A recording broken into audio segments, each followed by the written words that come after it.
Imagine coming back home and out of nowhere, your soul gets dragged straight into hell. That's what happened to Dae-sung, and I'm going to show you how a guy who had it rough and wouldn't hurt a fly ended up ruling hell. In the first 10 days, he went without food and just hid from the monsters. With no other option, he had to eat monster flesh to keep from starving. What? The monsters came back and sent him running again. That's when he realized he had to fight to survive. 39 days later, he was already braver and taking down little monsters left and right.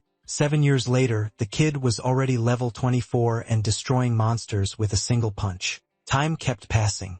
He kept getting stronger and crushing way more dangerous creatures. After 79 years and 365 days, he became a supreme warrior focused on destroying the demon god. The first challenge was the Gate Guardian, a creature that almost killed him in the past, but this time it was different. After a brutal fight where the Guardian lost an arm and tried everything to bring Dae-sung down, the protagonist drove his sword into the creature's chest, throwing it with such absurd force that even the demon couldn't believe it. With the Guardian defeated, his companion of many years, a talking skull, warned that the demon god was still there and suggested he apologize, get on his knees and beg for mercy.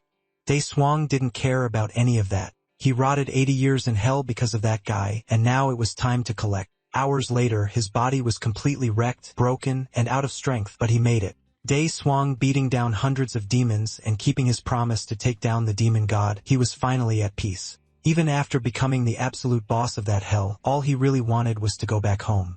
When the kid wakes up, he finds everything completely bizarre. A doctor tried to examine him and got bitten on the hand right away. After 80 years in hell, the animal instinct kicked in hard. While the doctors tried to restrain him, he found out that planet Earth has a massive hole opened up in the sky. Now there are even hunters to clean up the monsters when they show up. His childhood buddy, Cheho, who was right there with him the moment he got sucked into hell, came to pay him a visit. When his friend filled him in on everything that happened in the last 10 years, the protagonist completely lost it. Because for him, it was 80 years rotting in there. But it actually makes sense it was only 10 years. If it had been 80, the protagonist would be basically a vegetable in the hospital from old age. Since his body was in terrible shape, his mom took him out for a walk to get used to Earth again, but the kid didn't get a single minute of peace. 2 guys showed up to collect a loan that Gemma took out for the hospital bills. She begged for more time, but the guys didn't care at all and started beating her up right in front of Dae-sung.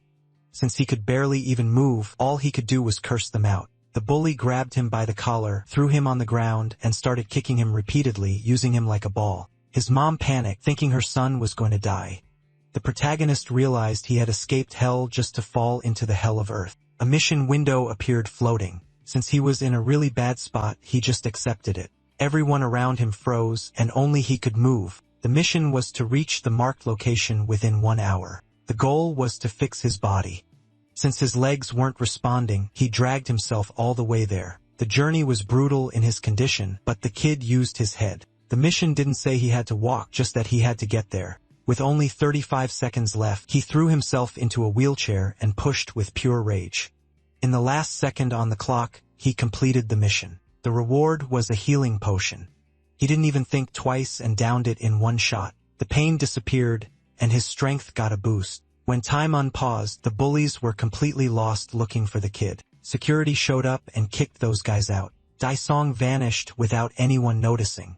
That night at the hospital, he had one goal. He needed to get his body back in shape fast before those idiots came back. The answer came instantly. Out of nowhere, he was teleported to a bizarre dimension. There, he got a bundle of missions to heal his body 100%. There was a mission to train his punches, a mission to run 10 kilometers, a mission to do 1,000 push-ups, sweating blood to get back to 100%. 10 days passed, and the progress bar got stuck at 55%. The protagonist got furious because he was already dead tired. Then mission 10 dropped. A real fight. Portal opened up, shooting lightning everywhere. A giant monster stands in front of Dae-sung. It roars the second it appears. The huge beast rushes straight at him and swings hard. He blocks as best he can, thinking a few more hits like that will turn his bones to powder. Pinned down by the pressure, he jumps at the monster and tries to take control of the fight. But the demon is quicker, smacking him out of the air and slamming him to the ground. Cursing, he forces himself back up, hurt all over. Getting beaten by a screaming demon like this is just humiliating. The creature doesn't let up and goes in again. It throws a non-stop combo, and Dae-sung barely slips past the blows until the monster spots an opening. Then it switches moves and grabs him. He groans as the thing starts crushing him. Then it hits him. Now he remembers exactly how he got caught before and how he ended up getting crushed. The raging demon squeezes even harder. But all of a sudden, faster than expected, its hand gets cut and Dae-sung appears with a weapon in hand. Then he realizes he forgot he could summon swords. Annoyed, the creature charges again, but the protagonist meets it head-on, telling it to go back to hell. He rains down attacks on the monster, refusing to lose this time. On the terminal, the mission clears and the implementation progress stays at 55. Morning starts to break in the real world and the hospital is still quiet. Someone opens the room's window and the light hits Gemma's eyes. She wakes up rubbing them and asks who's there. Person is standing in the room. Shocked, she asks if it's Dae-sung. Dae-sung stands in the light, looking far healthier than before. With a soft smile, he says, "Mother." A little later at the hospital, a doctor checks MC over. He has Dae-sung do a few therapy movements while both he and his mother watch.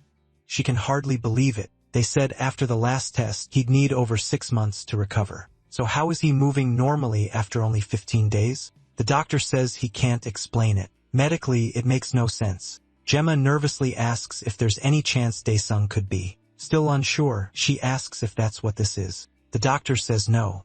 It doesn't match the usual symptoms, so she shouldn't worry about that. Relieved, she thanks God. Annoyed, Dae-sung tells the doctor to stop fussing over him, and the man awkwardly admits he's just shocked by this impossible recovery.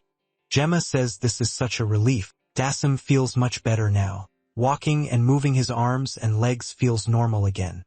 Even so, he still has to get back to his original body as fast as he can.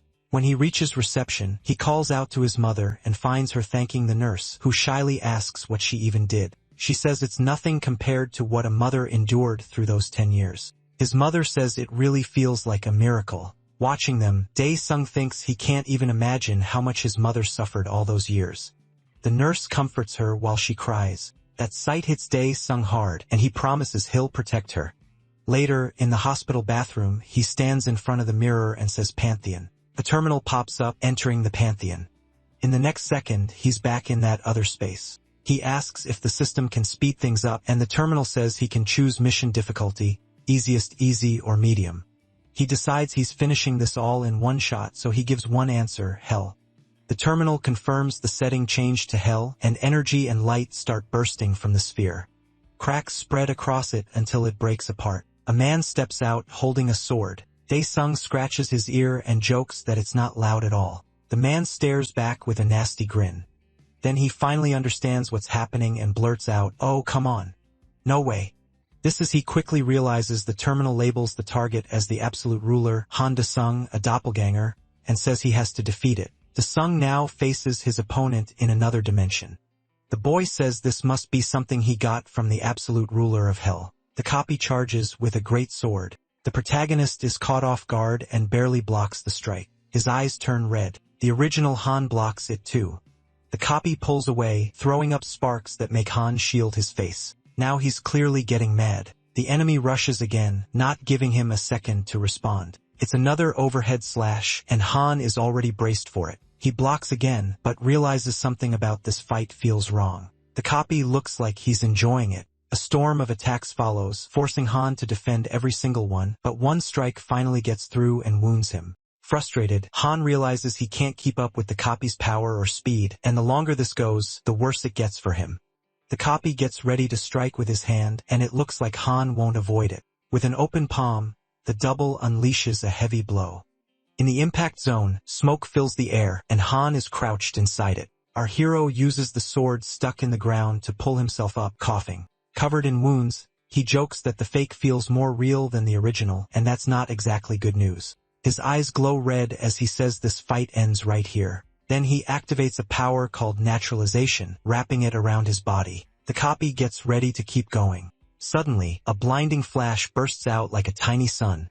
The enemy charges once more. His downward strike cuts through what turns out to be an illusion, and when it misses, he turns to find the real target. But Han appears right where the fake image was. Closing in, he asks where the copy was looking as he plants a hand on his face. Then he drives the other Dae-sung's head into the ground. Keeping him pinned, he forces the copy's face to stay turned toward him. Now he grabs his greatsword for the finishing blow while the copy throws up an arm to block, but the strike misses. The other MC slips away by twisting his neck. A black blur flashes behind the original, and it's the imposter using his speed to create distance and reset. The boy gives a cruel smile, then dark waves start pouring off him as he uses a sinister power. Han is stunned. His copy can use naturalization too. Gripping the great sword with both hands, the copy charges. They trade blows again, neither able to break the deadlock. Annoyed, Dae-sung tells his double to stop being such a pain, but the clash keeps going. Then something changes, and Han looks up. The copy uses that moment to slash him across the back. Furious, Han can't believe he got caught. The other Dae-sung drags the blade upward through his back, tearing open a huge wound. Cold sweat starts running down his face. The next instant, he's back in the hospital bathroom shaking, drained, and barely standing. Someone is already knocking at the door. Han can't even move properly, let alone answer. A janitor on the other side asks why the bathroom is locked. Reaching into her pocket, she mutters that this is weird. She pulls out a key to the bathroom and slides it into the lock. Back in the battle, Dae-sung drops to one knee clutching his wound, thinking he can't go on like this. He's hurt badly, and if he loses now, everything he's done so far will mean nothing. Pressing his shoulder to slow the bleeding, he tells himself he needs some way to beat that other him in hell. Then an answer hits him, the inventory. Back in the hospital, someone calls out, "Mrs. Kim, you were told to go to the 3rd floor," and she stops at once, saying she forgot. The person tells her to hurry, and she grabs her supplies and leaves. Dae-sung gets lucky. Now the bathroom stays quiet and no one bothers him. Back in the fight, Han knows how bad things are, but he's finally thought of a fix. The terminal announces. A blue portal-like circle opens beside him. He reaches inside. The copy starts dragging his sword forward to attack again, but Dae-sung tells him to wait and grins, saying the fight isn't over yet. He remembers this is an item he got from a mission reward and saved, and right now it's exactly what he needs. The terminal identifies it as a nutrition tonic that restores 20% of health and stamina. That means 5 of them should get him fully back in the fight. The copy clearly isn't planning to stand around and attacks while Dae-sung is drinking.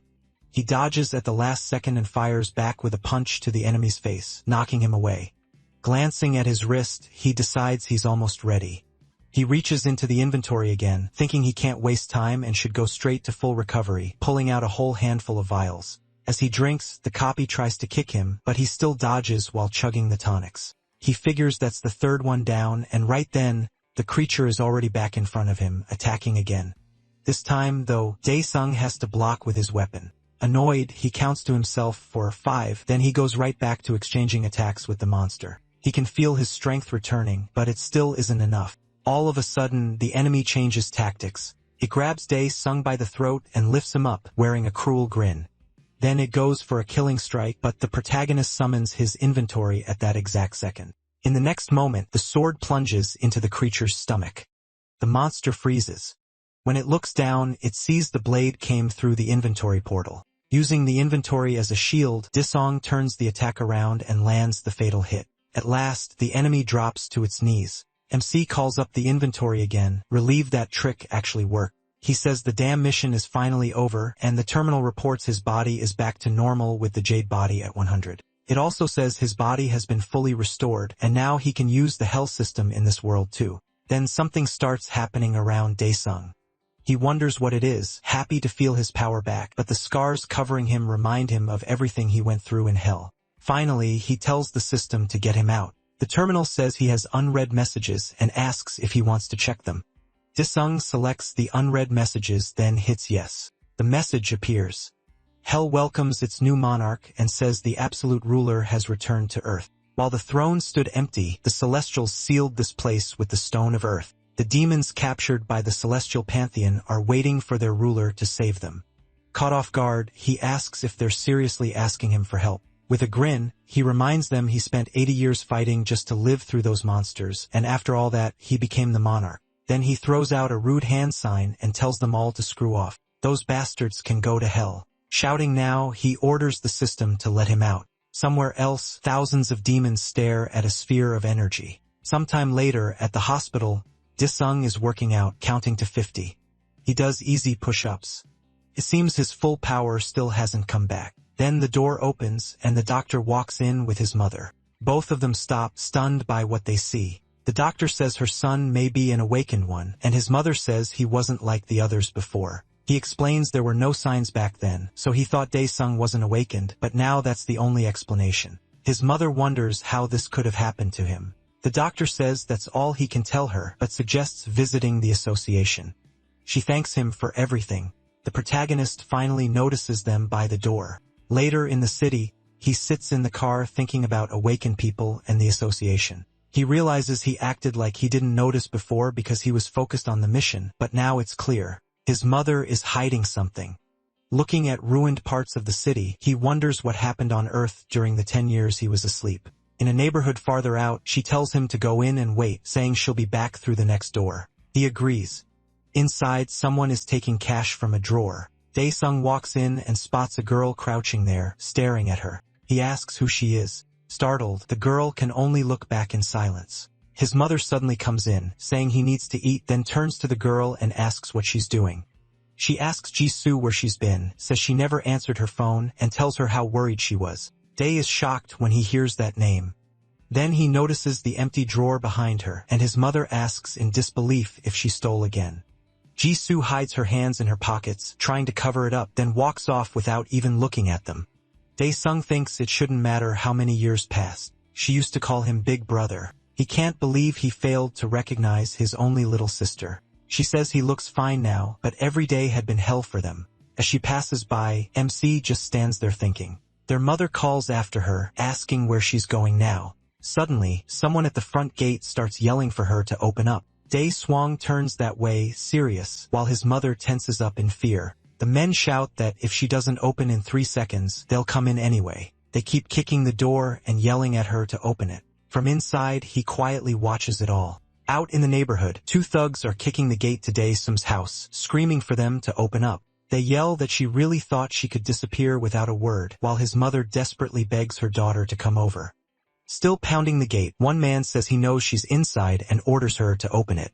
The other asks if this is the place, curses that she thinks she can hide again, and wonders if they should just break in. But then Jisoo steps outside. She glares at them and says they're making way too much noise. Then she turns and walks off, leaving both men confused. The older one asks who that was, and the other says she's probably the family's daughter. With the door open, they head inside, asking if she's home. One of them likes what he sees. His mother quickly apologizes and says she couldn't contact them because her son was released from the hospital today. She says this is all the money she has right now. A second later, her wallet gets slapped away and bills scatter everywhere. Dae-sung shouts for his mother. The thug curses at her, saying they didn't come all this way for pocket change, then hits her and throws her down. She lands on the floor, dazed. Seeing that, the protagonist snaps. At the same time, the other thug walks over and stops in shock. He kneels and asks what happened, but the beaten man can only point ahead. The other looks up at Dae-sung confused, asking who he is. MC says he wanted to meet these two, and now they came right to his house. The thug angrily asks if he's that useless bastard who couldn't even walk, saying he isn't worth what his mother pays. As he closes in, he asks if the man knows how he survived in hell. The thug calls it nonsense, but Dae-sung grabs him by the face. He says that whenever someone gave him something, he always paid it back. Then he smashes the man's face and says 10 times over, no. Hundreds. He keeps beating him, saying he'll repay it all for sure. The thug drops hard and the protagonist tells him to get up. They've still got a long way to go, but the man is already wrecked on the ground. Spotting a wooden box nearby, the other thug gets an idea. He grabs a chair and calls Dae an idiot. Rushing in, he asks if the boy has lost his mind. MC doesn't hesitate. He punches straight through the chair and sends the man crashing into the gate. Then the first thug pulls a knife from his waist, calling Dae-sung a brat. He shows off the blade and says he's going to cut him. He charges in, waving the knife and yelling for him to face him. The protagonist smoothly catches his wrist and asks if this was the arm. Then he asks if this is the arm that hit his mother and twists it like it's nothing. The man screams and drops the knife. Clutching his hand, he howls while the other thug starts to stand again. Annoyed, he asks if Dae-sung really thinks this will end well for him. Smiling, MC says there's only one way to make sure they never cause trouble again. His mother screams at him to stop. She begs him to stop, and the 2 men use that chance to run off through the neighborhood. They jump into their expensive car and speed away. The bigger thug asks if that was really the same boy from the hospital, and the other says he may look different. But yeah, it's him. Then he asks how someone who had been unconscious for 10 years could change like that. The thinner man asks what they should do since the boss told them to handle it themselves. The other says that's not the real issue. The problem is how they're going to pull it off now. Then he spots a girl walking nearby and tells him to stop the car. Back at home, his mother explains that he collapsed and they went from hospital to hospital because no one knew what was wrong. To pay for it, she sold the house and the store. She says she kept hoping he'd wake up soon, but in the end, they lost the whole rental deposit and had to borrow money too. Even then, she says, paying the interest alone was hard enough. Forget the main debt. Dae-sung asks if Jisoo is still in school and what happened to her. His mother says Jisoo dropped out 2 years ago. Last year, she got hurt while working at a restaurant because she wanted to help. She goes on to say Jisoo worked at a gas station by day and a convenience store at night. Tense, the protagonist says she should have stopped her and sent her back to school, but his mother says she tried. Jisoo was just desperate to survive and help him. Still, nothing got better. Then something happened a few months ago, and now she just wanders around. Hurt by all this, he asks why they didn't just give up on him. His mother tells him never to say that they're family. Tae-sung falls silent, thinking about her words, then a phone starts ringing. His mother bends down to pick it up. She says it's them, and MC asks for the phone. Taking it, he says there's still something he needs to finish. Then his face hardens. What? Furious, he starts cursing. Meanwhile, the gangster's car moves through the city. One of them says they picked the wrong person to mess with and should have been more careful. He orders Dae-sung to get 100 million by today and wait for their call, figuring someone with his strength can make that much in a day. He warns him not to try anything if he wants his sister back alive. He clenches the phone in rage. His mother anxiously asks what's going on. He says he's heading out and will be back soon, but she tells him to wait. She says it's too dangerous, and if he hurts someone and ends up in jail, she wouldn't be able to take it. Dae-soo realizes he can't solve this by simply killing them. This isn't hell. Out of nowhere, a terminal pops up in front of the protagonist. He freezes while his mother watches. Totally confused, a little worried, she calls out to him. Dae-sung tells her not to worry. With a small smile, he says everything will be fine. The terminal says he's a returned adaptation and gives him a bonus basic skill. MC mutters that if they're giving him something, they should hurry, then taps the terminal. A list appears: Poison, Stealth, Hellfire, and Summon Shadow Spectre. He hesitates for a moment. None of the choices really impress him. A little later, somewhere in the city, the kidnappers keep moving, and one wonders if the boy can even make it there. The other doubts he even knows the place. Even if he does, they still have his sister. Then strange energy flashes above the elevator, and it suddenly stops. The big man looks around, asking if the power cut and why the lights are blinking. Something starts rising from the floor. He turns, confused. Then he jumps back in shock as someone comes up through the floor, asking what the hell that is. It's Dae-sung. He shows up and asks what he just said. He says they wanted money, so he came to bring it. He picks Summon Shadow Spectre. Dark energy gathers in his hand. Figuring it'll do for now, he activates the skill.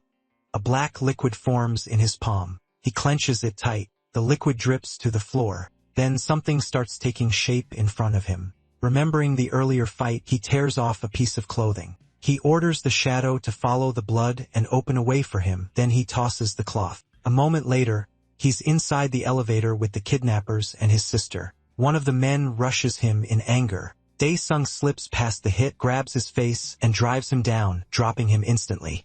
The big guy curses at him. He asks if Dae-sung isn't awakened.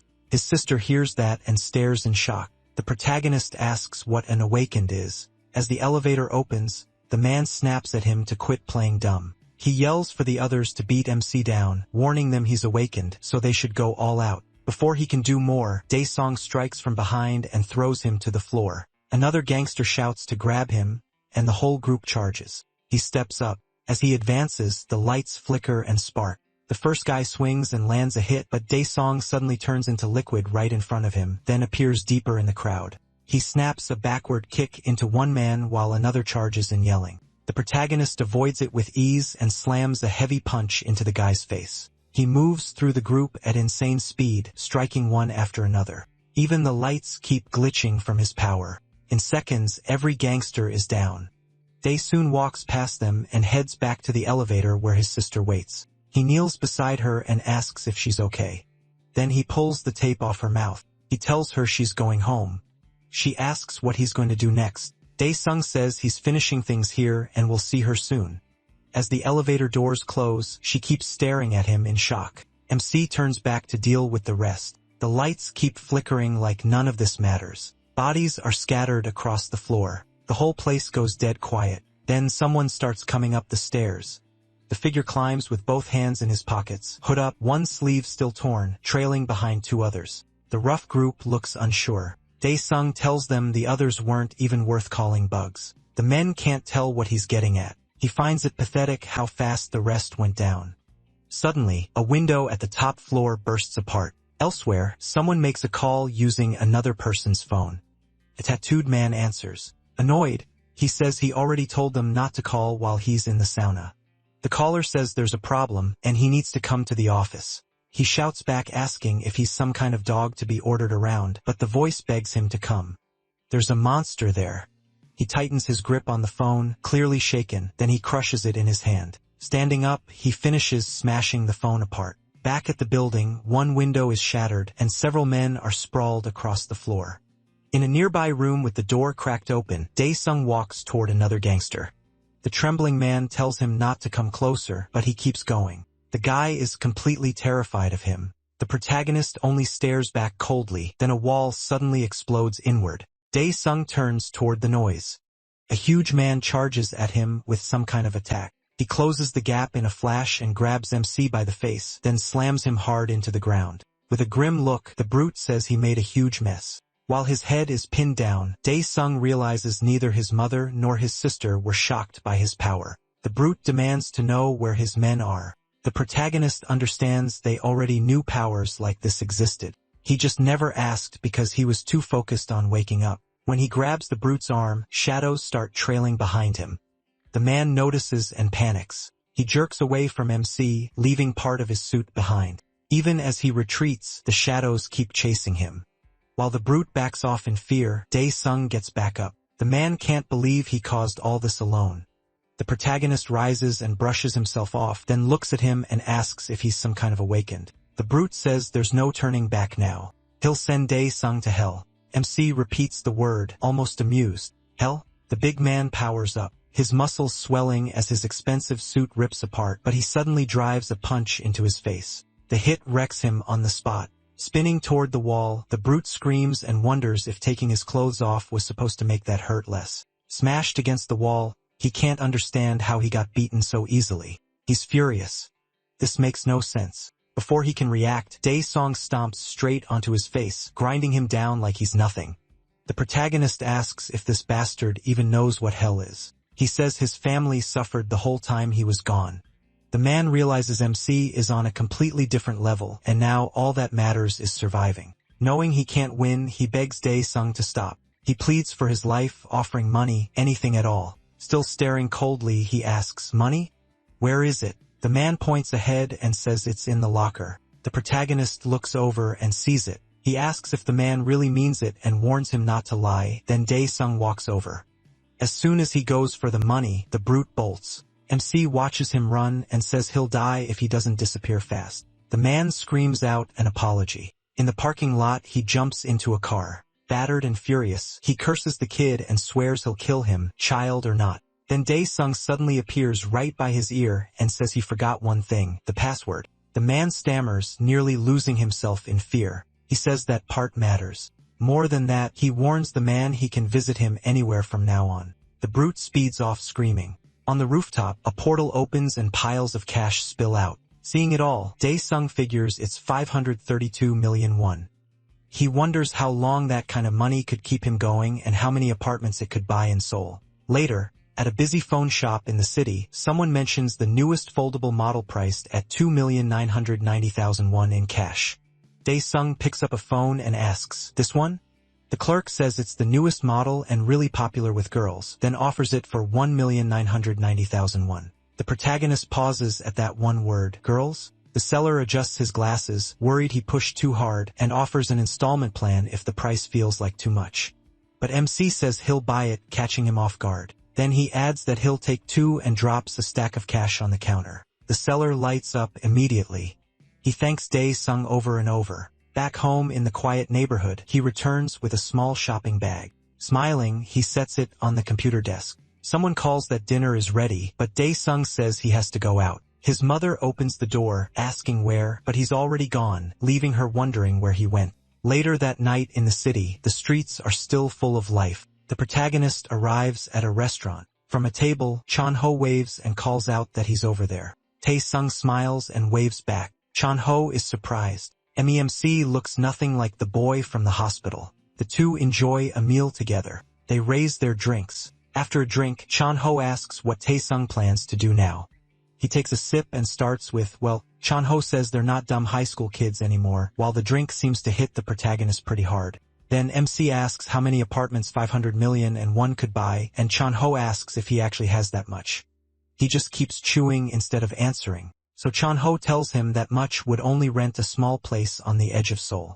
Tae-sung asks how much it would take to actually buy an apartment in downtown Seoul. Taking a sip, Chan-ho says buying one in central Seoul would cost about 2 billion won. He grins and tells the protagonist not to feel too bad. The world changed a lot while he was in a coma. Mimsy just keeps drinking. Even if the alcohol is hitting him a little hard, Chan-ho says his mom told him something about Tae-sung. Apparently, he awakened. He says he first needs to know what awakened even means. Fired up, Chan-ho says he only just woke up, so, of course, he wouldn't know. As the night goes on, Chan-ho explains that after Dae-sung fell into a coma, portals started appearing. At first, they showed up across the country and were studied and controlled. Then one day, monsters came pouring out of the portals, and those portals started the monsters attacked people. Humans fought back with every weapon they had, but normal arms did nothing, and the damage kept getting worse. Tae-sung asks if even guns and cannons were useless. Chan-ho says regular weapons basically don't work, and later they learned only aura weapons made from monster remains could hurt them. The people who can use those aura weapons are called awakened. Chan-ho says he's one too. Looking at his phone, Tae-sung says that means he's awakened just like him. Chan-ho notices the foldable phone and asks if he really bought one. The protagonist asks if it isn't cool. The seller said it was top of the line. Smiling, Chan-ho says that model was probably a recent free giveaway and asks if MC actually paid for it. He realizes he got scammed, and Chan-ho starts clowning him. Then Chan-ho gets back on track and says even without an aura weapon, an awakened can still boost their body with power. He explains that physical ability jumps way up, and he heard Dae-sung beat up the gangsters who came to his house. Annoyed, the protagonist asks if Chan-ho would lend him money if he wasn't awakened. That catches Chan-ho off guard. Irritated, he asks what MC is trying to say. He just asks how much he makes. Right then, the space near them starts cracking like glass. Both of them stare at it. Worried, a portal begins opening on the spot. Shapes of creatures can be seen inside. People nearby panic, shouting that it's a portal. A huge monster steps out, cracking the ground, and more of them follow. Different monsters march out one after another. It looks like a whole army, pounding wooden weapons in rhythm while people watch from a distance. The crowd freezes in fear. The monsters look like they hype each other up for battle. People scream for everyone to run, but Dae-sung and Chan-ho stay behind. Chan-ho warns that the portal just had a sudden fracture. Han wonders what these things are. They're not like the enemies from hell. He stomps the ground hard enough to crack it, then picks up a chunk. Tossing the rock up, Dae-sung says he wants to test something, and Chan-ho has no clue what he's doing. The protagonist lines up the throw, then launches the fragment with all his strength like a discus. Even that small piece explodes into bits when it hits the creature's arm. Chan grows curious about what kind of monster this is. From the impact, he figures out their skin isn't the problem. They're covered by some kind of barrier. The creature glares angrily at what struck near it. Panicking, Chan-ho repeats that even guns and cannons can't hurt them. One monster breaks from the group and charges. Lifting its wooden weapon, it swings at the two friends. Chan-ho thinks they're dead and throws up his arm, ducking to protect himself. He squeezes his eyes shut and braces, then realizes someone else took the hit. A second later, he notices he's still alive and untouched. When he looks over, he's stunned. The monster went down from a single blow by Dae-sung, and Han sees it too. Ignoring Chan-ho's panic, MC says that punch did the job. Chan-ho can barely process it. Bare fists against monsters makes no sense. Then two more rush in. Dae-sung steps up to one of them, already winding up another punch, and drops it. Now it's 2 monsters down. He keeps going, tearing through them with ease. Watching him move, Chan-ho starts wondering if he is above B-class. The protagonist glances back and sees a crowd still standing there. He tells himself this isn't the time. Weirdly, the rest of the city still seems unaware of the nightmare happening here. Across the street, 2 monsters stare at a crowd too scared to move. The people realize monsters are everywhere and think this is the end. Trying to be their hero, Chun-ho tells them not to panic. He knows a path to the shelter through the sewers. He tells everyone to follow him and move fast. But before they can go, more creatures appear. The looks on their faces say it all. They think they're doomed. The monsters get ready to attack, and chaos erupts as people run in every direction, leaving one little girl frozen in place. The creatures keep charging. The girl cries for her mother. As the beasts close in on people, desperate screams fill the street. One monster raises its weapon at the trembling girl. She's bent over, soaked in tears, too scared to even call out anymore. The hammer comes down, but it misses. Chan-ho jumps in and yanks her out of the way. In the next instance, something slams into the creature from the side and knocks its teeth out. It was Dae-swang, dropping the beast with one crushing strike. Relieved, Chan-ho shields the little girl, so she won't see the aftermath. The monster crashes to the ground like a fallen tree, and MC lands beside it. Han tells Chan-ho he's still exposed and needs to move now. Chan-ho smiles, thankful Dae-sung saved them both, and quickly pulls back with the crying child. Then he yells for everyone to hurry into the sewer. There's no time left. Somewhere else in the city, someone is live streaming on a phone and asks the viewers if they're seeing this. The stream shows him smashing monsters near the buildings. Ça explode. People ask if it's real and freak out that Han is fighting all of them alone. The person filming says he came down from his building after hearing monsters had surrounded the area. He realizes Dae-sung is in serious danger, and he is, because more enemies keep coming. Still recording, the man shouts that they just keep coming one after another. Then Han gets blindsided by a huge hit to the torso that sends him flying into a parked car. The streamer thinks there's no way anyone survives that. Dae-sung sits slumped against the wrecked car, head down. The chat loses it, wondering if he's still alive, while one person jokes they won't play the tribute song yet. For a long moment, the protagonist doesn't move at all. Elsewhere, the manhole cover lies open by the sewer entrance. Underground, a frantic woman spots a child she recognizes. The girl runs to her. It's her mother, the same one she had been crying for outside. Chan-ho feels relieved he got her there. The girl apologizes for wandering off, and he feels like he at least completed that part. Then a man asks Chan-ho if he's really going back to the surface, and he hesitates. A second later, he remembers Dae-sung is still up there fighting alone. Back outside, MC is still slumped by the car as the monsters close in. One gets nearer, and he still doesn't react. It stares at him with a vicious look. The streamer says this looks bad, and the chat starts calling at the end, saying the guy did his best. The monster grips its club and swings, aiming straight for Dae-sung. The boy watching covers his eyes. The blow smashes through everything in front of it, but the monster suddenly freezes. The car is wrecked, yet Dae-sung is gone. He appears behind it and blasts into the other monsters. The streamer freaks out, yelling that Big Bro is alive. It's really him. He thanks the monster, saying that Hit helped restore some of his mana.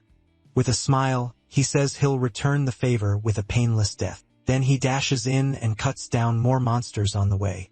The chat begs the streamer to zoom in since the video is blurry, and he thinks they're insane for wanting him closer. Then one viewer offers 5 million and one for better footage. He's stunned, and when it jumps to 10 million, the chat goes even crazier. Nervous, he thinks the money is great, but there's no way he can go over there, not with all those monsters around. Meanwhile, Dae-sung thinks using mana this much is brutal. He dodges an attack and gets ready to counter, driving a punch into a monster's chin. The force lifts its head up as the protagonist follows through. Nearby, the chat keeps throwing out offers for a better shot, while others just enjoy the show. One viewer even asks for more details by email and says he'll pay for it, and Dae-sung still seems to be handling it just fine. Alerts start flooding his device. Even so, he says he's not going. The message says if he sends details on MC, not just photos, he'll get a 40 million bonus and should make contact. Thrilled, he can barely believe it. Elsewhere, inside a high-rise, someone watches and says the leader called it first 20 million, then 40. A man grins and says the YouTubers are on their way. Another adds that his clan is moving out too, so they might meet up there. Still smiling, he says he'd been a scout for years, but never felt this way before. Dae-sung is insanely strong. Back at the fight, he stomps the monster down and scans the rest. The monsters look scared of him. Dae-sung mocks them, calling them bugs when something suddenly smashes into one of their heads. It's one of the larger monsters coming up from behind. It glares at the protagonist like a challenge. Nearby, the boy thinks that's way too much money to ignore and begs the streamer to keep filming. Still hiding behind the car, he says this chance won't come twice. The monster points at Dae-sung and orders the others to attack. MC clicks his tongue. They just keep coming, and his mana is almost gone. Then Chung suddenly shows up beside the guy, asking what he's doing and why he hasn't evacuated, nearly scaring him to death. His phone rig and mic dropped to the floor. Chung Ho asks if he's out of his mind staying here. In the chat, people freak out, asking what happened to the chicken guy and already telling him to rest in peace. Chun Ho grabs him and orders him to get inside the building now. Panicking, the guy thinks, no, my money. Seeing his gear left behind, he starts cursing. Then a monster's foot comes down and crushes it all. The chicken guy and Chun Ho freeze as the creature gets closer, and the streamer looks like he's completely shut down. Desperate, Chun Ho yells for him to snap out of it and asks what's wrong. The monster doesn't care and gets ready to strike, but before it can, its head is cut off too. Something flew past and cleanly took it off. Chong Ho stares in shock, then he sees his friend standing atop a heap of monster bodies. Fired up, he asks why Chong Ho came back, and Chong Ho says he returned because he was worried. He says he needs to go somewhere for 20 minutes. Chong Ho tells him that's fine. The clans should be here soon. Noticing the protagonist's look, he adds that anything he wants to know can wait until he gets back. The terminal says implementation is 100% complete. Because of the massacre, Pantheon items can now be used in the real world, and it asks if he wants to enter. Dae-sung accept. A portal opens in front of him, leaving Chon Ho stunned. He can't believe MC can open portals and wonders what happened to him. He steps through it and arrives on the other side, where he says he can't believe his body ended up like this because of those fries, then asks for his mana status. The terminal says the Absolute Ruler's mana is implemented at under 10%. He mutters that this sucks, so it wasn't the weapon's fault, and asks how to raise his mana fast. The terminal answers, organize the Absolute Ruler's diary. After that, the time and place tied to it will become a quest with rewards based on completion. Dae-sung asks if that means the diary he wrote every day just to stay sane. The terminal asks if he wants to organize the diary. He says yes. A book suddenly appears in front of him. The terminal shows the process has started. Energy begins pouring out of the diary. The organizing continues, and the terminal says recording has begun. Everything that's happened so far comes rushing back. Then the diary bursts into flames until the recording finally ends. Holding his head, the protagonist says he feels awful and asks to get back to the mana part. He chooses page 16, the Forest of Predators. The terminal reads, page 16, year 5, day 75, event recreation in progress. He appears in the middle of that place, wrapped in mist. Back in the city, John Ho and the chicken guy head up the stairs. The guy thinks maybe the address he got belongs to Han, and he's glad he recorded it. Then he asks if Chon Ho knows where Dasong went. Chon Ho asks why someone offered him money for a picture of MC's face. The guy says nothing when a loud sound makes them both look up. Chon Ho says there could be survivors on the roof, so they need to move quietly. The guy keeps climbing, then his phone starts ringing. He pulls it out to check. It's a message from Jun Young, leader of the Soul Clan, saying weekend traffic will delay them, so they need to evacuate the area fast. Worried, he hopes Dosong comes back soon. Meanwhile, in that, the terminal says the Forest of Predators has been recreated, but because of a dimensional seal, info on this place can't be shown. Dosong notices how calm he feels. The terminal gives the mission medium difficulty, eliminate the celestial beings occupying the forest. Reward, increased mana. He looks around for them, not noticing the giant creature appearing nearby. It declares that it has detected an unknown intruder and will eliminate it. Then it fires a beam down at him. Dasong dodges just in time. As the beam tears through the area, he moves through it fast, then stops ahead. The grotesque celestial creature watches him. The terminal identifies it as the White Colossus of Justice, a machine life form, an autonomous weapon made by the beings of paradise. Dosong repeats, beings of paradise, while staring at it. The giant attacks again. His fist slams into the ground, but misses. Thinking he has no time to waste, the protagonist decides to finish it fast. He drives a huge punch into the creature. The blow caves in its face and slams it flat to the ground. Daesung lands right after, but it's still not over. Long fingers stretch from one of the weapon's hands toward him. MC watches them come in. Annoyed, he decides to crush it for good. Then he bursts forward. The celestial weapon lashes out with its extended limbs, but he keeps advancing without getting hit. As the attacks keep coming, Daesung readies another strike at the heavenly weapon. This time, he hits its stomach. His fist punches straight through it, shattering the thing into pieces. The colossus crashes down in dust. Looking over his shoulder, Daesung says, "Okay." Next, a red sphere rises from the wreckage. Then something about it catches his eye. Back on Earth, Chan-ho and the streamer reach the roof. When they open the door, they find several bodies. The guy stares, uneasy, while the boy behind him looks horrified. Both of them take in the pile of bodies. One person seems barely alive. The boy asks if that man is still breathing. They rush to the man slumped by the ledge. Chan-ho kneels beside him and asks if he's okay. With great effort, the man says, "B." The guy leans in, then the man finishes. Behind, that last word makes Chan-ho go still. A huge demon is above them on the building, and Chan-ho swallows hard. The monster stares down at him with a vicious look. The attendant says they need to move the injured man, but Chan-ho says it's too late. They can't move until he tells him to. The guy agrees and asks what Chan-ho saw. The moment he realizes he's terrified, the giant demon keeps watching them. Chan-ho tells him to stay awake and jump for the door. When he says now, unless he wants to get ripped apart here, he needs to pull himself together. Still shaking, the boy finally snaps back. Above them, the huge creature roars and suddenly jumps down. Then the guy shouts, "Now!" Meanwhile, in the forest of predators, Daesung studies the red sphere packed with energy. Wondering what it is, the sphere announces that self-repair is starting. He tenses up. Restoration. It says restoration is at 10% and that analysis of the intruder's attack pattern is complete. The main body's performance will now improve. Daesung sprints forward. Once he's close, he winds up and smashes the red sphere head-on. The punch tears a hole through it, then he leaps, landing right on top of it. The terminal shows restoration at 3%. With a cold look, he scoffs that it's annoying and starts pounding it again. He doesn't stop attacking. The terminal jumps to 40%. Daesung keeps punching until cracks spread across it, but the terminal still reads 55%. The sphere keeps splitting apart, yet restoration keeps rising. Now 65%. Error messages flash as energy beams start blasting everywhere. Restoration drops to 30%, while Dae soon keeps hammering it without pause. Furious, he throws another punch and yells for it to go to hell. Then an energy beam shoots at him, and he barely dodges in time. Turning toward where it came from, he sees 3 more celestial weapons closing in. They lock onto him, and there are even more on the far side. Several beams slice through the air. Daesung jumps off the sphere and dodges cleanly. With a sharp leap, he avoids the barrage. He lands and steadies himself. Looking at the new enemies, he curses. The terminal warns that restoration has reached 95%. Daesung bursts forward again. The divine machines fire beam after beam at him, but he speeds up so much they can't lock on. He rushes the machine that's almost restored, eyes burning with fury as the terminal shows 98% recovery.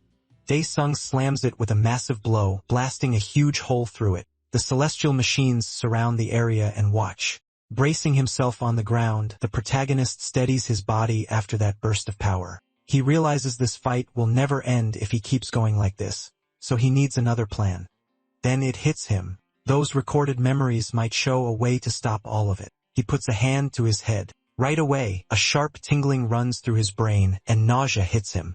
Then suddenly, something clicks in his mind. A memory comes back, and he mutters that maybe this can work. Chango shouts for the boy to run to the door, and the terrified kid does it. At the same time, the creature drops down near the entrance with its weapon raised. As the 2 boys sprint away, they barely escape. This giant club slams into the floor and misses. The monster pauses, confused, looking around for them, then it roars in anger and charges after the boys. Once they get inside, Xiao Hao quickly tries to hide as the monster closes in. The beast jams its huge hand inside, trying to snatch them. Panicking, they scramble backward as far as they can. His claws scrape the ground as the hand pulls back. The boys stay completely still, hoping not to be found. Breathing hard, John-ho whispers that they have to go down now. Elsewhere, something massive crashes onto the ground. The celestial machines keep pressing Daesung. They attack non-stop, but he pushes ahead, dodging every strike. The creatures keep coming, yet none of them can touch him. MC keeps moving, thinking he only needs a little more. He uses the trees to build speed. After stepping off one last tree, he bursts forward and spins through the air. Still airborne, he stays locked in on his target. When he reaches the right spot, he thinks that's it. Then he runs from the creatures and stops at a chosen point. He steadies his breathing and gets ready. From farther back, he watches the celestial creatures closing in. A heavy one cracks the ground with each step. Soon they spread out and surround him in an arc. One announces that it's at a safe distance and will begin the attack. Daesung sneers that they sure took their sweet time. The celestial being shakes the ground, and all of them start letting out strange sounds together. Grinning, he says this is exactly why it's called the Forest of Predators. A huge thing suddenly bursts up, then it crashes right onto the celestial creatures. Daesung laughs and calls it a swamp whale, saying those idiots eat anything they see. He adds that they'll be stuck in its belly for a while, and it digests really well.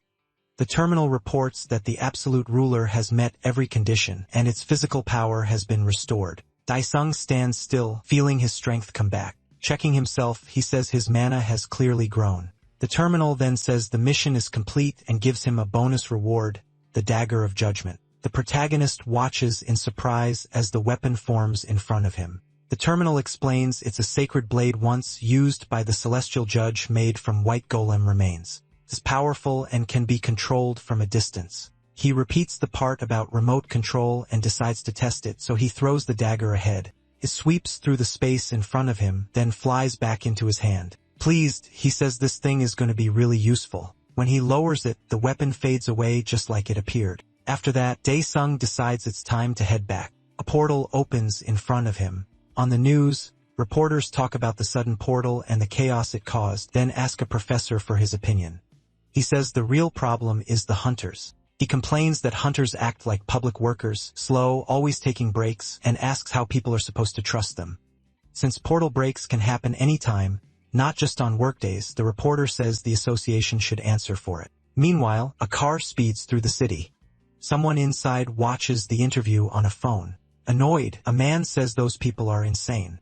Association hunters don't make as much as clan hunters. He goes on, saying they're not fortune tellers and can't predict disasters, then calls to his brother beside him.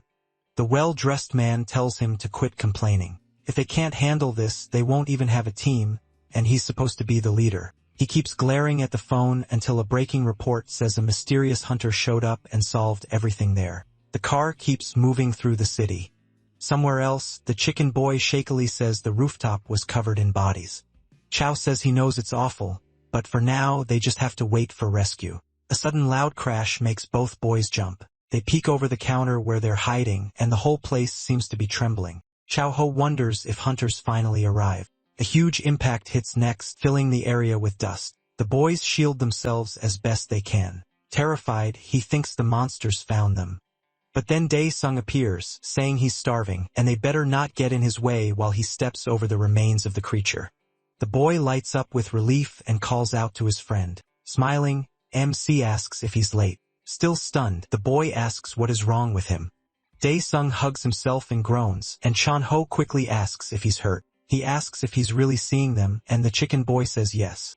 Then the protagonist tells them to get some meat ready because he's starving.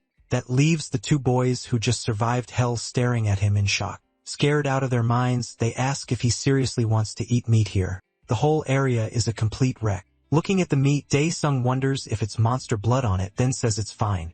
He doesn't care. The boys can only stare in horror as he eats. They're clearly grossed out too. Then someone rushes in, shouting that there are survivors here. A soldier asks if everyone is alright. The attendant happily thanks God and says he's going to live. The soldier looks startled by what he sees while the boy keeps thanking him. Then his eyes land on Daesung still eating, and he awkwardly tries to speak. Chan-ho greets him, thanks him for the hard work tonight, and explains they missed their chance to reach the shelter, so they're glad he came. Trying to help MC out, he adds that his friend acts like this when he's in shock. Chang-ho grabs him and says they should head to the hospital first, but he asks what's wrong. The soldier tells them not to leave on their own and says he'll take them to the exit, so they should follow him. Chan agrees and pulls something from his suit. He says to contact them if there's any trouble, adding that his clan may have worked too, and shows a Seoul clan team leader card. Once the soldier sees he's from a clan, he relaxes and says he'll lead them out. Chan-ho thanks him. Later, the military fills the area. The two hunters from the car arrive as well. The leader stares and blurts out, "What the hell is that?" He yells at the younger man, calling him an idiot and saying if he has time to throw up, he has time to check for survivors. The boy quickly apologizes. Then he says he's a hunter and should follow the soldier, and the soldier agrees. The leader thanks God and mutters about what kind of kid that was, just as savage and strong as the monsters. Later, a car moves through the city. Chan-ho suggests they stay at his place for the night. Dae-sung refuses, saying people at home must be worried. Chong-ho says it's nice that he cares, but if they see him like this, they'll be completely shocked. The protagonist looks down at himself covered in blood. Then he says he'll call his mom and his friend, and after they clean up, they can get some chicken. Sometime later, in a tall building, Dae-sung looks surprised. His friend tells him to wash up and come back while he orders chicken. A while later, the food is laid out. MC stares at it and asks what all this is. Chan-ho says it's been 4 months since he had meat, so he should eat as much as he wants today. Dae-sung asks if Chan-ho really made a lot of money and if that means he's a hunter. Thinking back to their earlier talk, Chan-ho says that's right. He adds that these days people say hunters aren't much better than scammers. Then he asks if he is thinking about becoming one. The protagonist just makes a sound with his mouth full. Chan-ho takes that as a yes and says if he goes to the association, he'll probably rank above B. If things go well, Chan-ho says he could even make rank A. Dae-sung asks what rank B and rank A even mean, so Chan-ho explains that it's the hunter ranking system. A rank B can join a big association or clan and make around 3,000, while rank A gets even more. Curious, MC asks if there's anything above A, and Chan-ho says yes. There's only Chan-ho jokes, asking if Dae-sung plans to become the 6th S rank, then says he's kidding. Still, he warns him not to expect too much. Reaching rank A would already be huge, especially in Korea. Then he asks one last time if he really wants to become a hunter. He says yes, and Chan-ho tells him to trust him. Raising a toast, he says he'll make the protagonist great. MC thinks to himself, become a hunter. Meanwhile, in another high-rise, inside a fancier room, someone eats an expensive meal and says, "So, a crazy debtor." He tells the other man to keep talking while he eats, then says they'll try again. Repeating the words, he asks if that crazy debtor really destroyed the man's whole organization. The other man quietly says yes. Wiping his mouth, the man says that if it's true, it's pathetic and asks why. If that's the case, he even bothered coming here to report it. The man tries to answer but stammers, terrified, finally saying he has nowhere else to go. This is Lee Suk, a general of the Hongdae clan. He says it would be stupid for a gangster to run to the police, right? The frightened man quickly agrees. Lee Suk asks why he's been shaking this whole time. Then he asks if it's because of the gangster lying dead on the floor. That man is dead and pieces of his body are gone. The gangster shakes even harder at the sight. Lee keeps a hand on his shoulder and calmly watches. Terrified, the gangster begs him not to kill him. Lee says that's fine. They only need the money they came to collect. The man can only stammer. Lee says the robbed office doesn't matter since they must have hidden cash somewhere, but the man swears he doesn't know because he was in the back. Panicking, he insists that's the truth and begs to be believed. Lee just studies him in silence. Then he smiles and says he believes him, making the gangster light up. Sweating and stumbling over his words, the man thanks him. Lee says he's thankful too and suddenly crushes the man's head with his energy. He does it without any emotion. Blood bursts out from the body. Soaked in it, Lee steps back, then he looks at a paper on his desk. Picking it up, he tells someone to deal with that guy. The photo on the document is Dae-soon. Lee adds that it should be handled properly.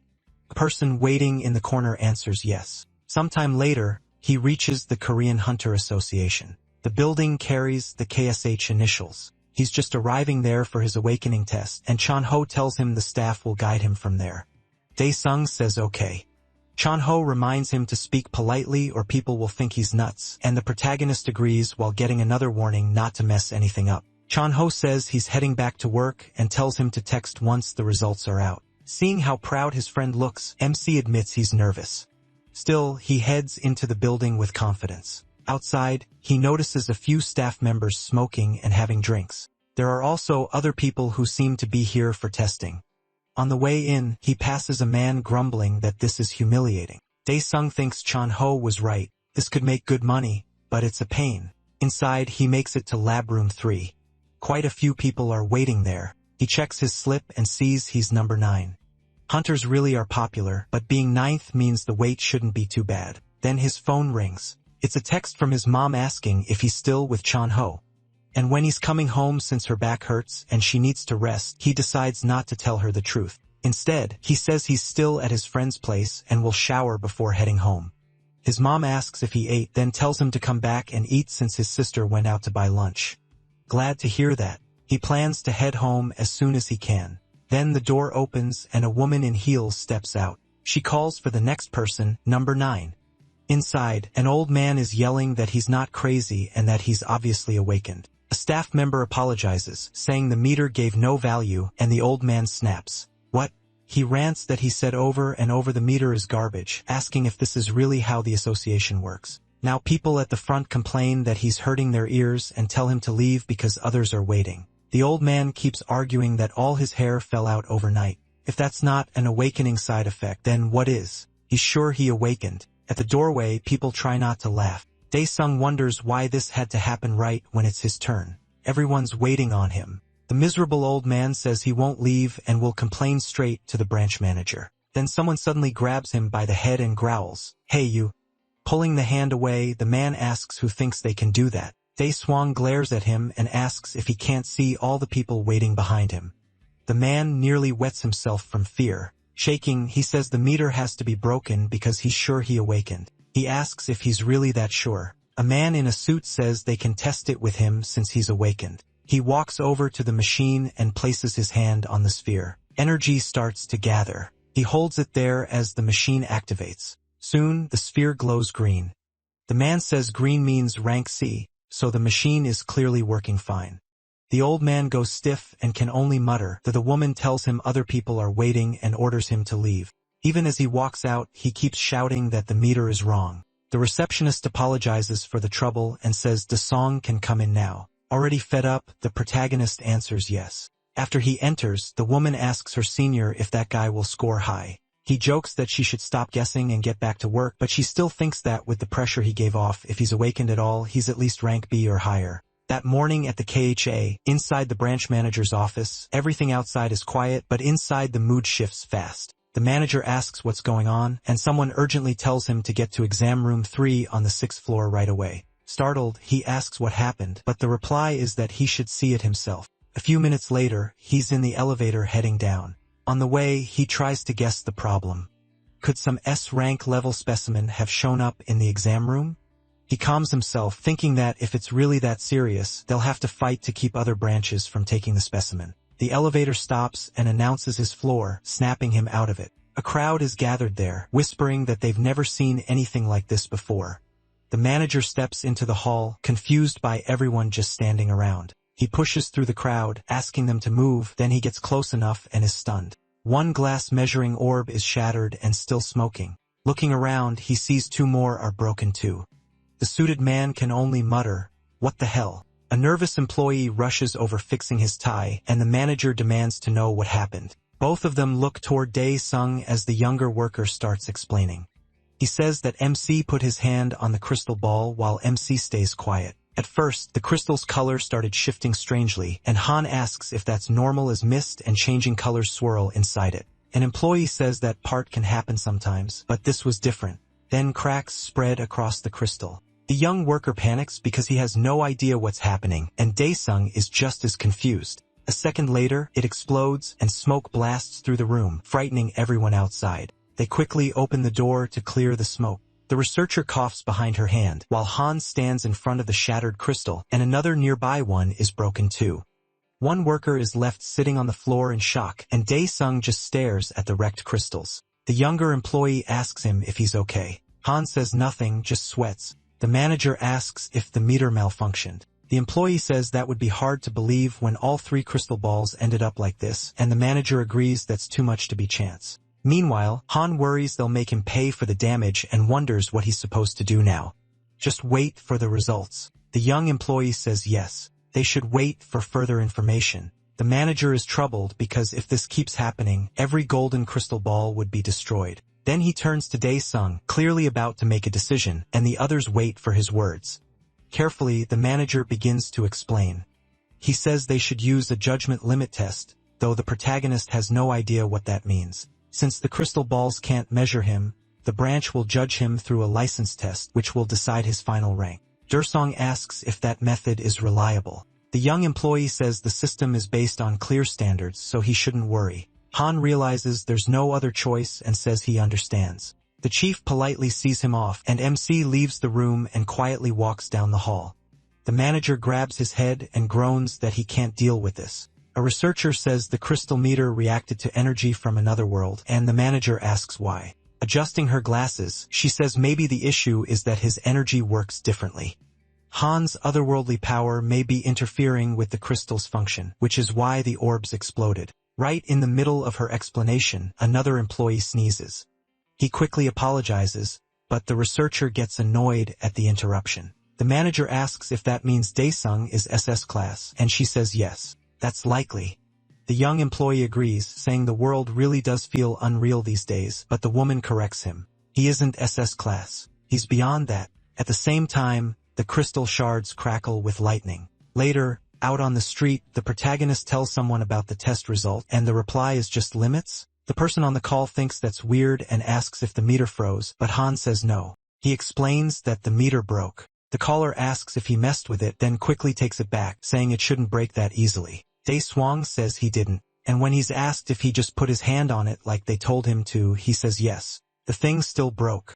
The caller says they should have realized that 5 minutes ago, then adds that if MC wants a high rank, the only path now is doing well on the test. He pauses and flatly says he doesn't care about getting a high rank. The person says they get it, tells him to get home safe, and hangs up after promising to send the exam date later. He stays there for a second, thinking over everything he just heard. It's been a long day, and somehow it still isn't over. Then something makes him turn. A bright flash appears near the top of a building under construction. A sniper has locked onto him and fires. Watching from above, the assassin thinks he doesn't look that tough. To her, strength means nothing. One bullet is enough to bring down any awakened person. Her finger tightens on the trigger as she keeps him in her scope.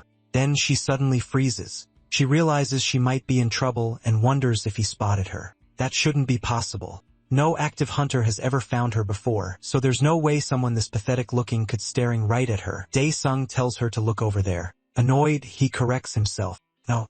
Right here. She can't believe it. Not only did he notice her, he's speaking to her from the street. Her first thought is to run, but a voice suddenly echoes in her head, ordering her to shoot, and it scares her. Shaken, she pulls the trigger. The shot flies straight at Dae-sung while he keeps looking her way. Then an explosion erupts where he stands, kicking up a cloud of dust. The assassin lights up, thinking she got him. But the next second, she sees something impossible. Dae-sung is still standing there with a crater around him. She panics. That wasn't a normal round. It was an aura bullet. Below, the protagonist keeps staring at her. Terrified, she wonders what he is and decides she has to escape now.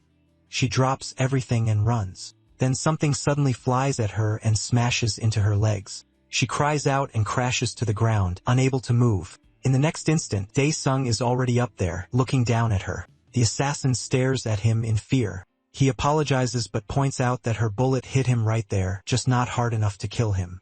The weapon stuck in her starts fading as she reaches for another hidden one. She scrambles up with the gun already drawn.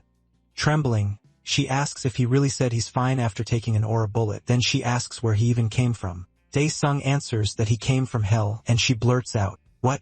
He repeats it. His name is Han, the 1001, and he came from hell. Calling him a monster, she screams that he's insane and opens fire. Several shots hit him as she keeps yelling for him to die. Her voice echoes from the rooftop, screaming for him to drop dead. She doesn't stop until the gun is empty. Smoke covers the spot where Dae-sung was standing.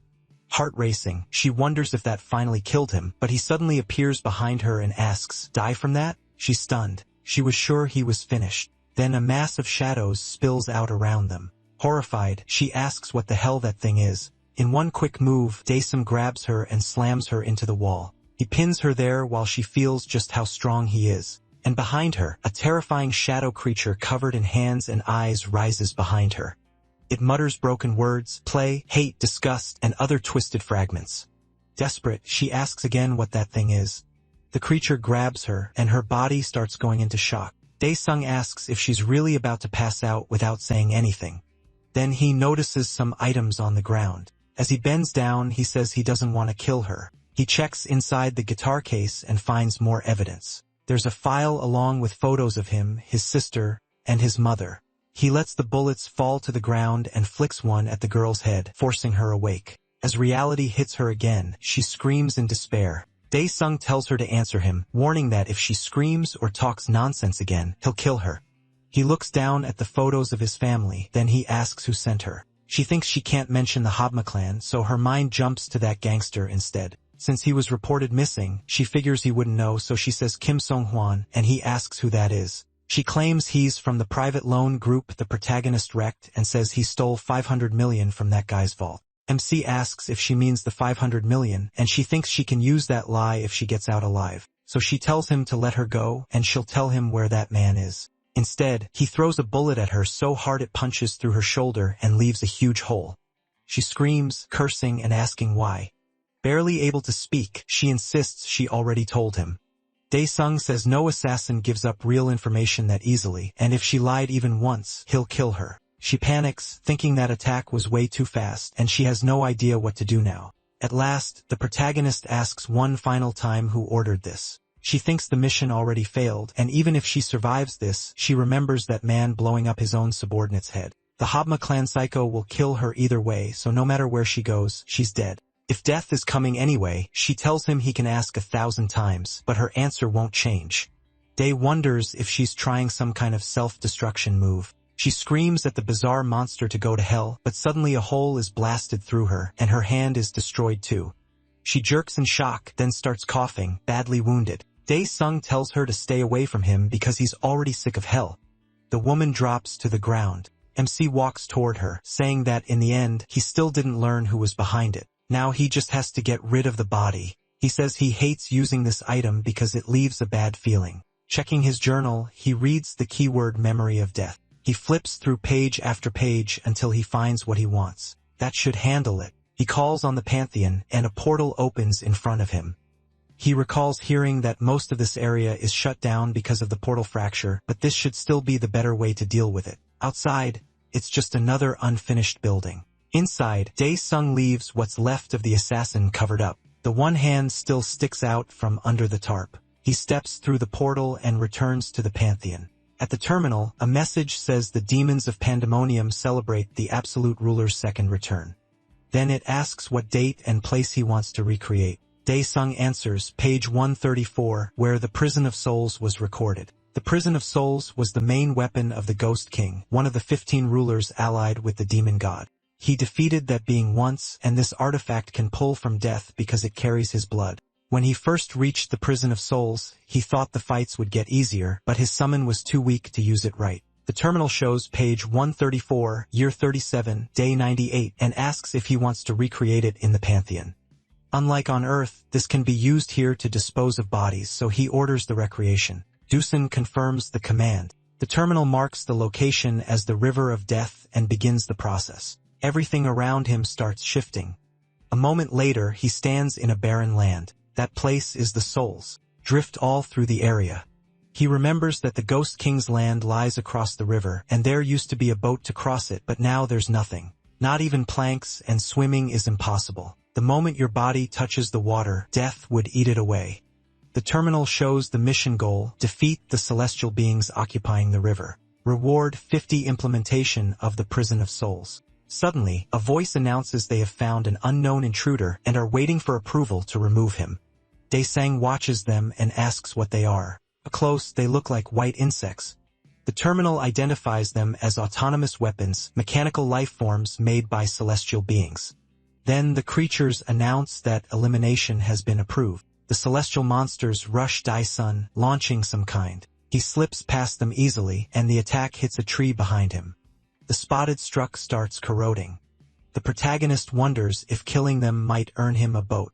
He summons his savage dagger and waits for the huge insect to rush him. Then he bursts forward, charging the giant creature to strike. His blade punches through its shell, cutting down through its body. One of them is split clean in two.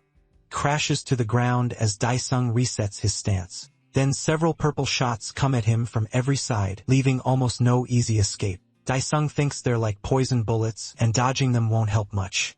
So he gathers his energy as the barrage closes in. The spheres slam into a shield around him, and he stands there without a scratch.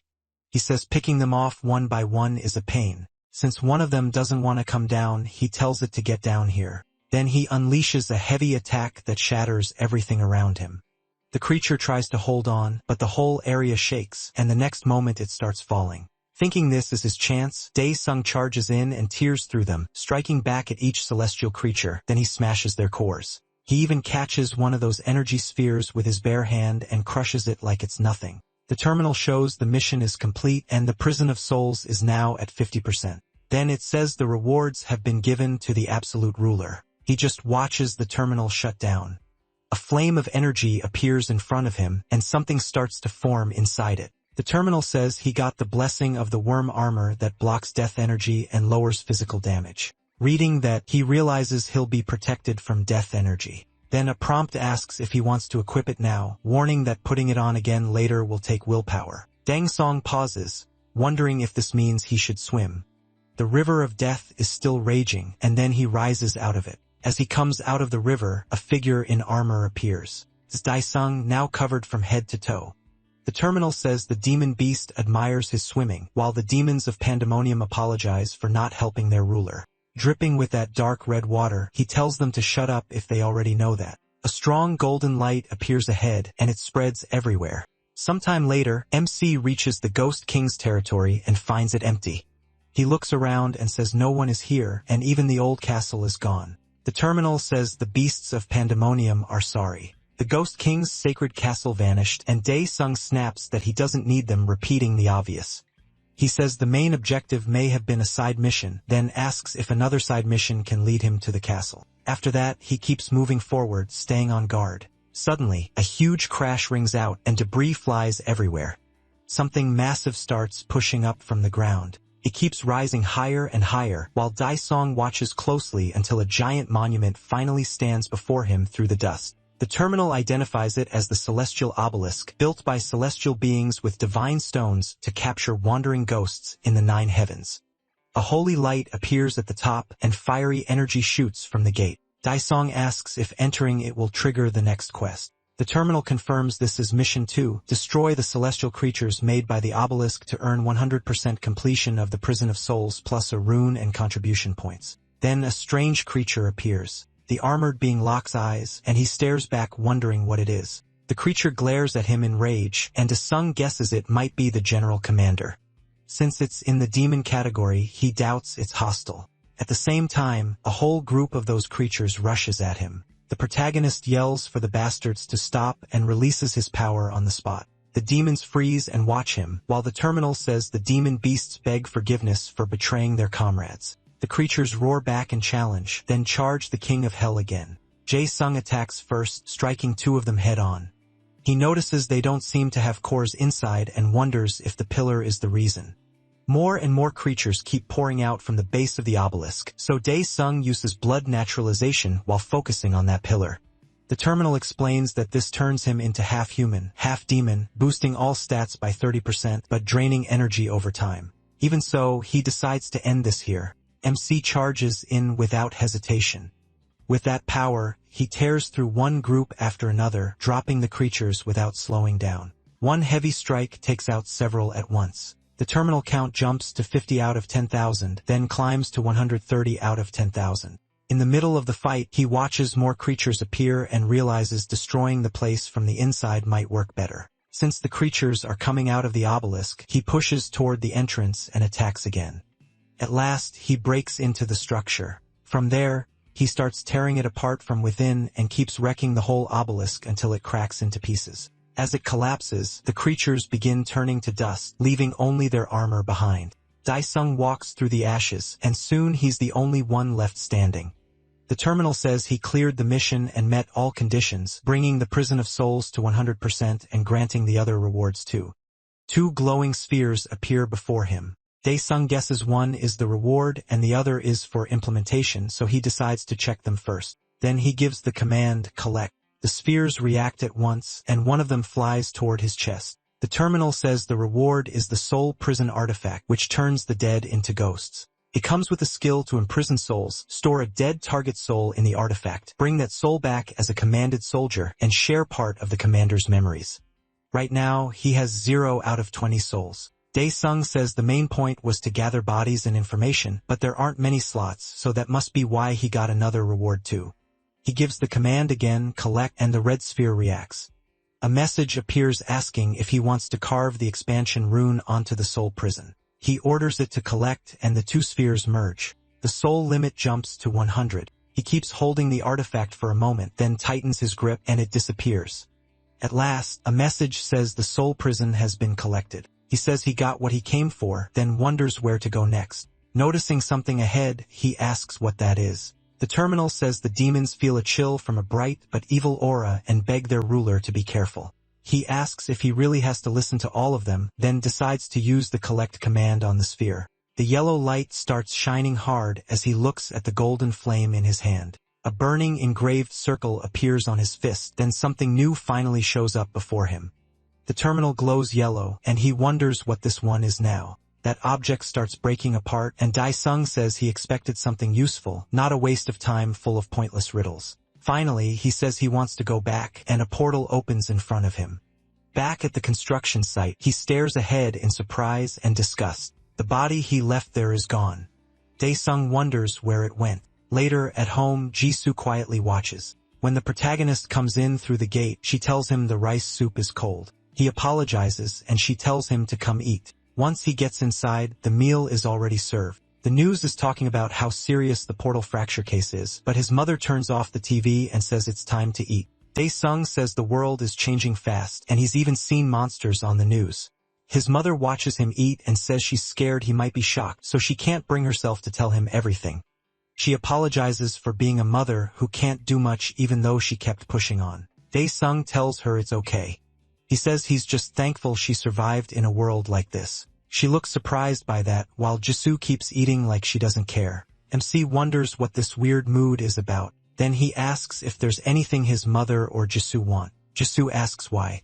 Does he want to buy them something nice? His mother asks if he wants more soup, and he says yes. Jisoo points out that's a double serving.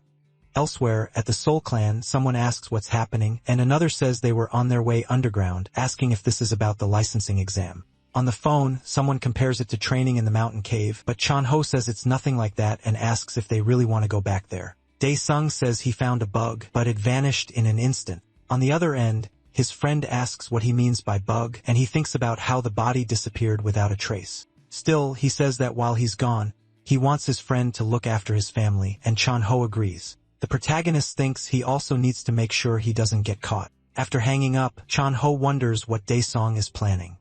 Elsewhere, someone reports that the body was thrown away, but the target must be dangerous if he made a B-rank assassin look weak and asks how they should handle him. The general says to leave it for now. The target will show up at the coming test, and they'll kill him there. Then he asks a man named Jengal inside a tank if that's correct, and the man says yes.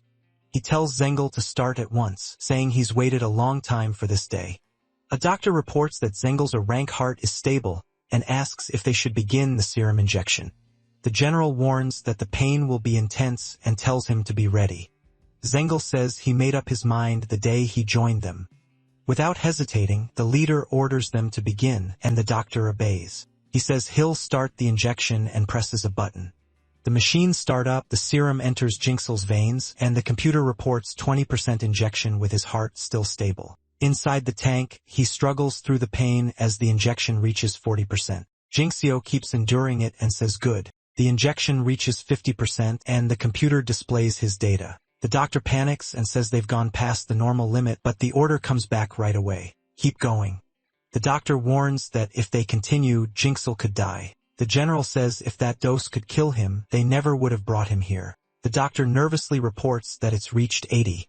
As the level keeps rising, the man in the tank, then the injection maxes out at 100 and he's still screaming. A moment later, the monitor shows his heart has stopped. His body goes completely still in the tank. The whole room goes quiet. The doctor says his heart stopped. He's dead. But the general raises a finger, telling everyone to stay quiet. Then something changes inside the tank and the doctor catches it on the monitor too.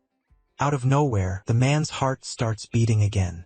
The doctor can't make sense of it. Gene opens his eyes inside the tank and the doctor blurts out that it's impossible. With one punch, Gene shatters the thick glass and forces his way out on his own. Once outside, he roars. His boss looks very pleased. Standing in the middle of the room with power pouring off him, Gene gets told he almost let them down but still did well, and the general says he's already looking about 10 days ahead. Meanwhile, Daesung gets a message from Chun-Ho asking if he's still only using the test gear. Mo Xiao thinks he can handle weak equipment with his body, but there's something he wants to test first, so he picks up a twig. He swings it a few times and taps his arm with it, then realizes he was right. Armor doesn't show up in the real world, unlike weapons. Since armor wears down all the time, he decides to test weapons instead. Dagu hompa his inventory and searches through it. He figures weapons can be overwritten too, and the twig counts as a weapon. The terminal asks if he wants to overwrite Judgment Dagger with a weapon recognized by the Absolute Ruler, and he agrees.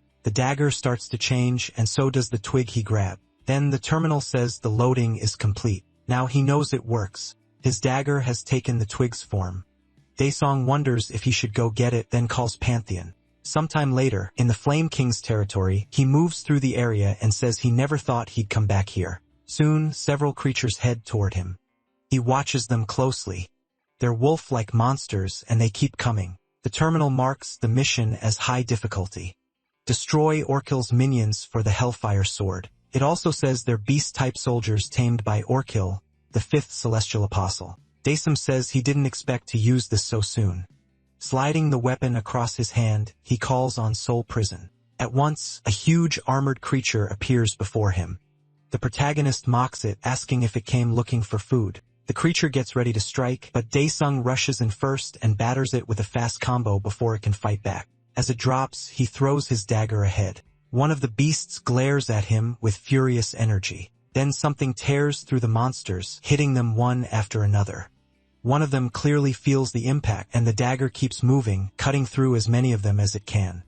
The terminal says 33 soldiers were absorbed. After that, the weapon flies back to him. Day looks over the battlefield and orders the fallen soldiers to rise. His enemies still charge in without caring until a shadowy hand suddenly grabs one by the face. One of the dead soldiers rises under Daesung's command, and more start appearing behind it. With a clenched hand, he crushes the creature's head, making the rest even angrier. Meanwhile, more of he tells them to move. At once, they rush the enemy, and just like that, a full-scale battle breaks out. While it starts, Daesung flicks a lighter, then lights a cigarette and watches the fight. Caught off guard, he spits and wonders how Chun-Ho even knew about this stuff. Up ahead, the battle turns chaotic. The clash goes on, and one of Daesung's soldiers seems to be losing badly. He smiles and says they're fresh bugs, but that still doesn't mean he can relax. An enemy charges at him in a rage, but something comes after it. Right before it reaches him, it gets seized. Then he explains that as long as the stigma stays on the body, they can keep regenerating forever. His soldier yanks the creature back and closes in to attack. Daesung says the undead don't feel fear or hesitate because of death. The terminal shows he's collected 12 soul stones out of 1,000. The protagonist says this won't do if he leaves it all to them. He'll be here all night. Mission progress is only at 50, so he thinks maybe it needs one or more unfinished missions. He slams the ground to build momentum and launches into the sky with huge force, thinking wiping out thousands of them in 2 hours isn't even that hard. From high above, the army below looks like ants. Looking down on them, he thinks the best part is that this would look pretty awesome. Then he dives at them like a meteor, closing the distance fast. He keeps dropping at full speed until he's almost right on top of them. He crashes into the middle of the army like a blazing comet and slams down with all that stored power. The creatures snarl at him just as white light floods the area. A massive explosion erupts from the impact point. Back in the human world, at the Soul Clan headquarters, a monster gets stabbed through the stomach. It howls from the hit as someone pivots and slices upward from bottom to top. The terminal announces that all targets have been eliminated. The creature starts fading away while the woman finishes with her sword raised. This is Shin Cho-young from The Disappearing. The terminal says she is leaving the hunting simulation and thanks her for her work. A man in a suit, the head of the Soul Clan department, asks the captain how she can enjoy this.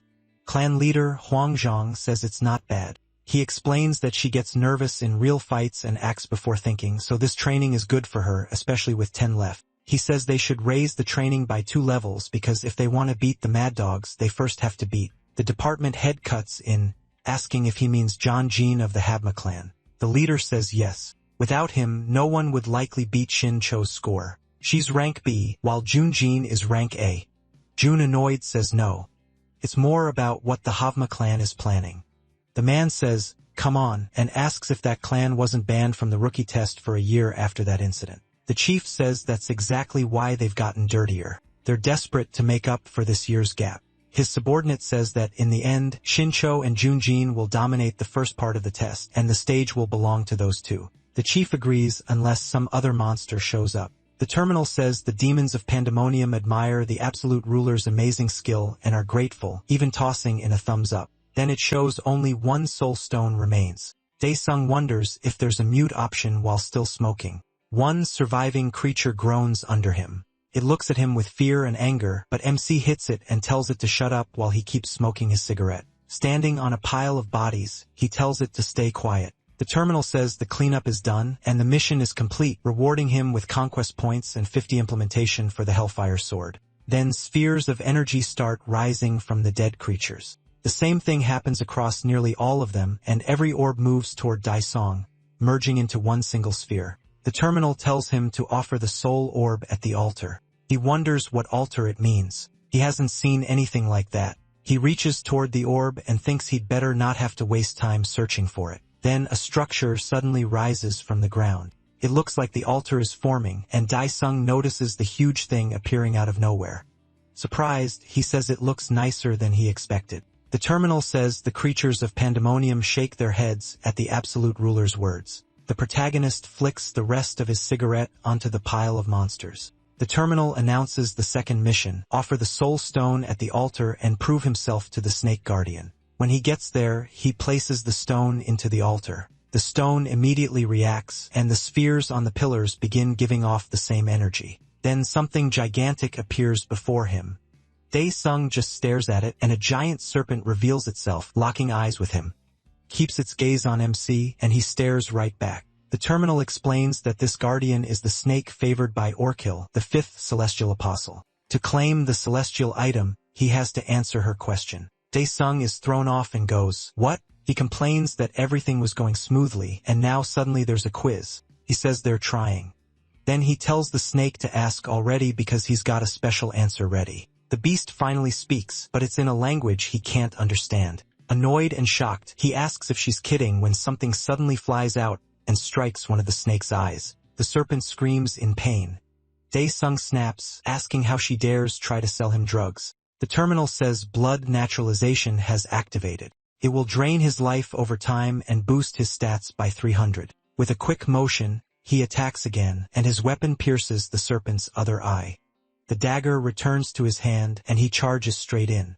He leaps up to the height of her head and says they were so nice to him that maybe they started thinking he'd gone soft. He adds that they should use whatever they've got, calling them evil bastards. Daesung keeps attacking without stopping.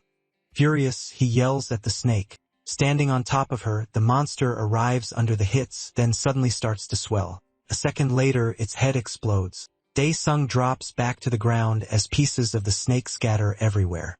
He mutters that it smells like fish, then notices something odd. He says this trick was way too obvious, so of course he saw it coming. Where the head used to be, something starts changing, and a new one begins growing back. He realizes it might be exactly what he thought, and soon the giant serpent is fully restored. This time, it's even more enraged. Daesung says that kind of cheap move won't work on him. He squares up and tells the monster to come at him. The protagonist watches the raging beast, and the snake lunges straight at him. Already ready for it, he waits for the bite. Then he jams his arm between its huge teeth, steps on its tongue, and forces his way into its mouth. Inside, he spots something shining brightly and says this really is the flame of regeneration. Right then, the giant snake snaps its jaws shut around him. The serpent rises after swallowing him. The terminal says the demons of pandemonium despair and cover their eyes. But almost right away, the monster starts acting strange. Then it opens its mouth and spits out something glowing. Daesung bursts out from inside it and lands safely. He catches something massive that slams into the ground, then stands up holding a huge sword. The terminal says he got the Hellfire sword, but at 50% implementation it can't work at full power, so some skills are sealed. Daesung says 50% is still enough to kill this thing. Now it can't use regeneration anymore. The enraged serpent charges him again, and he readies the new sword. Set on ending this, he says this has gone far enough and lifts the weapon as power surges through it. Then he brings it down in one brutal clean strike. The blade tears a hole through the monster, and the blow is so strong it cuts the creature clean in half. Daesung looks over what he did while the terminal announces the mission is complete. He gets the serpent's blood, 20,000 conquest points, and the Hellfire sword reaches 100%. Suddenly, the chains wrapped around the sword snap apart, and MC looks at the completed weapon with satisfaction. The terminal explains, this is the Hellfire sword, and the trials were meant to prove he truly wanted it by enduring the burning pain for a set time. He figures that means one last step is needed to fully understand the blade, the trial of scorching hell. Then the terminal shows 239 left, adding that it won't kill him, but the pain will continue. Daesung realizes he'd have to endure the burning for almost 240 more hours, 10 days. As flames swallow everything around him, he thinks for a moment, then decides he doesn't need to suffer through this trial at all. He asks if Flame King has become a dog that can't even recognize its master. The terminal still shows 239 hours and 54 minutes left, but Daesung tells it to get that countdown out of his face before he slices it up and burns it to ash. At once, the terminal changes the remaining time to 0. The flames begin to die down, and a voice calls out to its lord. It begs forgiveness for not knowing who he was until hearing his voice. He tells him it's fine. It has been a long time, King of Flames. A bright light shines through the smoke, and Daesung says he made sure not to go to Pandemonium. Pandemonium is where souls that die in hell end up. It's an endless void like sinking into a dark sea with no bottom. The terminal says the demons cried, pounded on the walls of darkness, and begged their ruler to free them. The King of Flames says that after his lord disappeared, he kept waiting for him through the storms of time. Daesung asks if he resents him, but the king says no. If it was his lord's choice, he accepts it gladly. What truly angered him was everything that happened after his lord vanished. Confused, the protagonist asks what happened. The king explains that one day, a strange enemy came from the edge of the dimension. They attacked when the demonic beasts were weakened by the gap left behind by their monarch and overran hell. On top of that, they sealed hell's time and space. Then they banished the demons to Pandemonium. He says all he could do was watch them get crushed, and in the end, he was forced to be swallowed by a giant white snake. His pride was stripped away, and since then, he's wasted his time on meaningless things. Still, his lord has finally freed him. He adds that, with respect, he doesn't understand why Daesung came back there. MC says he needs his help, and he'll explain the rest when the time comes. The King of Flames says he's thankful his lord came for him, and he asks if he knows what that thing is. The king says he doesn't know, but it gives off a strange energy, the same kind he felt from the outsiders. He warns the protagonist to be careful since he has no idea what it really is, but the protagonist barely listens. He says the system has never betrayed him after all his hard work, and he can be careful later once he's done collecting everything.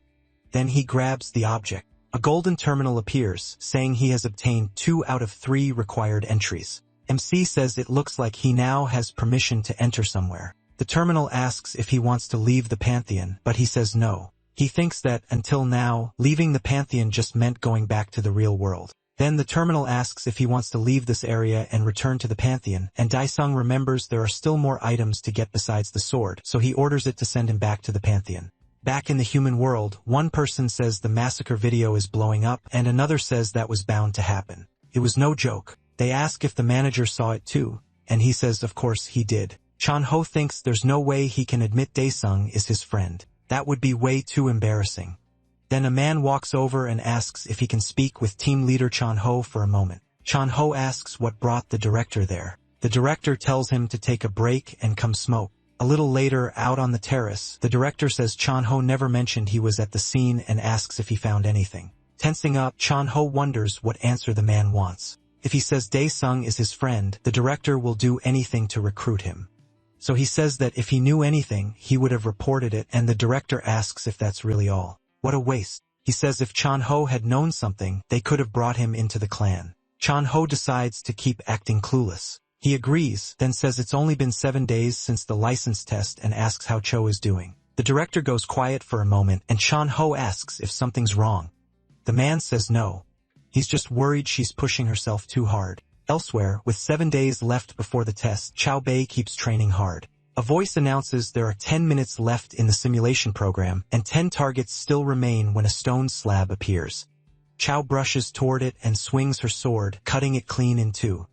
An instant later, more of them appear. One forms behind her, then opens up and reveals a monster inside. The creature bursts out of the stone shell and charges with shocking speed. Caught off guard, Cho turns to face the one in front of her, but another monster suddenly bites into her shoulder from behind. At the same time, the first one keeps coming, rushing straight for her face until a voice cuts in and says that's enough. It announces that the training program is over. She turns around. The chief is standing behind the glass watching her. In a serious tone, he tells her to come upstairs because they need to talk. Still frustrated in the medical room, she says she could have kept going easily.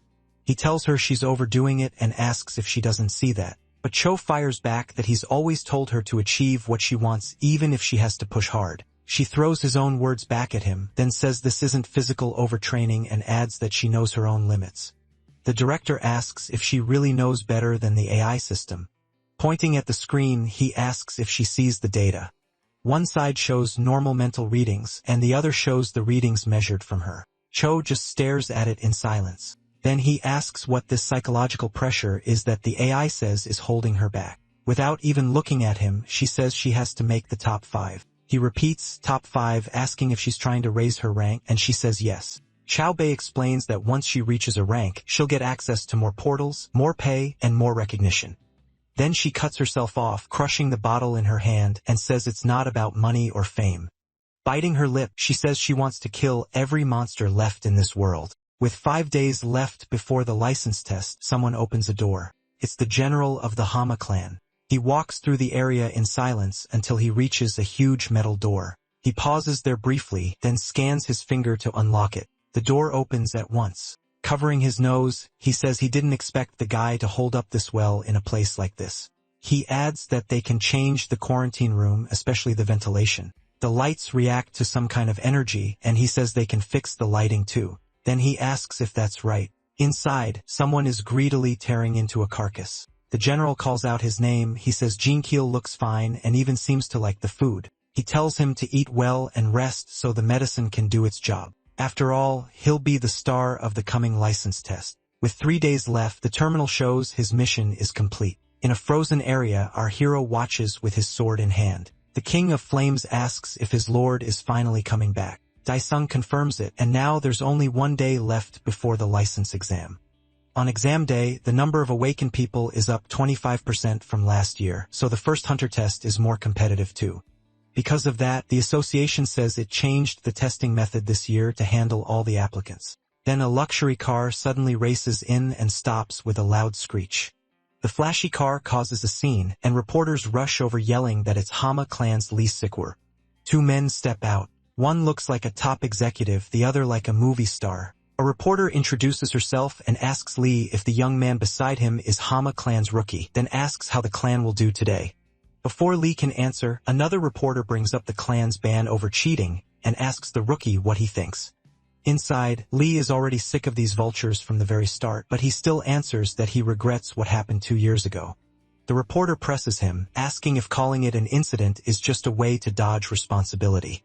Right then, someone taps the reporter on the shoulder. Sikwoo calmly says this year's test will be fair and clean. The two keep walking away from the car and the swarm of reporters, while the younger one glances back. Soon, they reach the test complex. They keep moving until they arrive at the exam area. Annoyed, the Hama clan rookie says he shouldn't have ignored what those people were saying outside. Lee warns him by name. The other just says he was kidding and won't do anything. Lee says having fun is fine, but he needs to stay in control, especially if something gets exposed because that would cause a lot of trouble. Then a man walks up behind them saying he'd like to know what kind of trouble they mean, catching both off guard. Save-Woo looks back slightly to see who got that close without being noticed. It's Captain Hwang Jun-young, and it's been a long time since the three last met. Lee jokes about his outfit, saying he looks like a gorilla in disguise, and Hwang says it's because of the reporters. Hwang adds that at least he doesn't have to act fake for cameras like some people do, and the comment clearly hits the younger man. Then he notices something unusual. He studies Lee's companion and senses an aura that's steady, powerful, and perfectly controlled. With a tip of his hat, Hwang thinks the young man made a very smart move. Sik-Woo catches that right away and points out that the captain is already focused on the rookie before the exam even starts. Zhao and Young apologizes, but says he's worried he may have to report that rookie again like he did 2 years ago, and hopes it doesn't happen. Lee answers coldly that it won't, then the two walk off, leaving the captain watching them. Irritated, Jen notices the old man is still staring at him and asks Lee if that guy has a problem. Lee calmly says he gets why Hao Xiao feels that way, but reminds him the old man isn't their target. Jen replies that first they need to find the real target. A woman passes them while talking on her phone, heading the other way. Jean Keel watches her closely and his expression shifts. Sik-Woo explains that she's Shin Cho-young, a strong fighter from the Soul Clan, but Jink Il barely cares. He just thinks beating her would be easy. Lee tells him strength isn't the point. What matters is that the clan and that old man are working together. But instead of backing off, the rookie gets even more excited and says she'd be fun to break. From a distance, Hwang senses something is off and wonders what Lee is planning this time. But whatever it is, that young woman won't fall for it. Then something else suddenly grabs the captain's attention.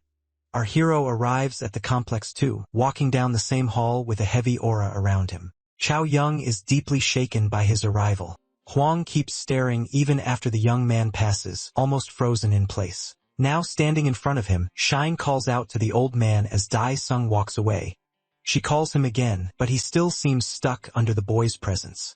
Clearly rattled, Hwang finally speaks without looking away and tells her to be careful. The sudden warning confuses her. She thinks he's talking about the Homai team boys and says she won't let her guard down, but Hwang says he doesn't mean those two. Still watching the boy walk off, he says he's talking about him, and the young man has no idea they're even discussing him. Someone apologizes for not coming in person because work piled up. Hearing the clothes will be returned later, they say to just use them well since they'd end up as rags anyway. A voice alert announces that the hunter license test will begin soon, and all participants must take the provided gear and head to the exam room. Han pauses in front of a machine like a vending unit. The screen tells him to place his finger for a scan, so he can collect what's inside. He does what the machine asks, and a box with his name pops out. He checks the contents and finds protective clothing inside. Meanwhile, at the exam room, the participants gather outside waiting, and one of them says they're finally taking the test. An older man proudly puts on his special suit, feeling all the struggle was worth it to get here and rise above the people who look down on him. He's especially mad at the bastard who dared touch his head, and he swears he'll act if he sees him again. Just as he thinks that, someone suddenly places a hand on his head again, startling him. Furious, he starts turning around to see who did it. A young man wearing number 14 stares him down with a strong aura and tells him to move. Sweating hard, the bald man thinks it's better not to react. While that's happening, Dae-sung arrives wearing number 104. He notices the man slumped by the wall with his head down. Excited, the young fighter lets out his own aura and says the games can begin. Elsewhere in the exam building, Seo waits with the other applicants for the start. The young man from the Ham My Clan looks while our hero is lost in thought. A lot of people have gathered there, and then the lights in the hall slowly switch on until the place is fully bright. Circles of energy appear in front of everyone. The crowd stares, wondering what they are, when a mic check sound suddenly echoes through the room. A man introduces himself as the supervisor, greets everyone, wishes them luck, and says he'll get right to it. He explains that this year's gate has 3 floors, and each one leads to a different environment with its own goal. One person asks what he means by 3 floors, while another says he's never seen portals split up like this before. Someone raises a hand and calls out, then asks the supervisor, says no weapons will be given, and they can't bring anything except the protective suit they're wearing.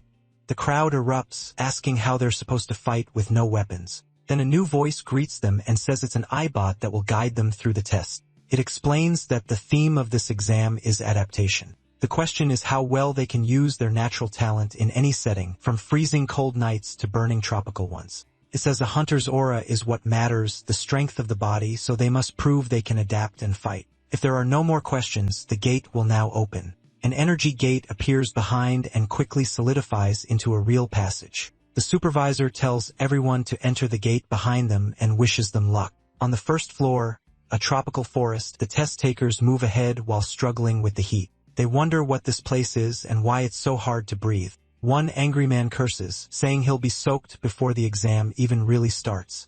From a monitor, someone watches several candidates. In a large control room, several men observe the test on big screens. One says the candidates seem weak, and another wonders if the test is too hard. Maybe all of them will fail. An operator says he doubts that and points out that the rookies sent by the Soul Clan have guts. On screen, the girl starts to speak. She tells herself to calm down fast so she can use as little energy as possible. The clan director thinks Cho is doing really well. Back in the control room, they say the Habma clan also came well prepared this time. Jim is impressed and thinks this is insane. The clan general hears people praising how ready the Habma clan looks and gets interested. That makes him excited, thinking the old man got fired up just from seeing it. Then he notices the Soul Clan director staring at something behind him in surprise and thinks he shouldn't be that amazed. Captain Huang is impressed, wondering who this calm guy is. He quietly watches the screen, then something catches his eye and he focuses on that boy. On the monitor, Arthur General is shocked. He hasn't even broken a sweat. He also can't sense his aura and wonders how he's hiding it. Our hero thinks he wanted a drink, but good thing he already drank back at the terminal. His status shows no abnormal effects from the environment. By the exam rules, getting caught means instant elimination. But if nobody notices, then there's no issue. Around him, people complain, asking when this will start because they're dying out here. Then the bracelets on their wrists light up, and a voice announces that all candidates have been confirmed. Now it will reveal the first stage conditions for those selected. They need to kill 20 swamp orcs. The moment he hears that, our hero takes off. One candidate curses and says he won't lose. He charges ahead, breathing hard, until a rock trips him up. He slams face first into the ground. Spotting water ahead, he mutters that it's a swamp. Still, he's thrilled and asks if that's really water. Maybe he can finally survive. He crawls toward it on his knees and reaches in to scoop some up, but instantly realizes it isn't water. The sticky worm grabs him. It uses slime that looks like swamp water to lure prey. The bot announces that candidate 94 has been eliminated and emergency protection is starting. The creature suddenly swells and its head bursts, sending the man out into a forest clearing. He's lowered safely to the ground as the bot says protection will stay active until the recovery team arrives. Elsewhere, another candidate keeps moving. Our hero keeps making his way through the forest. He glances aside and thinks it still doesn't seem to be there, so he picks up the pace. The rescue team reaches the eliminated candidate and starts recovery. Then their communicator beeps. He checks it and sees that candidate 104, Han-sun, is being tracked. The rescuer is surprised, wondering about number 104. At last, he finds a swamp orc and it spots him too. He says that's a shame. He wanted to smash its skull with a rock. The orc glares at him. Looking at the huge rock overhead, he asks if the monster agrees, calling it a pig. The creature roars in rage and rushes him, but then that giant rock drops above it. Dae-sun punches it to send it flying. The boulder breaks apart and every piece slams into the orc. A huge crash echoes through the forest, blasting debris everywhere. As our hero stands there, someone watches him from hiding. The man thinks this is candidate 104. When he was told to track him, he thought whoever gave that order was crazy. Looking at the corpse, our hero counts this as his 6th kill, while the hidden watcher admits he's no weaker than a rookie from a major clan. Dae-sung says hunting them one by one is too slow. He didn't want to spend mana this early, but he has no choice, so he summons the Shadow Specters and gives them an Ariner. Another part of the tropical forest, deep in the jungle, some orcs sense something. They ready their weapons, but after waiting, they're confused because they still see nothing. One tells the other to hold on and be patient if he wants a good meal. Then something starts dripping down on them, and more of it keeps falling. One of the orcs finally notices something, and our hero appears behind them. Dae-sung says he's starving after digging through the ground. He gets what they mean, but still doesn't fully get it. One orc says the food came to them on its own, and another agrees. The protagonist counts them and realizes there are probably more than 20, then he asks what exactly they're trying to say. The Flame King tells his lord they see him as food and asks for the command. Looking at the group, Dae-sim says they're hilarious. Then he finally gives the order, burn them all. Elsewhere, someone moves through the forest. Xiaobei uses her aura opening skill and forms a protective field around herself. As she advances, she casts Expand Search and spreads her aura to find targets. The next second, she finds one. She quickly changes direction, rushes toward a tree, and kicks off it hard. An orc is launched into the air, and the girl appears with aura and sword ready. She figures that at this rate, she can clear the first floor in an hour. The orc gets back up and tries to run. Seeing that, she moves in to finish it and charges, calling out forth. But someone beats her to it and cuts the monster's head off first. She turns back in shock and sees that guy from the Habma clan wearing a scary look. The orc drops dead. As June stares at her, she realizes it really is the guy from Habma. With a satisfied look, he says, 5. Annoyed, she says that's just like the Habma clan stealing other people's prey. He fires back that they're in a competition, so nothing belongs to her. Then he calls her dumber than an orc. Xiaobei snaps that if all he can do is steal kills, he'll only be good for cheap entertainment, and asks if having a filthy mouth is some clan tradition. Jim shoots back, asking if her clan started a tradition of being idiots 2 years ago. The two glare at each other. He wonders if he should kill her. She's even worse than he thought, but he decides to wait until at least the second part on the second floor. Jim keeps staring her down while she mocks him, then she turns and walks off. As she leaves, she flips him off and tells him to go play by himself. Idiot. Furious, he thinks he's going to kill her. Overflowing with rage and power, he rushes at her, then a huge crash erupts nearby. He stops while the girl is still facing away. He looks confused, not understanding what just happened. She seems just as surprised. Both of them look around for the source, and then a giant fire explosion erupts nearby. A few minutes earlier, our hero gripped his weapon, and the Flame King asked for the order, then Daisung gave it burn them all. The terminal shows the Hellfire Sword activating Skill 1, Hellfire, triggering its special slot. Flames start pouring from the tip of the weapon. The terminal confirms Hellfire's first special ability is active. A massive blast of fire bursts out as the Flame King says, Spectre. The orcs freeze in shock, and the next moment, a huge fire explosion rises over the forest. Back in the control room, the staff are stunned. The bot announces that candidate 104 has cleared the first floor and will now receive the coordinates for the second. The whole room is speechless. They ask how long it's even been since the test started. How is it already over? Another demands his info right now because they want to recruit him immediately. The captain thinks he knew this boy wasn't ordinary, but never imagined it would be this extreme. Meanwhile, the Habma clan general looks uneasy. He turns away in irritation for missing it. On the screen, another huge fire blast appears. The operators are amazed by that power, shaking the man.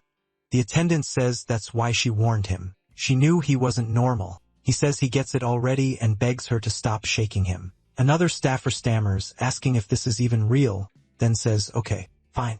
But they still wonder why old Ginseng is there. He walks over and picks up an orc axe standing among the dead monsters with the weapon in hand. He notices one is still alive. He runs over to the orc and gets ready to strike. Then he keeps hacking at it, counting 1, 2, 3, while saying this is delicious. Excited, he calls it his 11th kill and says following that trash number 104 was a great idea. The operators are stunned, asking if this cowardly move counts as cheating. Another says he's not sure. The test is about adaptation, but someone points out that old man is a normal person who couldn't even pass the awakening test. So how did he get into this exam? The girl explains that Han Da-sun broke several measuring spheres that day, and someone asks what she means by Han Da-sun. She gets mad while the other person apologizes and asks her to explain. She says the rumor is that after breaking the sphere, he asked them to erase the result. The man asks what happened next and then says he heard a flood of complaint reports were sent to the association, probably because of that. He flicks the girl on the forehead and tells her to say something that actually makes sense. Then he adds that no amount of complaints would be enough. An older man walks in and apologizes for interrupting. The three bow and ask why the branch manager is here. The manager says he was the one who approved that person, shocking the staff. One of them asks how he could Darwinu Aluk Salafawax. The manager explains that 3 nights ago, they caught him trying to sneak through the portal with bombs strapped to his body. A woman asks if he was trying to kill himself because he isn't awakened. The manager says no. He explains that the man lost his entire family in a portal break years ago, so this is likely revenge. Everyone falls silent. One says that if the system accepted motives like that, the whole thing could fall apart. The other two start whispering, and he nervously asks if he said something wrong. The manager cuts it off. Either way, this should have been absolutely impossible, but he caused that incident the other day. He got his pay cut for 3 months, yet he doesn't mind. He feels like he found a real gem. The operators wonder why the monitors are glitching and try to contact support. Then our hero appears on the main screen.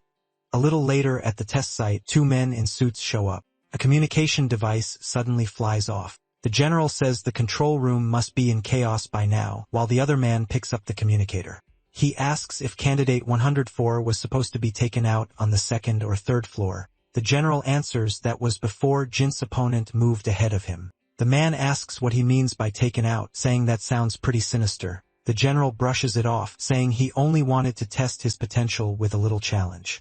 To that guy, a little challenge sounds insane.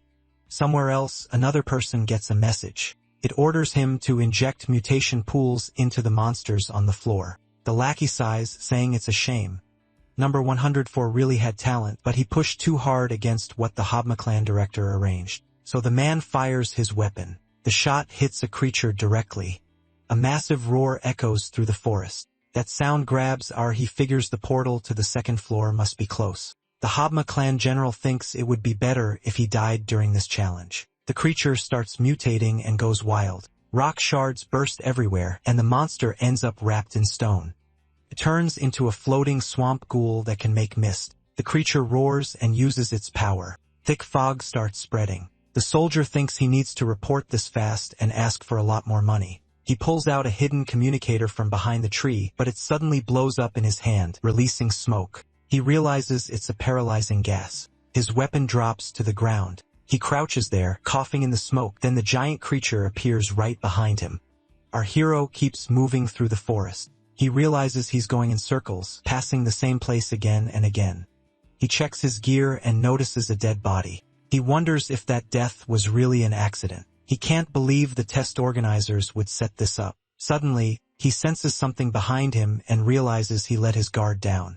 A swarm of rocks shoots toward him. He spins and blocks the attack with skill. Still, one projectile slips through and nearly reaches his face. It's a different kind of shot. The instant it lands, it explodes. Daeswang does his best to guard against the blast. At first, he thinks it's fire absorption, but then he realizes it feels more like mana absorption. Either way, he can't use the power he used on the orcs. It's still on cooldown for 1 hour and 27 minutes, and that thing clearly won't wait. The monster starts creating those projectiles again and launches them all at our hero, who blocks with his weapon. He keeps cutting and dodging every shot the creature throws, then he moves in and charges.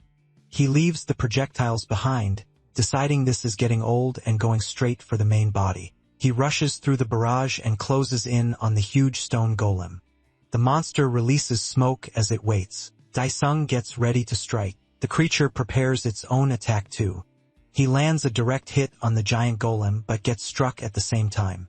The damage he dealt seems minor, then the impact sends him flying, smashing through trees. He's thrown a long distance, kicking up dust behind him. Elsewhere, someone is ripping apart a creature. Jim tears it open completely.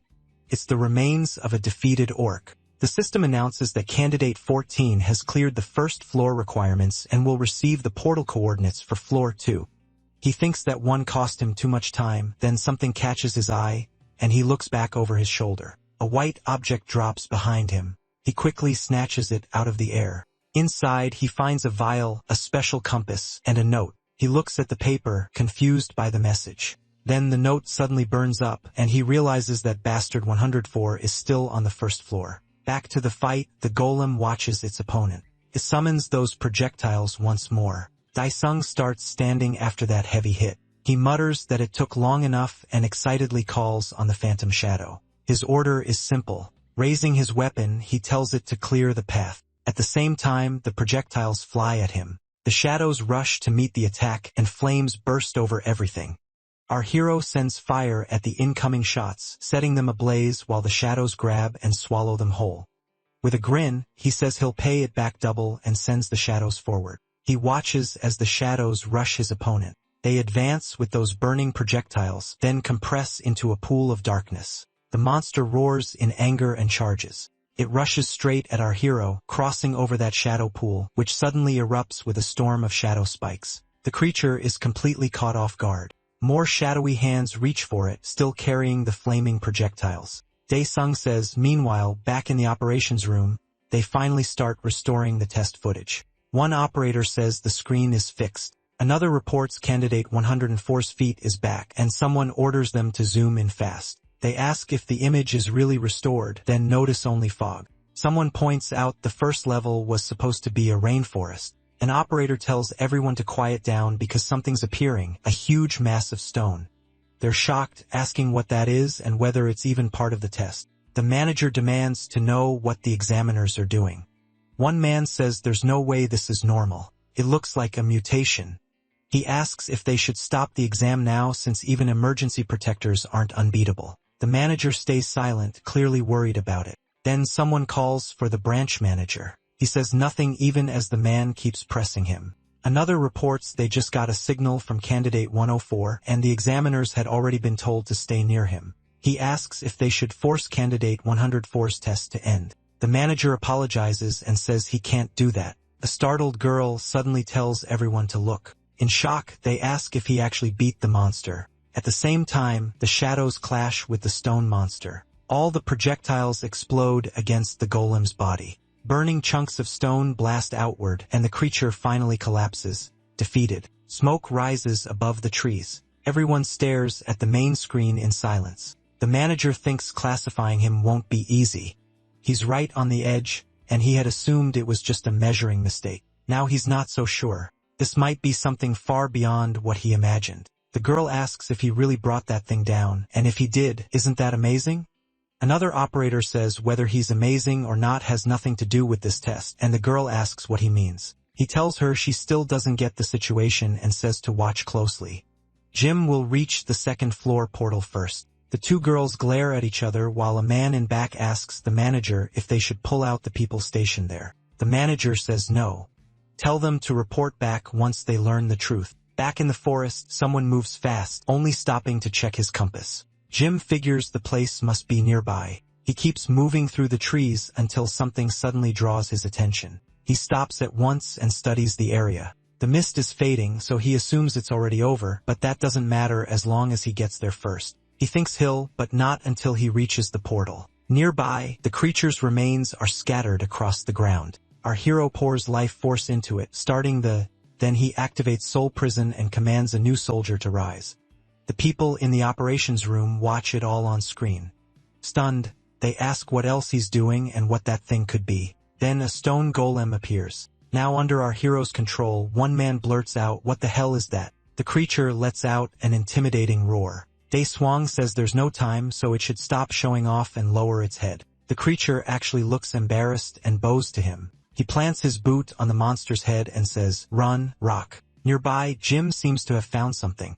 Seeing the portal, he says there's no way he won't finish first. But suddenly, something shoots past him at crazy speed, leaving him speechless. Stunned, he wonders what that bastard is. Back at the exam building, the Habma clan general walks through the hall, hearing shocked voices from inside. Satisfied, he says this should be over now. The door to the room begins to open, and the big screen shows his candidate frozen in shock, staring at something. The boy looks completely stuck. The boss angrily thinks he's an idiot. And now our hero appears, sitting comfortably on the head of his. He tells it to follow this route because it's the fastest one. Dae-sung says he'll make the road, tells it to go straight, and names it Rocket. Then he orders the flame cane to blow, and fire bursts from the weapon. That huge blast clears a path through the forest. He asks what it's waiting for and tells Rock to run. The golem charges down the path with our hero on it. Then he commands the flame cane. In the control room, one person says 104 used some kind of summoning skill, and another says it's a technique they've never seen before. Someone asks if that's even possible with an aura skill, and another answers that anything feels possible in this world. Now the girl says test or not, this is definitely going on YouTube. He's fighting like he's in a fantasy movie. Suddenly, the girls turn in surprise, and so do the other men in the room. The Habma clan general looks furious. After that, the room goes completely silent. One of the men walks up and warns him not to do it. He answers with nothing but an angry stare. One of his subordinates steps in and tells the man to back off. The boss rubs his head, trying to calm down. Then he apologizes, saying he just got carried away by that amazing performance. The captain finds it sickening that he failed to see this coming, no matter how careful he was. Still, he believes Xiaobei will make it there too. Back in the forest, Jean curses Daisong. Then he glances back and spots someone else rushing his way. Caught off guard, he turns for a better look. It's Cho coming straight at him. She's moving so fast that he starts running too. Meanwhile, our hero arrives in a freezing zone.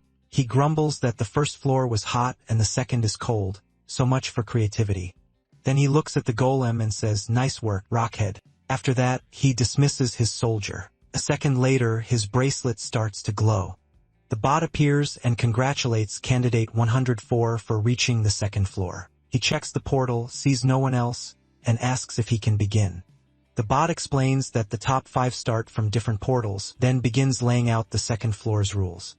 Excited, it points to the mountain and says he has to reach the top of the snowy peak. Dae Swang starts forward as the little bot wishes him luck. He figures the distance is about 5 kilometers. Then Umizi begins climbing the huge mountain. As he climbs with drones following him, he thinks this is getting boring. Watching them rise beside him, he thinks he can't use those anymore. The sound from below makes him look down, and he spots someone at the bottom of the mountain. He remembers hearing that even C or D ranks can make money as carriers, but they're still awakened. Jim curses the test for dropping everyone in different starting spots. He's so annoyed he can barely stand it, and until he cuts that bastard down, he won't be satisfied. Then something grabs his attention.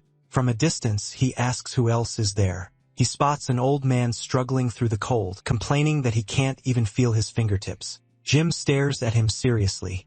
His first thought is that this pest showed up too. The desperate old man slaps his own face. He says he can't give up. He has to think about his family, who died without even getting to scream. Then he yells that it's not even that cold. Right after that, an avalanche slams into him. He starts screaming for someone to save him. With a cruel grin, Zhang tells him to go die and curses him as he sends the old man to hell. Suddenly, screen cuts to disconnected. The operators panic, asking what happened. Another says the drone feed is dead, and a third says everything seems to be down. Lee Suk-jae takes it all in quietly. He thinks it's finally started and hopes Jin Cheol won't fail him again. The snow keeps pouring down on the mountain. More people show up, and one of them asks if they really have to climb all the way up. His partner stays confident and says, "What's the problem? They're the strongest combo here." Out of nowhere, someone drops in and stomps the guy who was giving a thumbs up. His partner freezes in shock, but before he can react, the attacker grabs him by the head too. With a furious roar, he overwhelms both of them. Wild with excitement, Jean says the orc champion vial works great, and now anyone in his way dies. Meanwhile, Xiaobei keeps climbing. She thinks the hunter network is unstable. Then she wonders if all electronics just stopped working. Nearby, a drone starts shorting out. Daisong notices and decides it's broken. He says, "Great, now he can take it slow." Then he suddenly lets go of the mountain. At the same time, he calls up another skill, the armor of the destroyer dragon Valar. He starts dropping and he keeps falling fast. Nearby, Xiaobei notices something strange. She wonders what that huge surge is. In the next moment, our hero appears in the air with wings. Stunned, she wonders if candidate 104 is flying with aura. Daesong shoots past her at high speed. Far below, Jean is still tearing through the other candidates. The guy on the ground is already a mess, then something catches Jin's eye. He looks up and sees our hero flying overhead with his wings spread. Jean curses and wonders if that bastard used some kind of harpy ampoule. He drops his victim right away, then he runs after Daesung, yelling for number 104 to wait. Back in the operations room, someone orders the test to stop immediately. The captain glares at the local manager. He demands to know if the awakened candidate's safety isn't the top priority. The manager tells Captain Huang Jun to wait a little longer. They'll investigate as soon as they can. Lee Suk laughs and mocks that, saying if people who want to be hunters can't handle this much risk, can they really be called hunters? Then he turns to the branch manager and asks if he's wrong. Under all that pressure, the manager can only cough. Furious, Huang asks the young man if he caused this. Smiling, the boy says maybe weak hunters just shouldn't become hunters at all. The manager and the rest of the staff can only watch in tense silence. Huang explodes in anger, calling him a little snake. The young man just says the old man should retire. Back in the test, our hero reaches the mountain peak. Seeing the gate, he asks if he can finish now. Then he heads straight for the door. Xiaobei keeps climbing, still pushing forward. Jim is climbing too. Then from under a pile of snow, a hand sticks out. Someone starts dragging himself free. Exhausted, the old man crawls out and collapses on the snow. Panting, he thinks he won.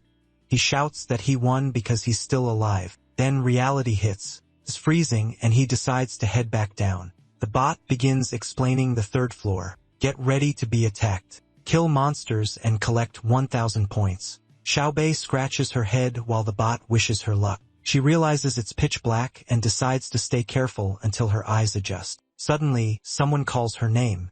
Jim shows up full of energy, asking if she saw that guy flying a second ago. She looks at him and says, John Jinkiel. He tells her she was lucky to get there before him. She clearly doesn't care much about him.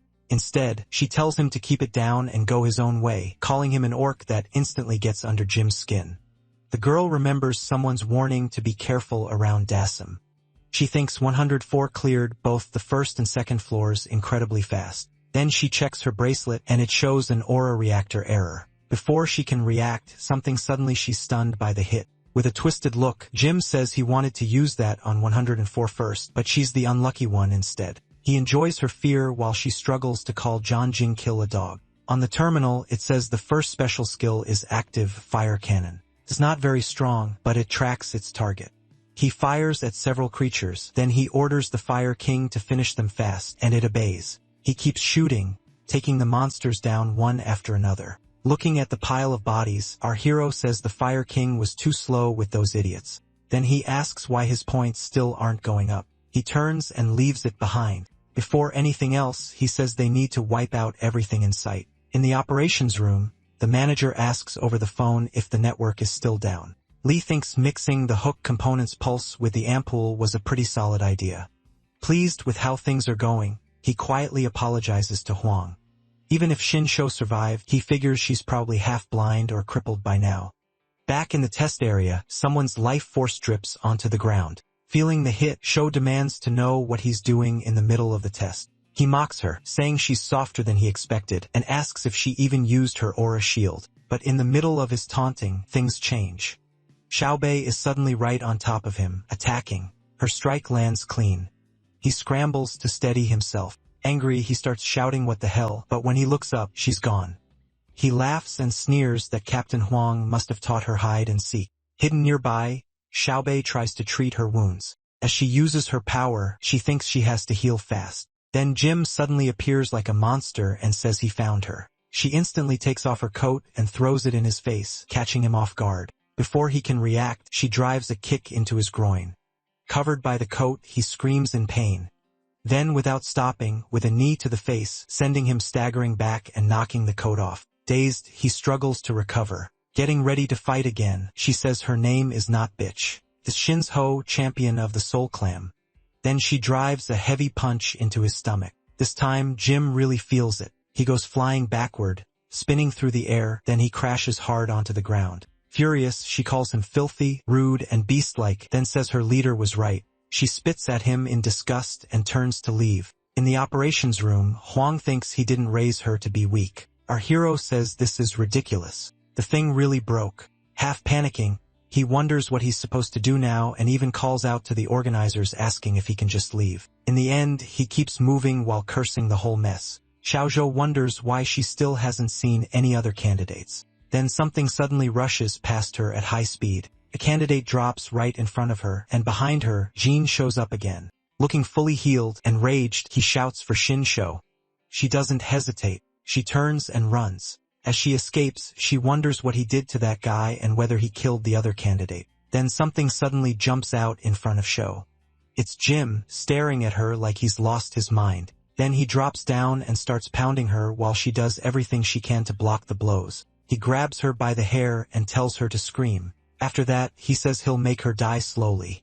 Jim keeps beating her without stopping. Every hit is clearly hurting her. Yanking her close, he mocks her. Go ahead and cry for help. Maybe someone will come save her. Then he laughs and reminds her the comms are broken, so no one's coming. While he enjoys himself, Xiaobei suddenly drives 2 fingers into his eyes. He jerks back with a scream and lets her go. Covering Xiaobei knows she has to recover fast. She needs to get away, but something starts changing in his eyes. As she crawls off as fast as she can, the man suddenly calls her name. A moment later, he grabs her by the neck again and growls that the game is over. His eyes glow red with fury as he tells her to die, but then something pulls his attention away. Daesung shows up just in time and asks what he thinks he's doing. Thrilled, Jim blurts out that it's number 104, then drops the battered girl to the floor and starts cackling. He greets number 104 saying he's been searching for him. Then he vanishes from sight and thanks him for showing up. In the next instant, Jim is right above him, but he stays calm. He takes a small step, slips past the attack, and heads straight to Xiaobei. Jim freezes, confused about how that worked. Kneeling beside Shou, the protagonist says the pain must be brutal. And since she's healing this slowly, the wound was probably deep. He glances back and finds Jim staring at him. With that same wild look, Jim says number 104 seems pretty talented, but Daesung ignores him and asks if he did this to her. Jim says she didn't understand her place, so he taught her a lesson, and laughing says MC will end up the same way. He answers with one word, no. Then he asks if this is the one who broke the meter, but Jim just keeps laughing at him. Clapping his hands, he unleashes a storm wave attack. Daesung notices his bracelet reacting to it. Jim says he forgot about the emergency shield, but since it's broken, the protagonist is out of luck. Before he can finish, MC rushes in and punches him in the face. Jim is sent flying and skips across the ground. Holding his face, he snarls at Daesung. He doesn't let up and fires off fire cannon. Jim panics and tries to block it. A rain of shots tears toward him, but he insists his talent isn't below the protagonist's. Then something catches him off guard. Daesung is suddenly right in front of him with his summoned soldiers behind him. MC says this bastard is really pushing his bad temper. In the operations room, someone reports that the second-floor network is back. The manager asks about the third floor, and the woman says server replacement is still going on. It'll take another 30 minutes. He orders security to the second floor and tells them to wait at the third-floor gate. The girl confirms it. Lee tells the manager to take his time, then mocks the whole thing. Weren't these supposed to be hunter candidates? And Captain Huang thinks he really is his snake's child. Just then, the door swings open and someone rushes in calling for the branch manager. He says the security team reported 1 death and several injured on the second floor. The manager is stunned and asks what happened. Lee only watches with quiet satisfaction. Captain Huang, though, looks uneasy. On TV, the news says the hunter test video feed has been down and there's been no update for the past hour.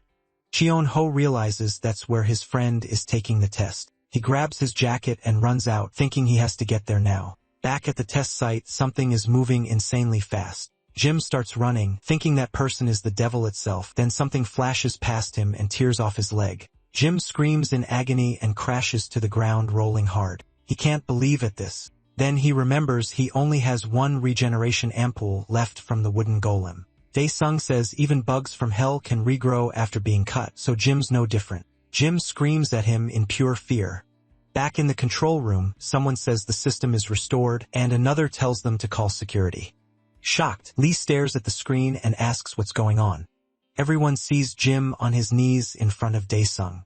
He begs for his life, saying he has no regeneration ampoules left and asking to be forgiven. The protagonist repeats regeneration ampoules, then says that's a problem. He'll have to cut him in half and see if he multiplies.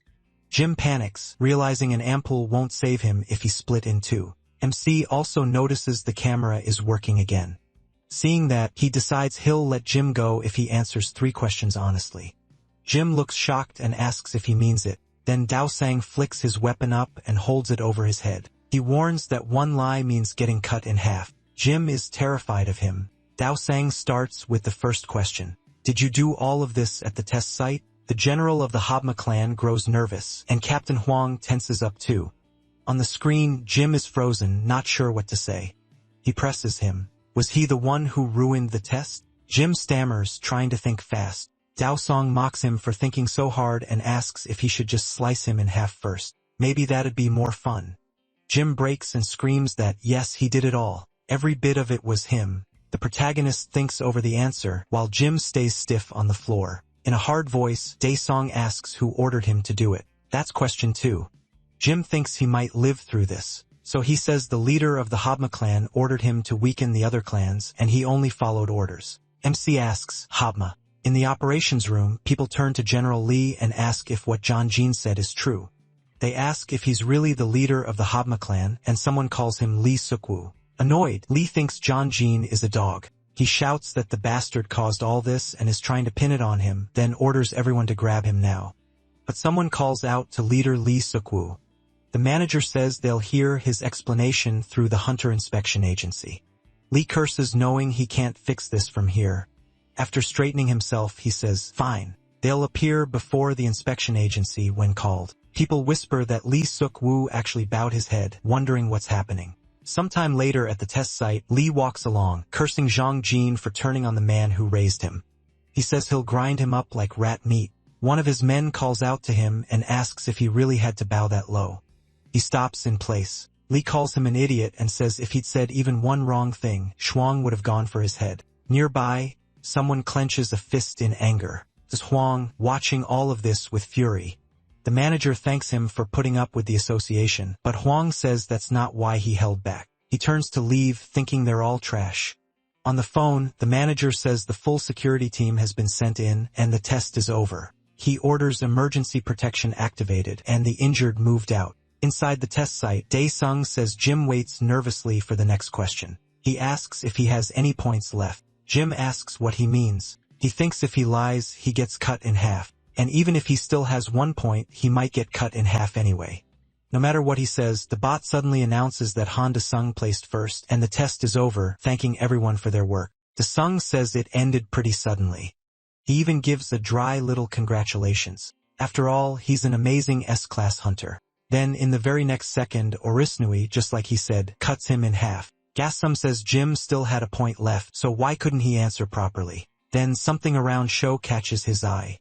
He looks over and sees green energy covering her. Back on the snowy mountain peak, the security team reaches the portal and orders the injured to be taken out first. Inside the 3rd floor, they report another injured person and call for a stretcher. On the Hunter Association board, people are saying the Haba clan should be broken up and that January 2004 did well, among other comments. Someone snaps a notebook shut while the old man closes his eyes and thinks. A woman walks up and tells the president all 10 clans have arrived. He thinks about the person who came to the association today just so he could see him and lets out a tired, my God. She says that even with just what he showed on the 1st floor, Han De-sung already looks S-class. The old man asks if he's the first monster since Lee Chong. Pointing at a document, he says, Secretary, mail this to Han De-sung. Then he adds that no matter what, they have to bring him into their association. The woman answers, yes, sir. Outside the building, several cars are lined up. Inside, the place is packed and noisy.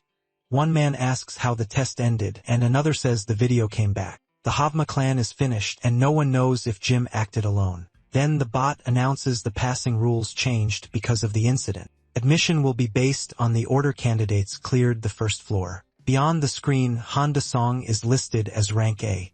Chung Ho calls De-sung and asks where he is, then he freezes and repeats, S-rank hunter's bathroom, asking why he's in a place like that. Somewhere luxurious, someone takes a drink while De-sung relaxes in a massage chair. The doors swing open and someone shouts his name. Chung Ho looks confused and asks how this even happened. De-sung says he has no idea. The president's secretary told him to rest there. Chung Ho is stunned. The president's secretary, he says this is completely insane. Da-sung says the secretary told him he's a rank now with a shot at reaching S rank. Chung Ho is thrilled. He says this is huge, and with that kind of money, the protagonist could even buy a whole building. MC looks pretty pleased with that. Then Shankaho says there's chaos outside since everyone thinks he could become Shrank. In the lobby, people argue over him. One says to bring him into their clan, another wants the contract ready, and someone else wonders if he's world-class already. Then the elevator reaches the 1st floor. People notice someone coming and realize it's from the association. Everyone rushes over. A bunch of cameras start flashing at the old man. He loudly says he passed the hunter license test. The crowd keeps snapping pictures, congratulating him, pushing for interviews, and asking his name. He introduces himself as Da. That makes everyone freeze. They ask if he's Han De-sung. Questions start flying. They ask about the incident, the fire on the first floor, and what caused the broadcast problem. Then someone says Dae-seong looks different. On the big screen, the old man is listed as Han Dae-seong with a rank shown at the borderline. Elsewhere, the rescued candidates are losing it. One says he's done and would rather become a farmer, while others curse Jim. A guard reports they searched all the way to the 3rd floor but still couldn't find Jim. He answers a call and says yes, they'll close the portal for now. Annoyed, he wonders if that bastard really got out alive. The news reports an accident during the hunter test while most of the candidates were still fighting. At home, Ajima says Dae-seong needs at least one more set of clothes since he always wears the same thing, and she wonders if she should get a job. On TV, they say Dae-seong got a rank with a rare skill, and experts think he could become the 6th Awakened S-Class. His mother is stunned, then she yells for her daughter from inside the house. The girl runs over and asks what happened. Her mother points at the news and asks if she heard what they said. She stares at the screen in shock and blurts out that her brother being a rank is insane. Just then, the door opens. Ding-song walks in and says he's home. Both of them just stare at him. Feeling the tension, the protagonist asks what's going on. Meanwhile, at the Habma clan headquarters, an inspector announces that all activity tied to the Habma clan is now completely banned. Every hunter there, no exceptions, will be pulled out through official action. Lee says his name is Lee Suk-woo and calls it ridiculous that the man with the potential to be number 6 ended up like this. Thinking about him, Lee says he trusted him too much. He should have doubted himself, but didn't. Jim won't be the one to bring him down. Only he can do that. The inspector tells the clan leader to come with him to the investigation office. Lee starts laughing, then he slams his hand onto the table. He says this kind of thing happens when you take on dangerous work, then asks if they're dragging him in just because he was connected to Jim. As his aura starts rising, the inspector asks if he plans to come quietly. Lee turns to manager Kim Song-soo and asks if he knows how he got that position. He says the promising 6th-ranked Lee Suk became clan leader after the old leader died mysteriously, and there's proof he was tied to that death. Lee asks what they expected, sending 2 rabbits into a snake pit. He adds that Park lost his judgment the moment he got old. The inspector shouts for Jong-woo to get ready. The other inspector tells the manager he never said any of that. Then he warns that if they don't want to die to that bastard, they need to kill him first. Lee says his position was never something he got for free. Both sides get ready to fight, but out of nowhere, the other inspector drives a sword into his own manager. Stunned, the manager calls out to Jong-woo. The man struggles to answer, insisting it wasn't him. Lee mocks them, saying the inspector side has plenty of problems too if they're killing each other. The inspector asks Lee if this is his ability.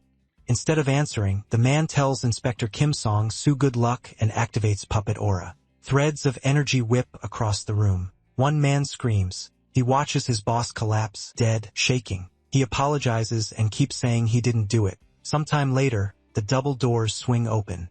The clan leader walks through the hall with his men lined up behind him. Lee says maybe he should let the association president know what happens when someone dares touch him. Elsewhere, Cho is being treated. Huang stands over her hospital bed. The doctor says her aura is shattered, so she can never work as a hunter again. He goes silent, his eyes filling with rage. Furious, he thinks the time has come to judge Lee Suk-woo. Back home, Dae-sung's mother says no. She can't watch him do something that dangerous. Ju Suk-woo agrees with her. She says the news proves he's become someone important, but dangerous is still dangerous. MC remembers Chan-ho joking that if someone wants to be a hunter, 99% of families will fight it and the other 1% will throw them out. He smiles, thinking Chan-ho was right. His mother says that as his mom, if he gets hurt again or something goes wrong like last time, she won't be able to bear it. Dae-sung cuts in and says he already signed with Chan-ho's clan. Jisoo asks if he means Chan-ho's clan, then realizes he signed with the Seoul clan. Suddenly, opens his inventory and reaches inside. His mother is stunned, and Jisoo asks why he's suddenly doing magic. Then he drops a bundle of cash onto the table. Dae-sung says it's the advance from the Seoul clan. He tells his mother to pay off every debt and use the rest for living costs. It's a huge amount of money. Still shocked, his mother asks when he got paid already. While Jisoo gets excited that they even gave it in cash, the protagonist asks why they're so surprised. He says he'll make even more later, tells Jisoo to focus on school, and promises his mother he'll handle the house. From now on, he says he'll protect both of them. The two are moved but neither says a word. Awkwardly, he asks what kind of reaction that is. Wasn't this supposed to make them happy? Ajuma wipes her tears and says it's fine. Jisoo admits she's still worried, but the money is changing her mind. Dae-sung thinks that if this is what you get for returning from hell, then maybe it's not so bad. Somewhere else, a terrifying monster appears. With a roar, it gets ready to attack. A man. Then another man rushes in, slams his knee into the monster, and tells it to get lost. The hit sends the creature flying. After that, he asks the rookie if he's exhausted. The rookie, desperate, tries to call him agent, but the man just turns and walks off, leaving him on the ground. He tells the other man to keep today a secret, then he glances back at the rookie and tells him not to give up. Later, that man is found dead. His partner cries over the body. The association manager and the president arrive at the scene. The inspector blames himself, saying he never thought Lee could be this insane, and through tears, he begs them not to let that bastard go. Crying and furious, he swears he'll cut off that bastard's head. The president calls for the branch manager, and the man answers right away. He orders the Hunters Association force to move in and take all of them. Shocked, the man asks if that includes everyone at the port. Park orders him to dismantle the Habma clan and arrest Lee for insubordination. Later, at Dae-sung's house, someone groans about all the noise and wonders why it's so loud, while the phone shows 101 messages. MC, looking half asleep with dark circles under his eyes, checks the screen. He wonders why he's getting so much annoying spam. One message tells him to call back as soon as he wakes up. A little later, outside the house, Dae-sung calls Sung-chan and asks what happened. Sung-chan says he won the bid for a C-rank portal, which instantly gets him excited to the protagonist. That means one thing now, money. All he has to do is go in and clean it out. Elsewhere, security vehicles race toward their target. At the Habma clan headquarters, the cars stop and officers pile out. They head straight for the clan building. Under a rank-awakened Kim Kai-hong, the team quickly forms up. Sien Man orders Hunter Team First Assault and the 2nd Cavalry Regiment forward. He says if they resist, subdue them like anyone else. And if awakened fighters get in the way, they can be killed. Hin gives the order to move. The assault team closes in on the building and pushes inside, but the leaders suddenly stop in the main hall. Bodies are everywhere, and some are still breathing. Shocked, one man asks what the hell happened and turns to his superior for orders. All around them, injured people cry out for help. The leader orders the cavalry regiment to fall back while the rest stay with him. More bodies lie scattered everywhere. In a chair, the center of the hall, Captain Huang sits there, worn out from battle. The path beyond him is covered with more bodies. They keep moving through the Havma headquarters until they reach a larger chamber. Someone shouts, asking where that bastard Lee is. Then he spots a broken body on the floor. The Havma clan leader looks dead. More people rush into the hall. The assault leader demands to know what happened here. He steps closer, shocked at the state of the body, and curses under his breath. Crouched nearby, the operation leader tells Zhang Wu to stop and says Lee is already dead. Even so, the man keeps shaking with anger. He turns to Captain Huang and says this went way beyond personal revenge. Prang explains he only handled the outside. He wasn't the one who killed Lee. That answer catches him off guard. Elsewhere, in a pit area, the news reports that Lee of the Havma clan was found dead. Right now, the main suspect is Director Huang from the Soul clan. More awakened members of Havma were found dead too, and drugs were recovered at the scene. The old man swears, asking why nobody is answering him. He thinks he built the Dorman clan himself because no one would take him. And if this keeps up, he'll starve before he ever sees a monster. Then his phone suddenly rings. The old man snatches it up. Surprised, whatever is on the screen instantly lifts his mood. A car races through the city. Chun-ho says Dae-sung turned down. Around 10 clan offers. His friend adds that their homes are already packed with hunter gear.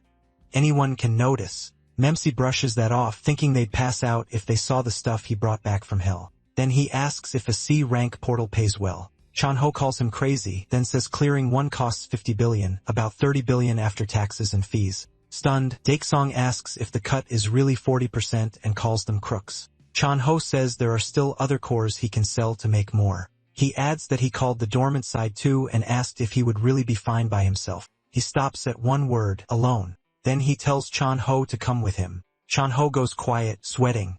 After a beat, he asks what the protagonist just said. MC tells him he already registered him as his doorman, but the paperwork was annoying, so he had Jaiso handle it. A little shaken, Chan-ho thinks this bastard is really gonna get him killed. Meanwhile, the military has sealed off the portal zone. A while later, the two of them arrive, and a soldier asks to see their portal permit. Chan-ho takes out the papers and hands them over. The soldier looks startled as he reads them. The form lists just one hunter, Daesung, and one operator. Chano. Caught off guard, the soldier says this is a group portal and asks if they're serious. Usually, a C-rank team needs about 100 hunters. Chun-ho says that's exactly what he told him. He asks if a rank like him still can't go in, but the soldier says rules are rules. In the end, the soldier orders the barricade opened, muttering that these guys are insane, and he wants no part of it. Chun-ho still asks if the protagonist can rethink this. He warns that even with S-rank potential, this is still a C-rank team portal, and the top 10 clan members won't risk themselves if it weakens the rest. Daesung grabs him and tells him to trust him. Panicking, Chan-ho begs for 1 second so he can get away. He says they should just go home. If anyone has to jump, it'll be him first, so MC better not call him disloyal. MC ignores that and drags him in. Elsewhere, Lee lies on the ground, worn out and terrified. Dark energy wraps around him, and he cries out, begging to be saved. He starts to rise into the air, screaming. Still pleading for help, he sees something like a black eye open in front of him. Then an arm pushes out of it. It reaches straight for the Habma leader. A second later, that hand tears out his heart. Lee feels the deadly blow hit. As the arm slips back into the portal like space, the Habma boss drops to the floor. Later, agents and the association director review the footage in a meeting room. The director brings up Suk and asks if they still can't tell who gave the order. The inspector says there was only one camera, so there's no solid confirmation.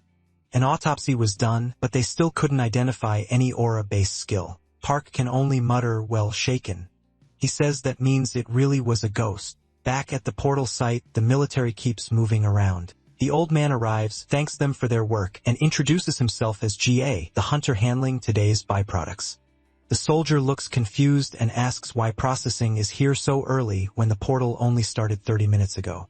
He asks if Daesung is the one inside today, then says to wait a second. After checking the paper, he confirms it. The old man lights up and says, "Great." He thinks this is a team portal, so he got lucky nobody else answered the doorman call. If this works out, the hunter inside could become a huge star, like winning the lottery. Back on test day, inside a cave on the snowy mountain, something strange happened there. Jim keeps healing and thinks he wants to live. He wants to survive and get revenge. Then something appears in front of him. It asks if he wants revenge and if he'll allow it. The giant eye stares at him and laughs. Meanwhile, back in the portal, someone has just gone in. Daesung studies the area while Chan-ho looks nervous. Chan-ho hates this already. It's his first time inside a portal, and he's never seen anything like it. He says they called it a team portal, but the number here is huge. Chan-ho asks, "Where?" Then he sees it, an army ahead. Chan-ho asks what those giant things are. Daesung says this is abandoned land, and those are class 3 lizards, a protected species. The creatures rush them, screaming for food. The protagonist pulls out his massive sword from his inventory. He says a pack this big is perfect. Then he tells Chan-ho to watch carefully. He bursts forward at full speed. Chan-ho can only stare in shock. Daesung jumps over the swarm and crashes down on them like a meteor. The terminal shows Hellfire's third skill has activated. Dae uses Volcano, driving his weapon down and setting off a huge blast. The lizards catch fire before they can fight back. Some try to flee while others only scream. A few seconds later, the whole army is gone. Daesung stands alone in the burned-out mess, and Chan-ho wonders if that's really his friend. He looks over the heap of dead lizards. He thinks it smells like roasted seaweed. Chan-ho calls him a bastard. He says Daesung could have warned him. What a jerk. Hiding power like that and acting fearless. The protagonist says, fine. He'll show him now. Then Chan-ho suddenly says he's made up his mind. They're doing this. MC has no clue what he means and asks, doing what? Chan-ho says they're making a new clan, one that goes beyond Korea, a clan with global power. Outside, people are shocked because the portal seems to be cleared in less than an hour. The soldier panics, says it might be a portal fracture, and orders headquarters to be contacted at once. Another confirms it. The old man points ahead in surprise and tells them to look, someone's coming out. Right then, Dae-sung walks out casually with an overexcited Chan-ho right behind him. Chan-ho proudly announces that the portal is cleared, so they can start handling the byproducts. The soldier is stunned. It's already cleared. How is that even possible? The old man hands over a Dorman clan card and says he's the hunter who took the test with him last time. He explains that he's handling the byproducts today, and Dae-sung notices the man has the same name as him. Chenko asks what kind of Dorman clan this is, if he's the only one here. The old man says he started the Dorman clan himself, so this won't take long. Chenko gets curious when he hears the man's name is also the protagonist. The old man says he'll change his name later, so it won't be a problem. He says he'll reinvent himself, so the name MC won't matter. From now on, call him Lee the 1100th and come visit again. Zhang visit again. Changvo then tells MC to go with him. Later, in a high-rise building, a man shows them an apartment, praising the view, the interior, and the materials. They check out the fancy luxury place. Excited, Jaiso calls her mom and says every room has its own bathroom. Ajuma asks the agent how much the apartment costs. He says the property is valued at 17 billion, and the current asking price is 18 billion and 1. She freezes at 18 billion, and the realtor says yes. Prices jumped because a Hunter Association office is nearby. He adds that safety matters more than anything now, and he heard her son recently became a successful hunter. Jisoo proudly says her brother is in a rank, almost at S-class. Hajime says she's bragging again, and the agent says he thought Dae-sung looked familiar.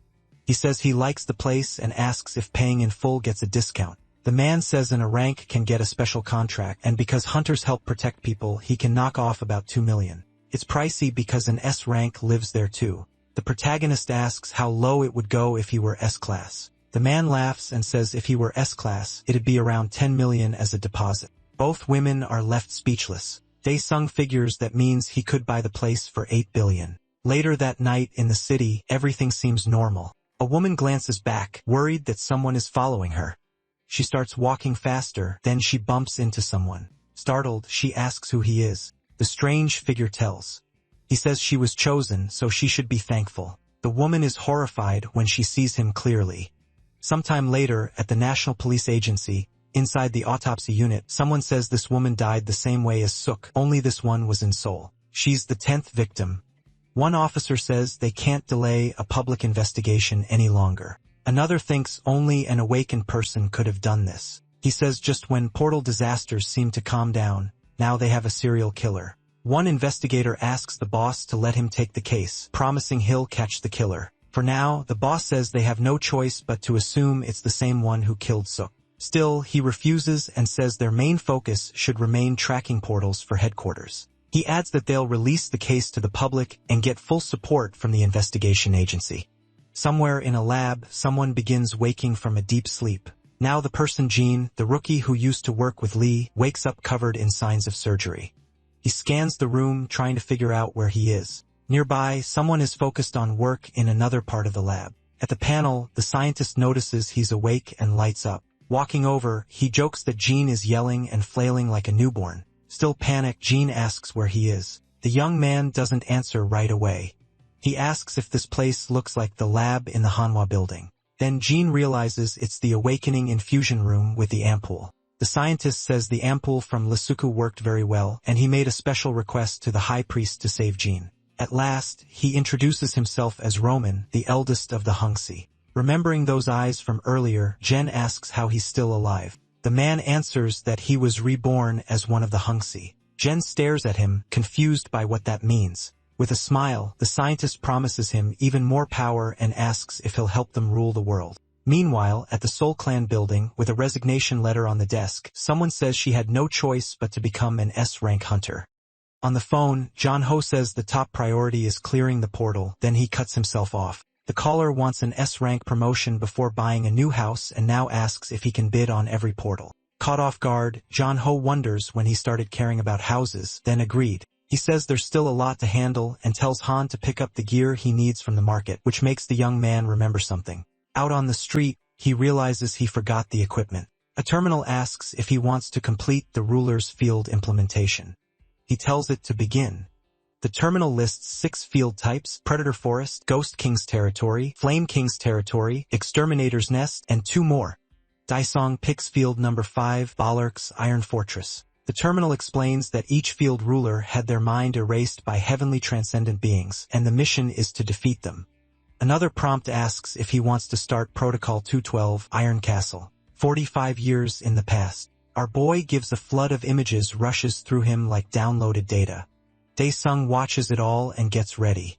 He already knows this fight won't be easy. A portal opens before the fortress. He carries a wooden shield marked with a sun. In his other hand is a strong curved blade like a scimitar. Daesung enters the map, clearly unhappy with this gear. Frustrated, he mutters that they made him weaker for this mission. Back at the Hunters Association, newspapers are full of alarming reports about someone who caused major trouble there. The branch chief tells a worker to send official notices to every clan and post one on the Hunters bulletin board. Then someone walks in asking for the manager. The two men turn to the newcomer and wait. The messenger reports that a team failed to clear a B-rank portal with the Ocean Clan. An employee says that clan is one of Korea's 4 major clans tied to Baekhai Rin and known for ranked awakened members. The messenger explains the monsters didn't match Baekhai's aura type skill, so the team needs support from another S-rank hunter. The chief notes that if the portal isn't cleared within 12 hours, fractures begin. At least the request came from Baekhai Rin himself. Using Hai Rin's name, the manager orders them to locate S-rank Lee Chong-shik and Seo Dong-chul and ask for their help. The young man wonders who would ever turn down a request from Baek, Korea's top healer hunter. The messenger says one person might, River Soyeon of the fortress, because the two are rivals. The manager cuts in and says to use air transport if needed. The others immediately get how serious this is. Elsewhere, part of the city feels eerily empty. Meanwhile, at kids play together under an adult's watch. One boy brags that he's the strongest hunter and will beat the other, but the second child gets upset and says he doesn't want to be the monster because he hates them.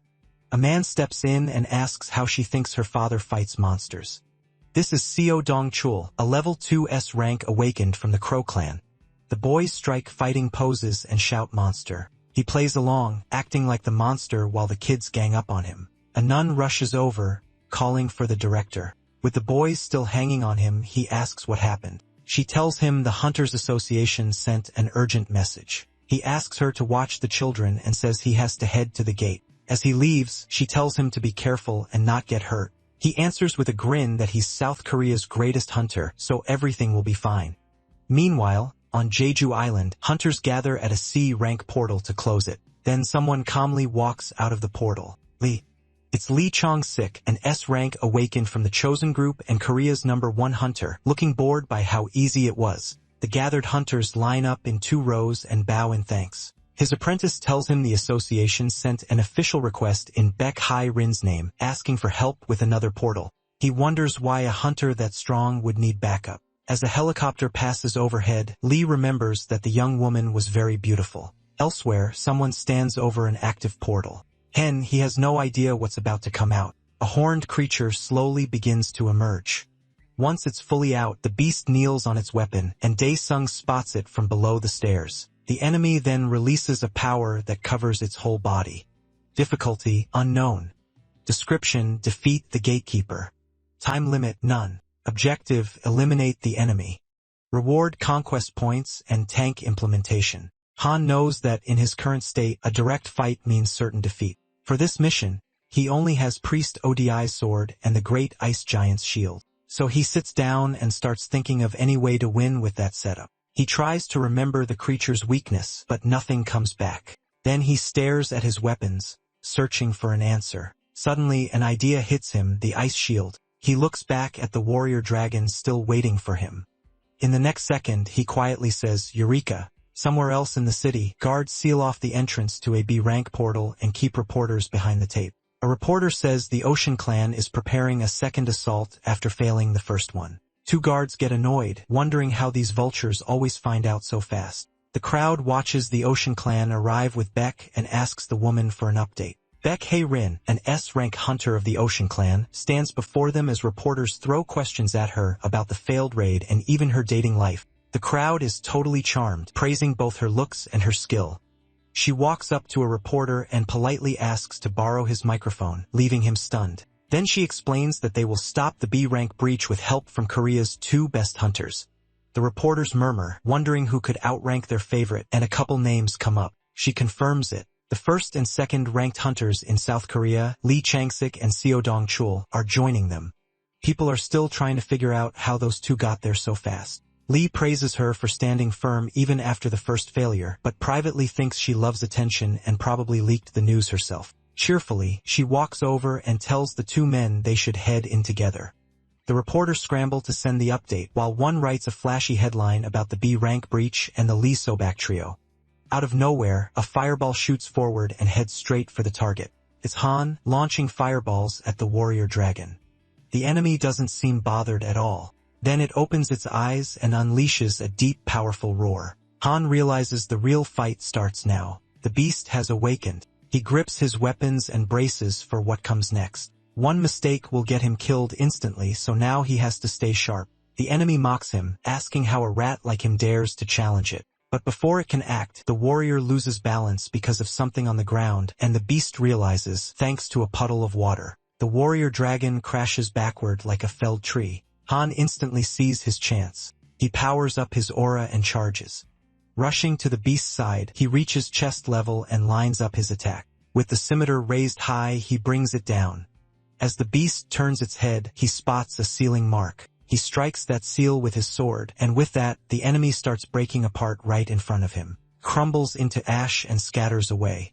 Han is relieved he vaguely remembered the weak point on the creature's neck, dropping the sword and shield. He says he won't need them anymore. The terminal announces that Han defeated the enemy and may now enter the castle. Mission complete, and the implementation reaches 33. Han stops and realizes he needs a weapon before going any farther. Spears are stuck in one of the castle walls nearby. Further in, he spots a floor trap packed with deadly spikes. The terminal updates the mission, go to Balaric's chamber. There's still no time limit, and the reward is conquest points plus 5 extra points.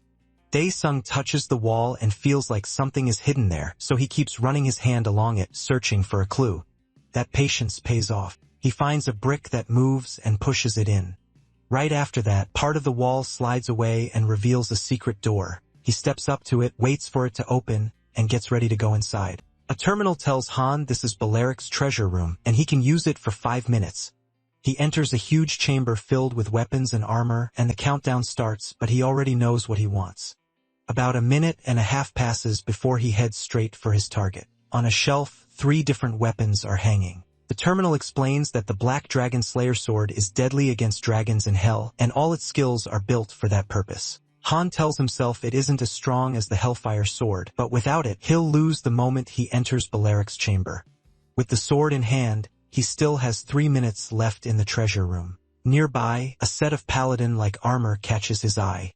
There are also piles of treasure, gold, jewels, and chests of every size. When the timer drops to 2 minutes, he thinks this place must be worth a fortune. Then the terminal announces that Balaric's chamber is open. The implementation has reached 66%, and the 5 conquest points were added. Han steps in. He mutters that this is the final fight. A strange monster lets out an angry roar. Dong-chul complains that it's hurting his ears and says they need to shut that mouth fast. He squares up against the giant beast. Drawing on his power and his weapon, he blasts off the ground. While rising, he sets up a counterattack, then he swings with everything he has. A huge, and he turns back, yelling for everyone to attack. Now the hunters rush in together, shouting as they charge. They hammer the monster without stopping, screaming for it to die, but one of them realizes he can't even cut through it. From the back, Heron cheers Dong-chul on and tells him to finish it. Then someone behind her calls her name and asks if she'll really go on that date if he says so. She turns, shocked by Chong.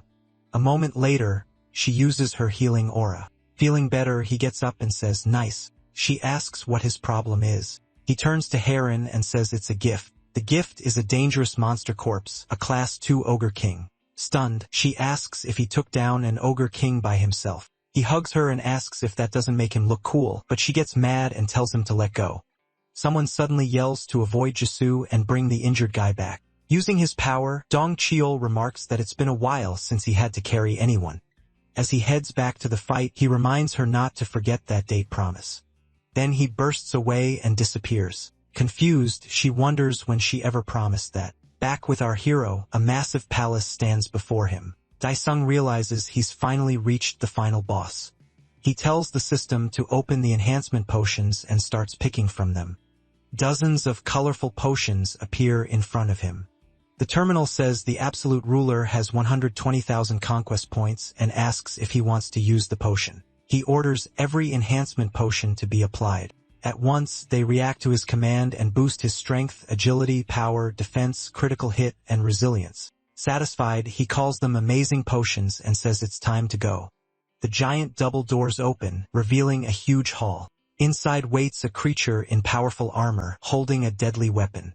Smiling, he says it's been a long time. Balark. The creature just stares back in silence. Then a loud crash comes from the side, and a huge red dragon appears at the boss's feet. It moves toward Han, who readies himself for the battle. The terminal confirms that he resists the red dragon's fear effect. So Han gets ready and activates blood naturalization. Elsewhere, a streamer appears and greets everyone on this YouTube channel, introducing himself as Dragon 7. He tells viewers they're kicking off the weekly hunter rankings. First place, he says, is Immovable, the youngest son of the Chibel family, who hunts as a hobby and leads the chosen clan as its president. He also mentions the director of the Hope Orphanage, a man who calls himself the father of the orphans. Then he moves on, saying the hunting grounds have bloomed again, this time with Baccarin. He reports that this week's B-rank portal crisis was solved in just 6 hours by the Lee Su-Bek pair. Then something catches his attention. Sitting at his computer, he mutters that he's seen this guy before. A solo clear on a team-type portal sounds impossible, but he still feels like he knows him. Excited, he wonders if it's that older guy from the other day. Sometime later, at the Habma clan, word spreads that the Soul clan leader was arrested, and Dae-sun cleared a Type C portal alone. Someone notes that portals are being cleared faster and faster. One guy calls out to Jai-sien, asks him to go drinking, and he'll need to change the mood. Elsewhere, the huge red dragon breathes flames as it watches our hero. Without warning, it fires a blast at Daesung. He reacts right away and answers with a simple strike that lands cleanly on the dragon. The monster roars, raging and spitting fire, but our hero Daesung says it feels like the old days. It's been a long time since he's been covered in an enemy's life force like this. At last, the huge boss rises and joins the fight. Our hero slips past that heavy attack with ease and barely even has to move. Calmly, he says that was nothing. The giant creature growls back at him. Then the giant starts attacking the black-haired fighter again and again, but he knocks every strike aside with ease. After forcing the knight back, he decides it's his turn. He releases the power he built up and pushes forward with fierce blows. But the fortress ruler doesn't slow down, and Han Dae-sung starts getting pushed back. Glancing at Balark, he asks how this thing can be so strong. Suddenly, the monster lets out a scream that shakes the whole iron fortress, then wings spread from its back.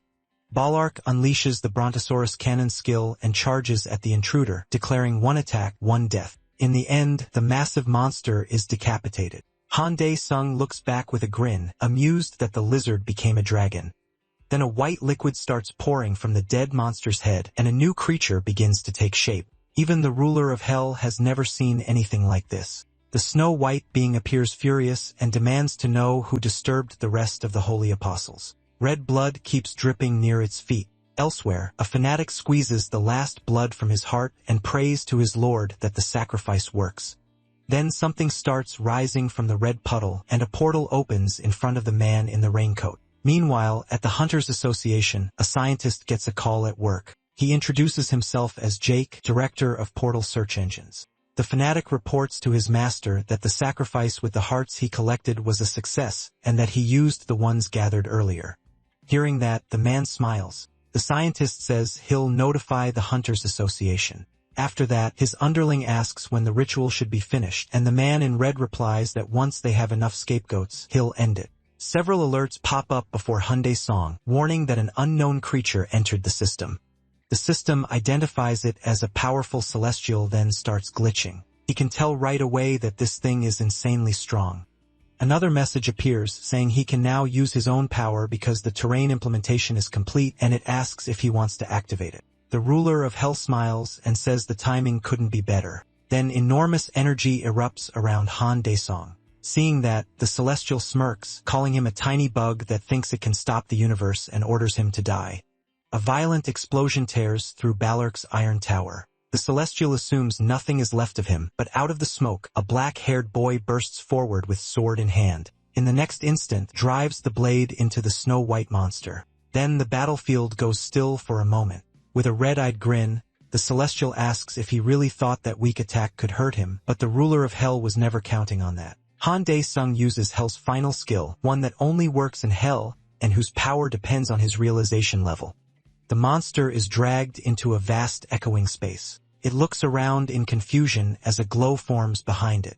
Anda sung skill ipon, eternal suffering. As the Celestial faded away, he couldn't believe a mere bug had pushed him this far. He tried to warn the other Celestials, but the black hole swallowed him whole. Then the system popped up for the ruler of Hell. The elite Celestial was dead. The system was restored, and the mission would end once he took the ruler's throne. He moved toward the place he had earned. Then Han Dae-sung broke into a run for the golden throne. The moment he touched the base of the throne, it started to change, and a staircase rose up in front of him, leading straight to the seat. As he climbed, messages from the imprisoned demons appeared before him. They were thrilled to see this happen. Soon another notice appeared. The Balark mission was cleared. Han Dae soon gained 2 S-class skills, Terrain Exchange and Balark Celestial. He could now summon defeated enemies into his shadow army.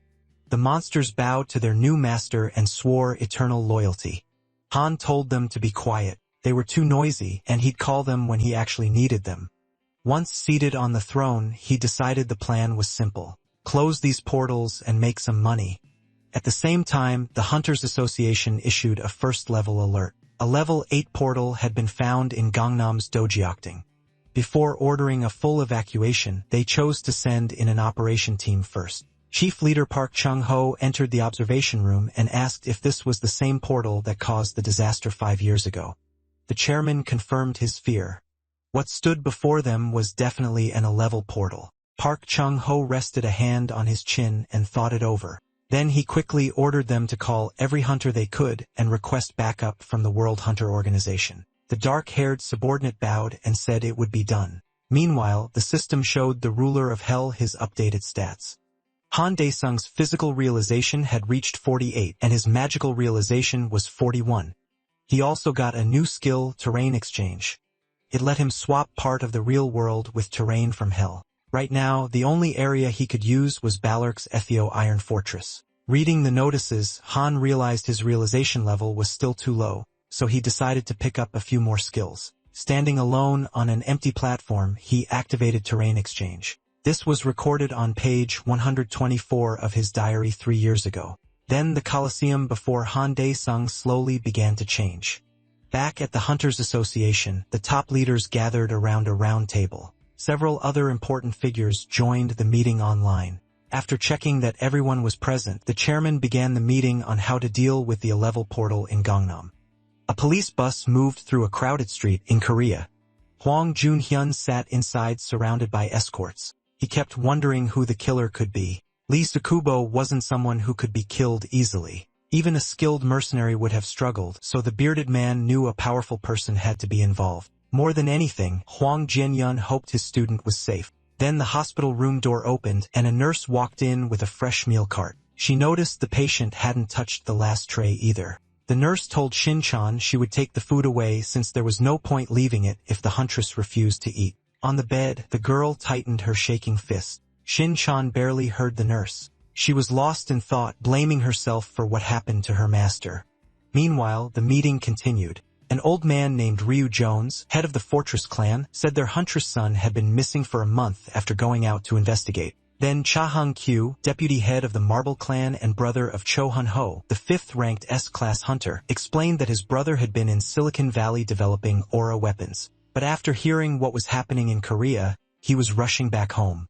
Hearing that, the chairman said Lee Chang-shik, So Dong-kol, and Bae K-rin would lead the attack this time.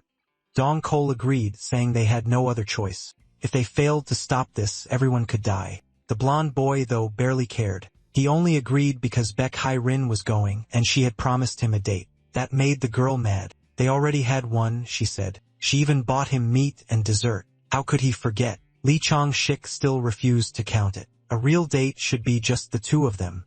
And since she brought Dong-kol along, it didn't qualify. Furious, she snapped that if she called it a date, then it was a date.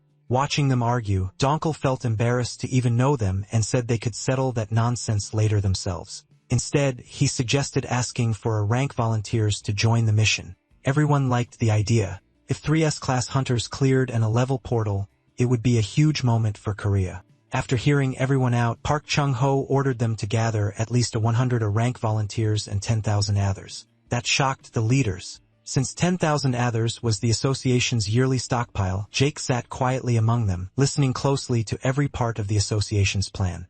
Before long, alarms rang across the city, warning of a level 1 danger and telling all residents to take shelter in the association's bunkers. Heavy rain poured over the construction site. A uniformed man rushed up to the 2 guards in raincoats and handed them the order. With that, the assembled hunters got ready to begin the operation. Not everyone in the crowd was pleased. It had all happened too fast, and some had only come to watch the top hunters throwing his bat over his shoulder. So Donkel said they should finish this fast so the 2 could go on their date. Hearing that, Lee Changshik told the older man to stop showing up. The black-haired man said he had no interest in getting between them. He just told everyone to calm down and wish each other luck. The place inside spread out before them. Looking back at his squad, so Donkel ordered them to check their gear and spread out through the area. Lee Chan-shik told by Kai Rin he was going to scout nearby and warned her not to wander off. As soon as he left, the girl contacted the black-haired man and reported that hunter number 1 had gone to investigate. He got annoyed, saying Lee Chan-shik could have sent that through the radio himself. Then he turned to the others, passed along the report, and ordered the hunters to split the main camp into 2 lines.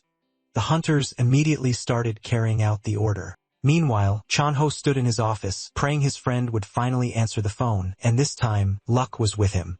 The dark-haired man picked up and asked what he wanted. Holding back his anger, the guy in the suit asked why he'd ignored his phone for so long when there was an emergency. Instead of answering, Chan-ho heard Han Dae-sung talking to his mother, telling her not to pack so much useless stuff for their new home. Dropping into his chair, Chan-ho asked if he was moving. Han said yes, then asked what had happened. Chan-ho told him an 11 portal had opened in Gangnam, and now the association was calling in every hunter above B rank. Han was surprised something that big had opened so close to his home, but he still didn't get what kind of portal needed that many people. So Chan-ho explained that 5 years ago, this same portal caused cracks in other portals too. Back then, 3S-class hunters barely managed to close it. Even while hearing that, Han could still be heard telling his mother not to take any kitchen stuff because he'd buy everything new. Then he shut his eyes and wondered if closing this portal would get him promoted. That bold question left Chan-ho speechless. Inside the portal, a pack of blood wolves appeared. They were ranked at danger level 2, and their favorite prey was human blood hiding behind a rock. So Dong Kal reported wolves at 12 o'clock, 3 o'clock, and 9 o'clock. Then one of the hunters spotted another pack at 6 o'clock and sent the warning over the radio.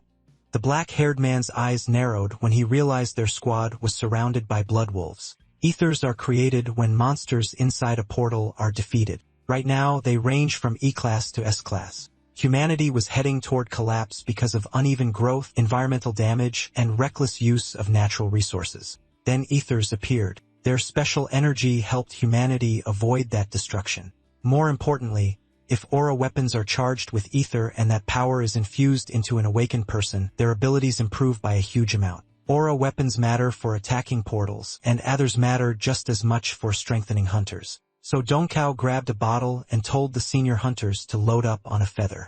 At once, the assault team injected themselves with ampoules filled with some unknown drug. Their aura spiked hard, and they were ready to fight. The blood wolves charged. Then something like a meteor slammed down in front of them and sent the beasts flying. The hunters realized that Blur was Lee Changshik, the top-ranked hunter. As he ran across the battlefield, he hated having to use this power, but he had no choice. In the next second, he unleashed his aura at full range, and a massive wave burst out from his body. The blood wolves froze, drool hanging from their mouths. Then a white-haired young man darted in front of them and pulled all their attention.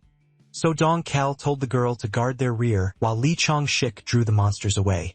The team split up at once and moved in different directions. While fleeing the pack, the blonde hunter told the elder to keep running straight. A quick glance back confirmed the wolves were still on him. He fixed his eyes ahead. Then the number 1 hunter saw Dong Kao charging in, fully powered by ether. Seeing his teammate ready, Lee Changshik passed the lead to him. A second later, the black-haired hunter launched himself off the ground. He shot into the air and used his lightning attack, the one that can hit huge numbers of enemies at once. His bat slammed into the ground, and a blinding flash burst out. Electric current ripped through the blood wolves' bodies. Baekei Rin activated her speed aura. It spread over the allied hunters, boosting them and restoring the energy they had burned through. The team was amazed by how strong the effect was. At the same time, Li Changshik began to slow down, then turned and ran back into the fight. Seeing that fearless move, the other hunters got fired up and followed his lead. Meanwhile, in the ruins of an abandoned city, people were buying small packets filled with something unknown. After the guy in the pink jacket got his dose, the man in the suit called the next person in line. Then his partner rushed out from behind a wall and yelled for everyone to run. Now that could only mean one thing. The dealers bolted from the scene. One curly-haired man couldn't believe he'd fallen this low. Suddenly, bright police headlights washed over them. A voice from the car ordered everyone to drop their weapons and surrender. If not, they'd be charged with illegal drug trafficking. One black-haired man gripped a crude blade and cursed under his breath. Then the patrol car door cracked open, and someone in dark shoes stepped out. The man smirked. He never thought the entire Red Horse clan would sink this far and become trash. The group tensed up. They hadn't expected anyone to know who they were, and now they wanted to know who was facing them. Then Chang stretched out his hand and invited his old comrades to see a new world. They were speechless because standing there was a man who was supposed to be dead. Meanwhile, the last blood wolf inside the rank portal was killed. The hunters weren't that shocked. They cleared such a hard portal without losing anyone. With 3S rank heroes there, some expected nothing less. Baekei Rin moved from one wounded hunter to the next, and one of them was thrilled by her power. If he had an ability like that, he'd never leave the portals. She didn't look pleased by the compliment. She reminded him her skills burn through money fast. They need a rank others, and with Dong Kao using 1-2, they're sinking deeper into debt. The black-haired man realized he felt better even without treatment. He was already starting to build resistance to her yelling. Then Li Changshik appeared behind her and joked that Baekei Rin was chirping like a bird. Her anger vanished and turned into fear. Elsewhere, the other hunters were checking the monsters' bodies. One of them got excited after finding a B rank and ether, then his head burst apart. The terrified hunters rushed toward him, but they were too late. The portal boss sat before them, angry and starving. The area around the portal in Dagoktan was still on edge. The military had set up a defense line within 3 kilometers, and hunters from every region gathered in case something went wrong. The news reported that the legendary trio of S-rank hunters was still fighting inside the portal. They also mentioned how quickly they had cleared a B-rank portal before, and a girl asked if that was true. Her coworker who was near the danger zone said it was. Last time, they cleared one in 6 hours and 21 minutes, but this operation had already lasted 10 hours. That's why the association was calling in rank hunters from everywhere to finish the job. The Hunters Association watched the whole situation closely. The chairman asked a nearby staff member when the International Hunters Association would arrive, but she said there was still no official reply. The black-haired man pointed out that they were stuck in the dark because they had no contact with the team inside. The woman answered that the military and local hunters were already in place, and Cho Hanyal should arrive in 8 hours. Until then, all they could do was trust the 3S rank hunters. The chairman told them to keep trying to reach the international side, and if anything happened, his voice cut off. He refused to say the worst out loud and chose to believe in today's heroes. The hunters preparing for the next clash raised their bows, and a storm of arrows flew at the giant demon wolf. The beast easily slipped past the shots and rushed the hunters like they were nothing. In the next moment, it lifted its huge paw to crush them. Then a dark figure in a raincoat burst out from the group. Hunter number 1 met the giant head-on and blocked its strike. Right after that, he used his skill Sword of Pleasure. He swung with all his strength, but the monster caught the attack with its claws. After the failed hit, Li Changshik jumped back. The demon didn't let up and pressed the attack on the young hero. The blonde hunter kept parrying the monster's blows, but the assault never slowed, and the strain on his body started to show. Humanity's hope began to bleed. The blood wolf moved in to finish him with the next strike, but so Damkle stepped in and saved his partner. Now the black-haired hunter felt just how heavy those blows really were. At the same time, Bakaran had to heal the boy in the dark robe. After getting patched up, the blue-eyed man looked back and told her he owed her his life. She shut that down right away. All that mattered was that he could stand again. They still had work to do. Li Changshik took the order from his beloved with a grin and instantly charged his blade with a Thor to the limit. At the same time, Sodam Kal kept fighting the fanged beast alone. Then the blonde hunter came flying in and used his aura skill, Tiger Claws. The rough-looking man glanced at the reckless guy and let out a heavy sigh. A moment later, the hero unleashed his tiger aura and carved the mad wolf again and again in a matter of seconds. After that, the beast crashed to the ground. The hunters who saw it started shouting their hero's name. Standing by the dead blood wolf, the blonde man calmly fixed his hair and pointed out that he hadn't done it alone yet. Somehow, all the credit went to him again. Then a terrifying roar hit the hunter's ears, and no one understood what was happening. A horde of the same monsters appeared in the distance along with their leader. It was a smaller wolf in metal armor, but the power pouring off it was insane. The hunters panicked. They had barely taken down one, and now there were many more in front of them. Seeing that, the blonde Li Changshan went speechless, but the squad leader stayed calm and ordered everyone to pull themselves together at once. Outside, the scarlet portal began to glow in strange new colors and spark violently. The Hunters Association confirmed it was a break, a level 8 portal break. Everyone in the control room was stunned. The girl with glasses said in horror that this shouldn't be possible while the portal was still being attacked from inside. The chairman had no choice but to consider the worst, that the 3S rank hunters had been wiped out. He immediately ordered the emergency alert sent to every reserve hunter in the country. The staff at the equipment stations moved fast and grabbed their phones. Meanwhile, a 3-toed foot stepped onto the concrete. It belonged to an armored wolf wrapped in overwhelming energy. Stepping out of the portal with the rest of his pack, he looked around, declared today a feast, and announced that the hunt was on. At the reserve hunters' gathering point, Jen approached the newly arrived hunters, checked his tablet, and quickly asked if the Dumbfanch clan was present. Then 3 rough-looking hunters stepped up. They were all B rank, and the dark-haired guy wondered what kind of strange clan name they were using. Next, he called over the Chundel clan. It was just 2 flashy, very strong B rank guys. Seeing those clowns, the guy with earrings looked ready to cry. Then it was the Daesong clan's turn. A plain-looking guy in a shirt stepped out and introduced himself as Han, the 1100th. He was an A-rank hunter. Jin Ki-han was surprised to see such a young guy since he'd once been told to keep an eye on him. Still, that wasn't important right now. Soon, the person leading the reserve force said they had been gathered for a counterattack to stop the portal from breaking open. Hearing that, the grumpy ruler of Hell muttered that a support team like them wouldn't be going inside the portal or even standing near it. Then he figured it would be better if Chong Ho contacted him soon. A second later, he remembered he usually never answers calls himself. Suddenly, a loud blast came from the building with the portal. Everyone there froze in surprise. Jin Ki-heen turned pale, scared to even guess what it meant. But for Hyundai Sung it was good news. An hour before the portal burst, the battlefield had already been soaked with the blood of fallen and brave fighters. A savage wolf charged at its next target, but a hunter with a shield stopped the heavy strike. The impact forced the boy to slide across the ground. For someone at his level, this enemy was way beyond him, but he still refused to back down and faced his fear. The boy with the spear rushed in, hoping to land a hit on the monster. One 4-eyed beast leaped up, ready to crush the tiny human with its weight. Then Donkel appeared, blocked the blow, and blasted the monster with electric aura. After that, the black-haired S-rank told the recruits to get ready if they didn't want to end up as food for these lousy dogs. Suddenly, one blood wolf's paw was cut clean off and dropped to the ground. A panting Li Chung-shik had taken down his target, but he wasn't the only one pushing himself against those hellish beasts. The blue-eyed kid looked at Saw Dangal.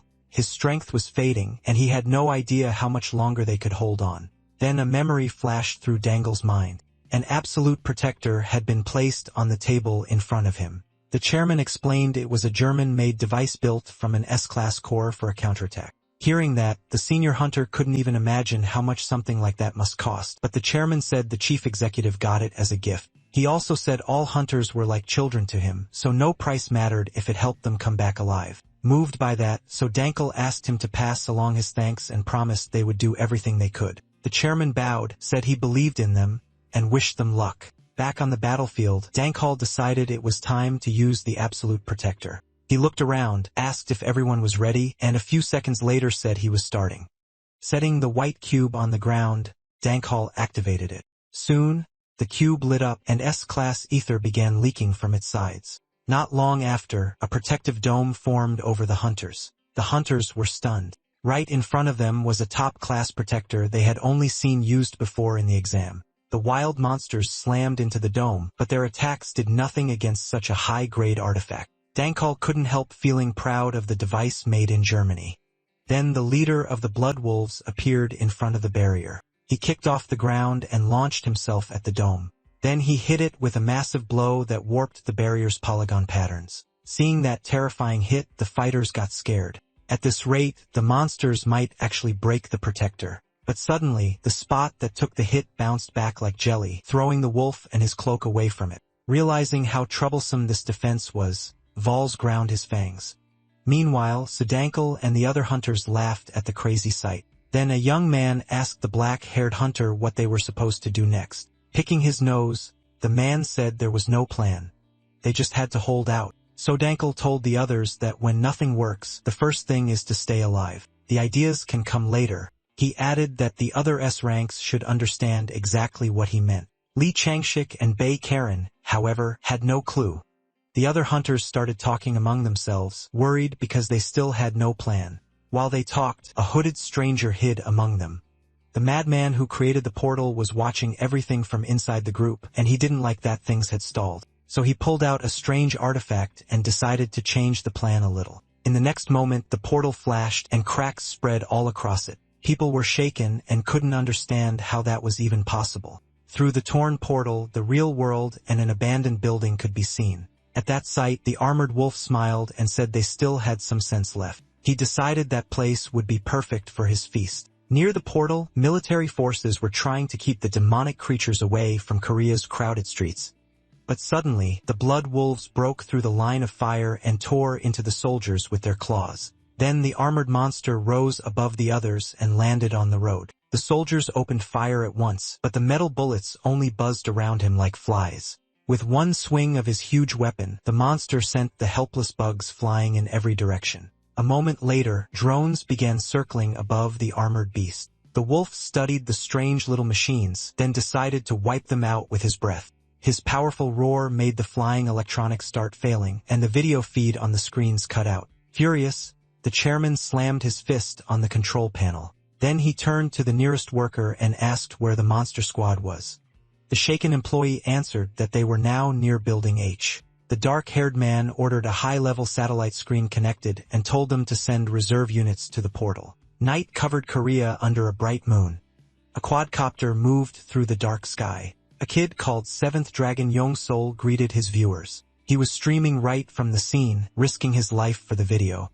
From a rooftop, he took control of the drone to capture the best footage and chase his dream of becoming the biggest streamer. After calming himself, he asked the chat to type 1 if they could see the drone feed and 2 if they couldn't. The chat flooded with 1s when people suddenly started warning him that something was behind him. The blonde thought they were just joking around while he was risking his life until he turned around. The giant wolf was sitting right in front of the streamer. It licked dried blood from its beard, and part of its last victim was still hanging from its mouth. The boy went pale and started sweating, then a severed limb dropped onto the rooftop. Terrified, the streamer jumped back and fell to the ground. The blood wolf opened its jaws wide and lunged at the helpless kid, and he started screaming for his mom.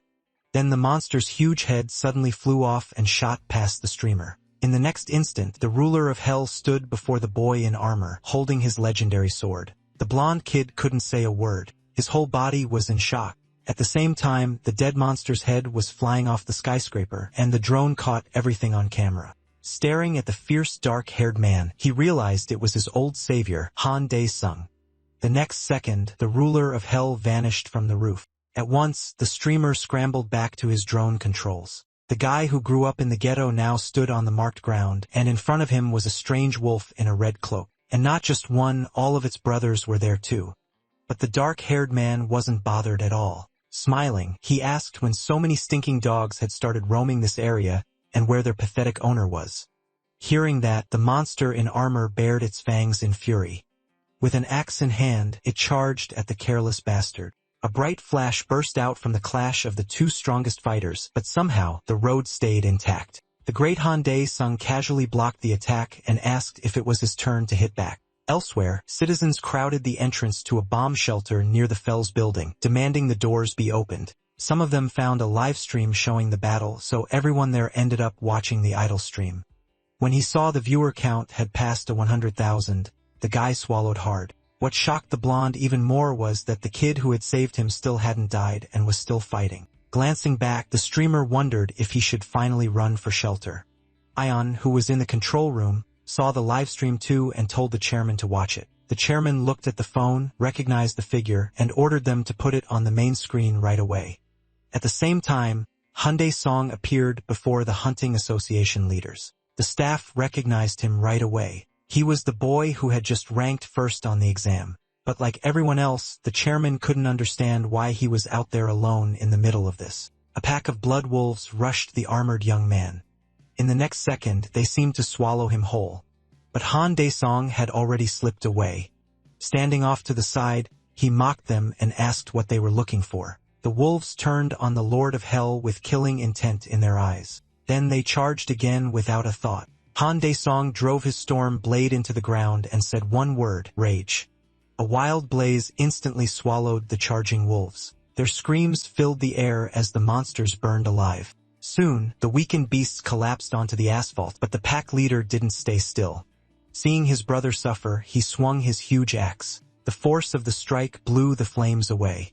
Before long, the wolves got back up and thanked their master. The armored wolf told them to finish clearing the other areas while he handled this insolent human himself. Not only made the ruler of Hell smile wider, he liked seeing a dog act so sure of itself. So he decided to show who really ruled this land and began calling up his demons from hell.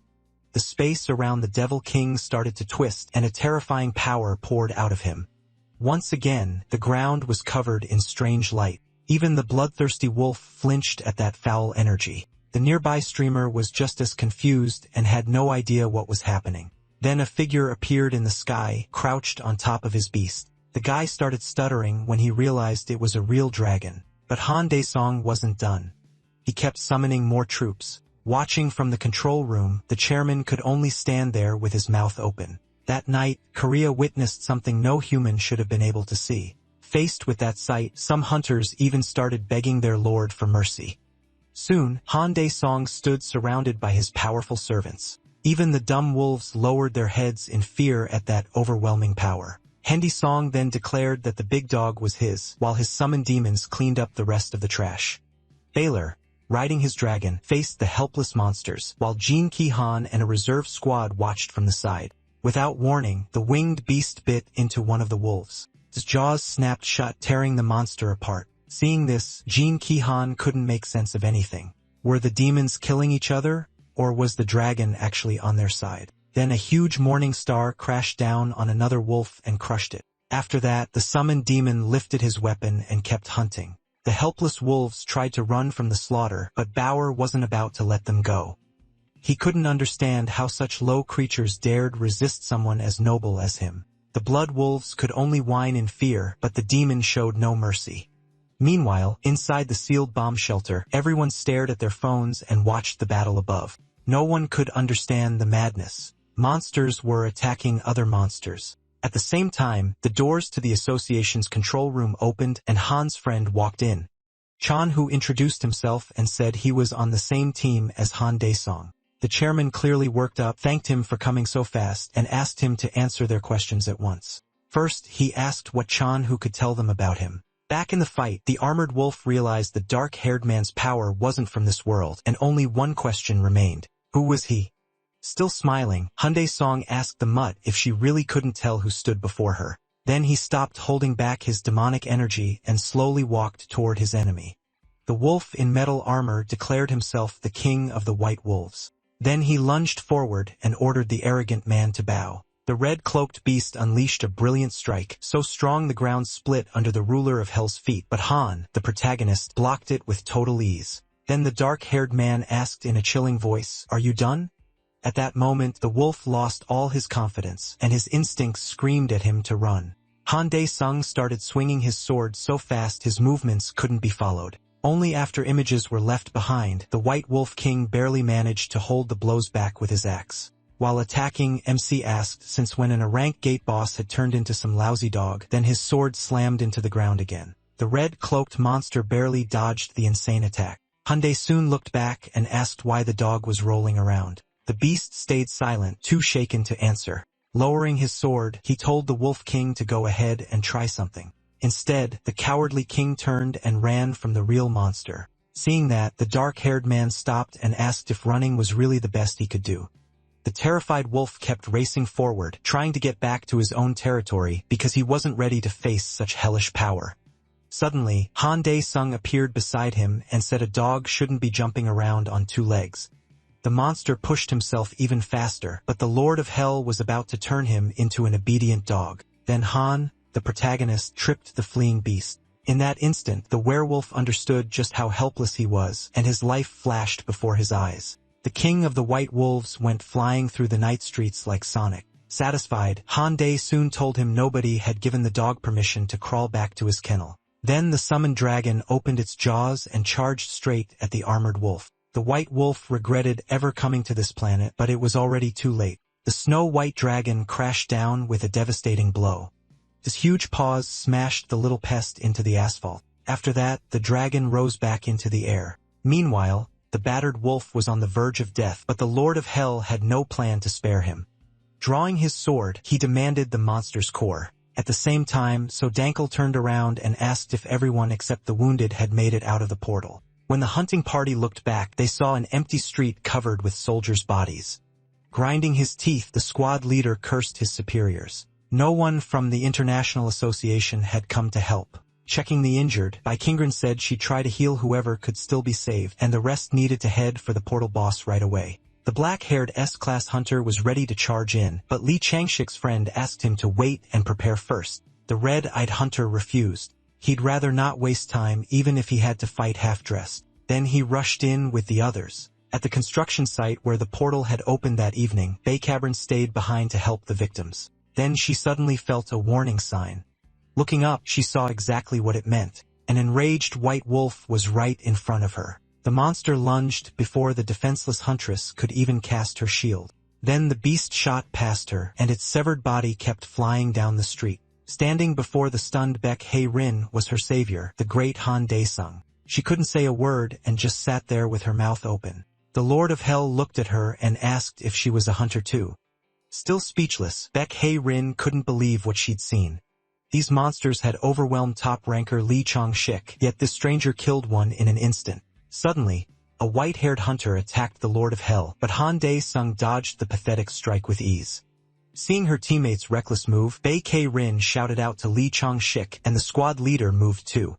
Hearing his allies, the blue-eyed hunter finally realized the figure before him was a man, so he stopped near the group. The top S-class hunter couldn't take his eyes off Han Dae-sung. It was hard to believe the stranger had dodged a sword strike so easily.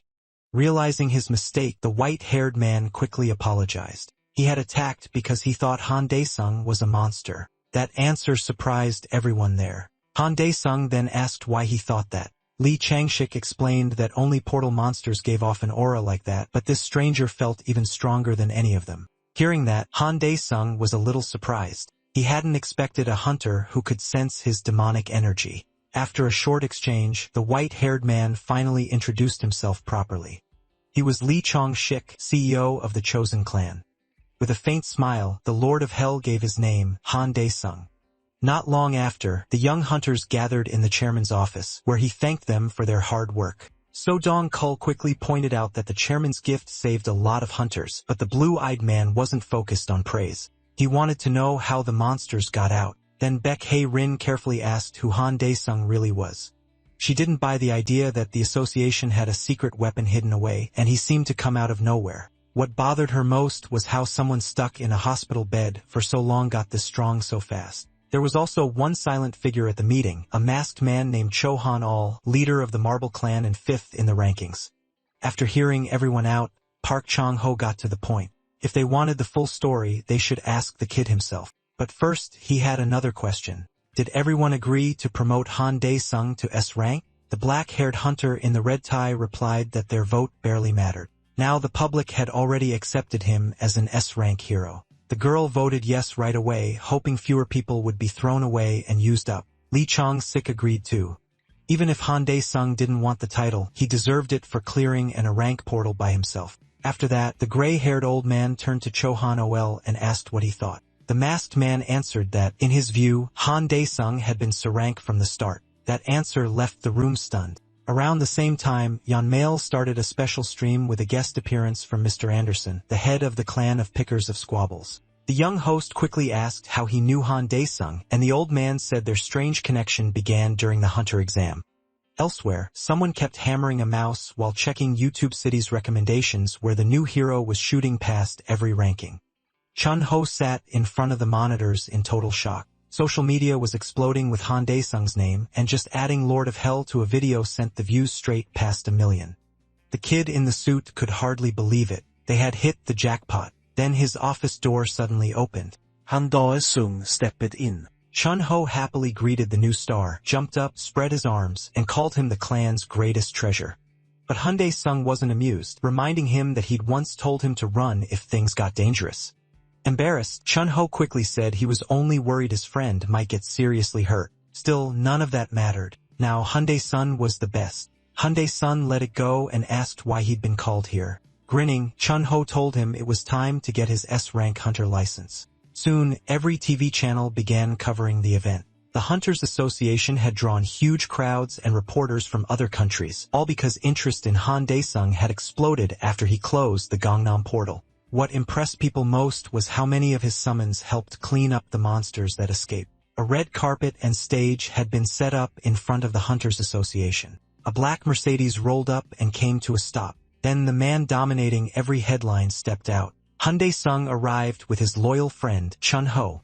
The moment fans saw the young hero, they started shouting his name. People of all ages and from many countries had gathered there. Han Dae-sung hated the attention. He hadn't expected Chun-ho's talk about his rising fame to be this real. Chun-ho cheerfully nudged him and told him not to look so gloomy.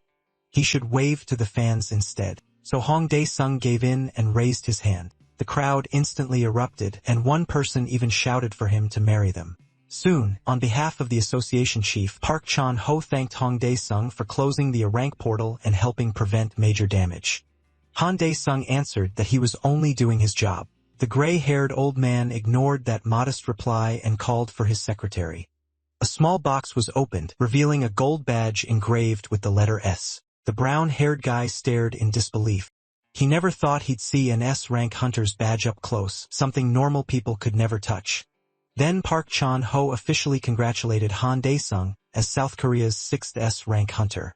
Along with the license, the association would provide whatever support it could, so he shouldn't hesitate to ask. That made Han Dae-sung perk up. He asked again if he could really request anything, and the old man nodded. A smirk spread across Han Dae-sung's face. At that same moment, Roman sat in his office.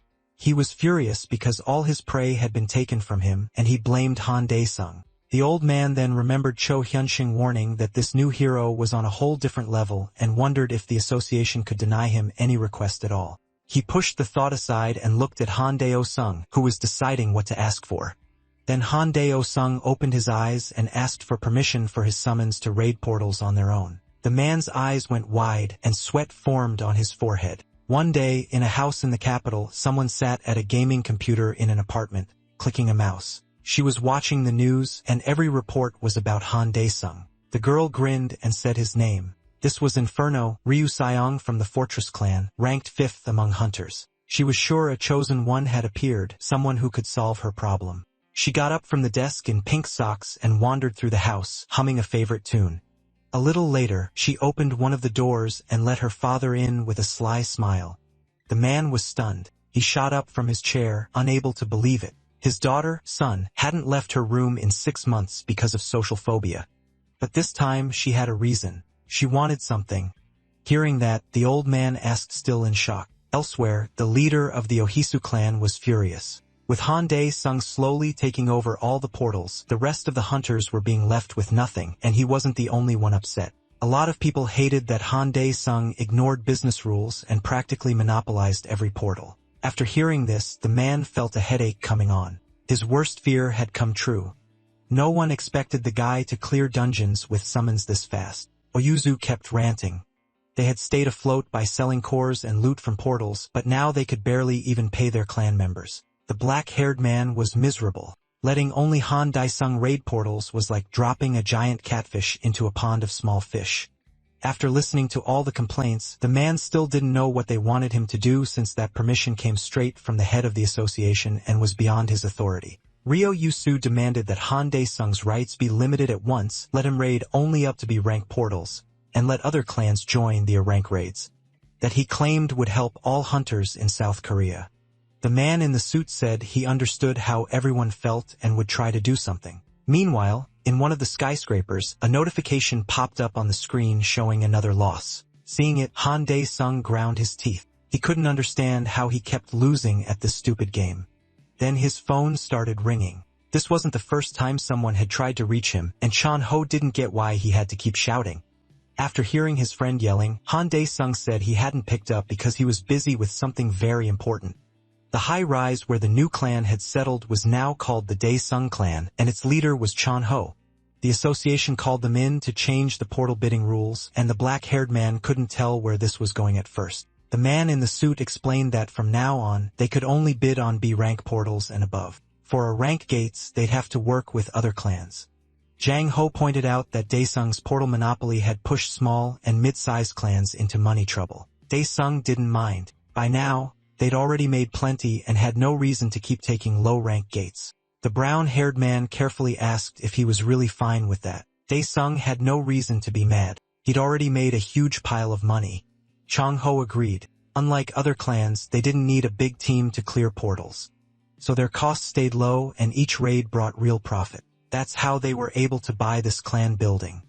After hearing that, he and Daesung said they should just focus on clearing the biggest number of valuable portals and leave the smaller ones to everyone else. Looking at him, Chang-ho realized this jerk really did have a sharp business mind. Then the brown-haired man brought up the gear Daesung had handed over to sell earlier. He didn't think hunters would buy it since the gear couldn't be charged with ether. That disappointed the ruler of Hell who had already counted on that money for more buildings. Still, Chang said not to give up yet. There was a professor named Park Dong-hak who might be able to modify the equipment so it could be sold. Hearing that, the ruler of Hell repeated the name. Chang-ho quickly explained that this professor was a top expert in aura weapons and also a friend of the Soul Clan leader. But he added that they couldn't set up a meeting through Hwang Yung-hoon since the Soul Clan leader had been arrested. Even so, Chang-ho already had someone else in mind who might know where the professor was. After listening to that whole explanation, the emotionless Han Daesung tried to show at least a little surprise. Late that night, rain poured down, and a reflection in a puddle vanished under the falling water. It was a mysterious black-haired woman walking on calmly through the storm. Her blue eyes were steady and sure. She was ready to do anything to return to the hunters. Then she kept walking. Meanwhile, inside a C-rank portal, the Unshakable Spirit clan was in the middle of a raid, and one heavy fighter used a stun skill on a monster. But the creature grabbed him, and the hunter called for his leader, who was about to finish it off. Atenso Hiri, Su charged the ogre, and in the next instant, sharp blades sliced it apart. The shredded body dropped to the ground. Hiri-su turned back and saw his squad already celebrating their win in the C-rank portal. Then something suddenly caught his attention. A group of strangers was coming toward them through the desert fog. Soon, Zhang Jinchul stepped forward, mocking the weaklings who had crossed his path, though he had no plan to let them off. A second later, he gave the order. A horde of humanoid mutants rushed out from behind the blonde man. The squad froze in confusion because these weren't hunters. They were monsters. Looking at the twisted faces of the charging creatures, the worried leader of Unshakable Spirit ordered his men to get ready to fight. Fear slipping into his voice, the desert turned into a killing field, but the battle ended fast. Soon, the defeated leader of Unshakable Spirit was touched by Zhang Jinchul with 2 fingers, and in the next moment, he used his transformation power. Right away, his face began to warp. When he opened his golden eyes, Zhang Jinchul had taken on a new form. He had become the new Ophiuchus, and now ruining this rotten world would be even easier. Meanwhile, the news reported a serious issue. Missing person cases were rising fast. It was already the 12th case this month, and the strangest part was that 10 people had vanished at once. Han Daesung's family watched the report with interest. Han Jae was shocked. What kind of place were they living in if 10 people could disappear at once? She even joked that maybe it was aliens. Their mother wasn't laughing and told her not to leave the house for now. Then their mother turned to her son and asked if he was hungry. When Han Jae-swo looked around, she jumped and scolded her brother for sneaking up so quietly. A moment later, their mother asked what he wanted to eat, and the embarrassed ruler of hell asked for lots of meat. After that, he looked back at the TV and fell into thought. At the same time, a figure in a white robe approached a strange altar.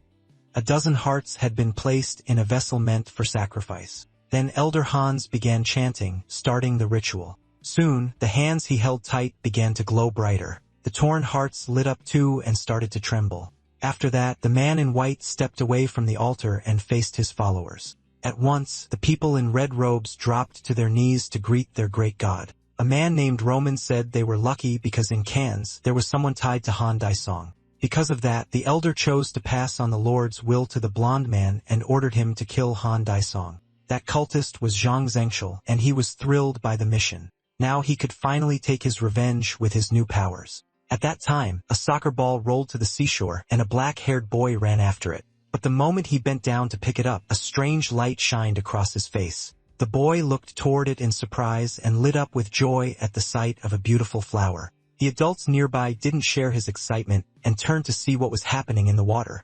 Out in the sea, a scarlet portal opened and twisted the space around it. Soon, a girl with glasses reported the news to her boss, saying the sea portal was thought to be a rank and that police and the military had already been sent to protect civilians. Straightening his tie, the man replied that a water portal like this could be close to S rank, which made the situation far more serious. Entering the observation room, the chief asked if requests for raid support had been sent to every clan. The woman answered that the top 5 were already taking part in the bidding. That shocked him, and he asked again what were the hunters thinking competing over in a rank portal like this. Adjusting her glasses, the girl simply said the rules were the same for everyone. That only confused him more, and sweat formed on his forehead. At that time, in the main building of the Han Dae-sun clan, the clan leader was baffled, wondering why someone this important had come to see them.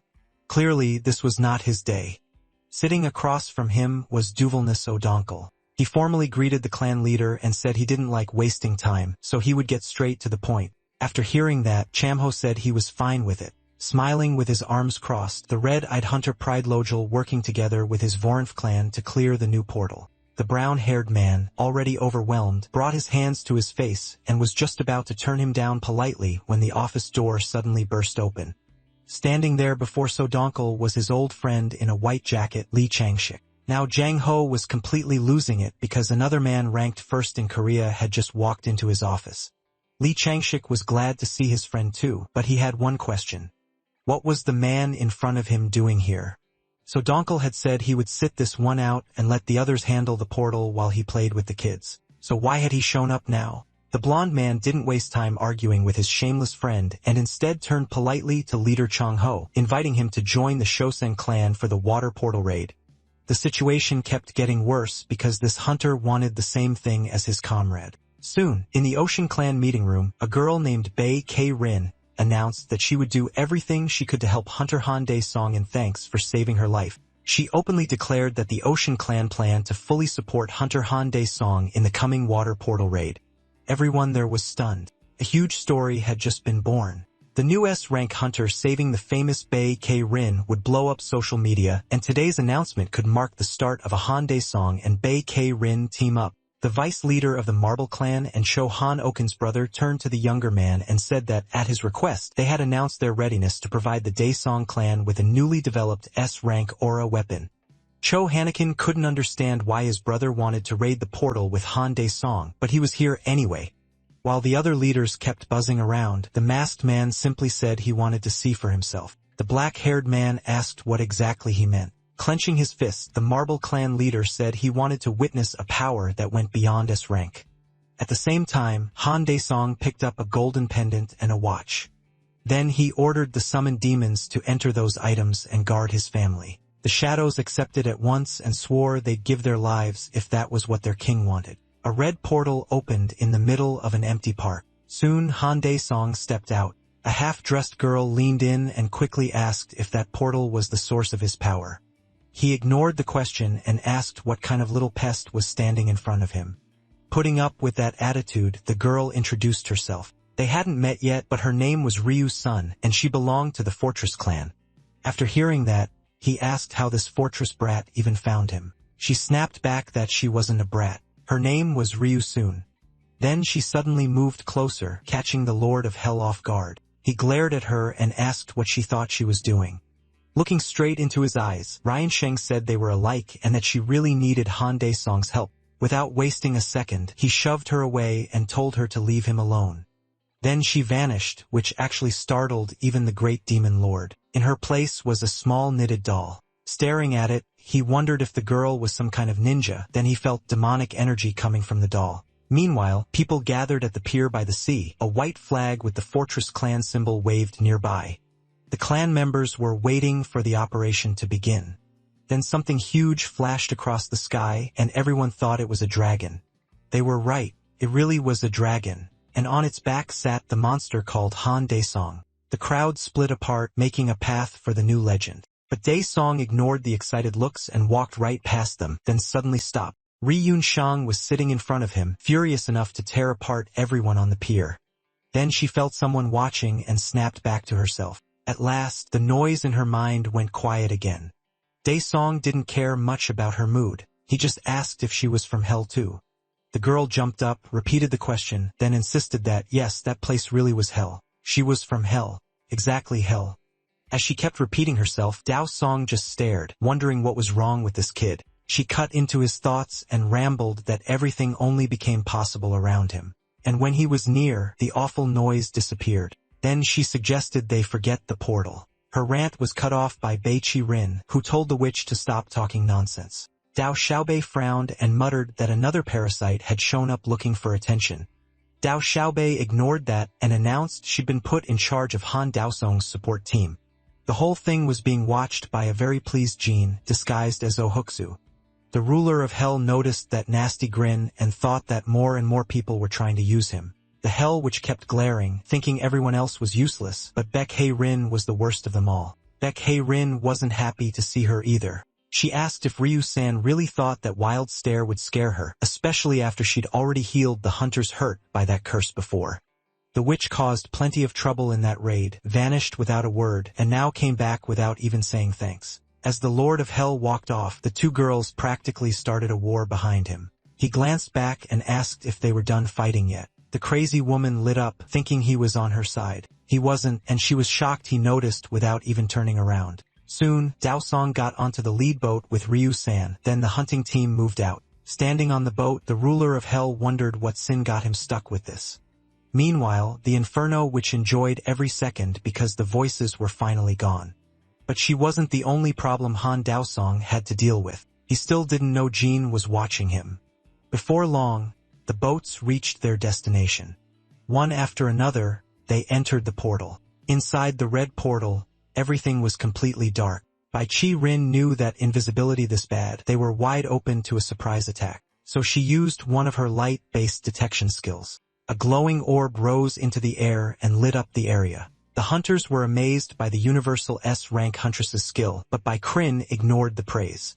Something else worried her. Other than the boat engines and the sound of water, there was nothing. The sea was dead silent. Then she warned everyone that something was coming and told them to get ready. At that same moment, the hunters loaded their cores and prepared to fight. But when they looked into the water, they were confused. The creatures there looked harmless, almost cute. The tense hunters relaxed a little. It almost felt wrong to kill something that adorable. When suddenly one of the boats was launched into the air, the cause was Queen Geiger, a dangerous first-rank species. Blake Rin was shocked. It was her first time seeing a free monster like this, and she wasn't the only one. The other hunters had no idea how to fight it either. Then those cute little creatures started pouring out of the monster's mouth. The moment one of them struck a young hunter, everyone realized how badly they'd misjudged the situation.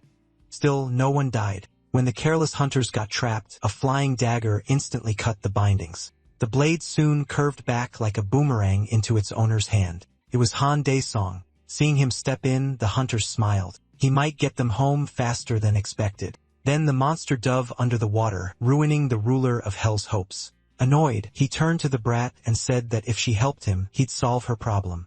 The girl could barely believe it and kept asking if he really meant it. He told her he stood by his words, so she needed to stop bouncing around and drag that bastard out from under the water. Ryun Shang happily agreed. At the same time, Bae Ki-rin struggled to keep her balance on the boat. Then the ruler of hell spoke over the radio. He told the hunters to handle the fast ones already closing in. She didn't understand at first, so she looked up and her eyes widened as cold sweat ran down her skin. A swarm of vicious insects was heading straight for them. While the hunters fought the hellish creatures with everything they had, the blonde man stood there calmly watching. Then Jean said with a smile that it was time to begin. After that, he activated his stealth power and declared the hunt for hunters open. At the same time, Ryo Xian took off her clothes and used a skill called Alluring Scent of Death. Daesung watched, already expecting something like this. The next second, she jumped overboard. The others were too stunned to even try stopping her, and just like that, she was gone. Meanwhile, inside a cafe, an unknown person slowly climbed the wooden stairs. The girl was already seated at a table, staring out the window. Tianho walked over, pleasantly surprised. He had arrived 10 minutes early, yet she was already there. Adjusting her cap, she said she had only just arrived too. He didn't dwell on it, introduced himself properly, and she did the same. Her name was Shin Chun from the Soul Clan. While the two talked quietly at the table, the hell which kept sinking deeper into the dark sea. At a certain depth, she stretched out her hands and spread her aura, drawing the monster in. Purple energy filled the water, and then the witch smiled. She had a fish on the hook. A giant monster was already rising from the bottom toward her. Soon, it burst out of the water, and at that same moment, V. Kai-rin ordered everyone to focus on the fight. Then she raised a barrier to block the enemy attacks. At that moment, the black-haired Lord of Hell guessed the monster had swallowed a fake doll instead of Ryusian, just like she tricked him before. That hardly mattered now.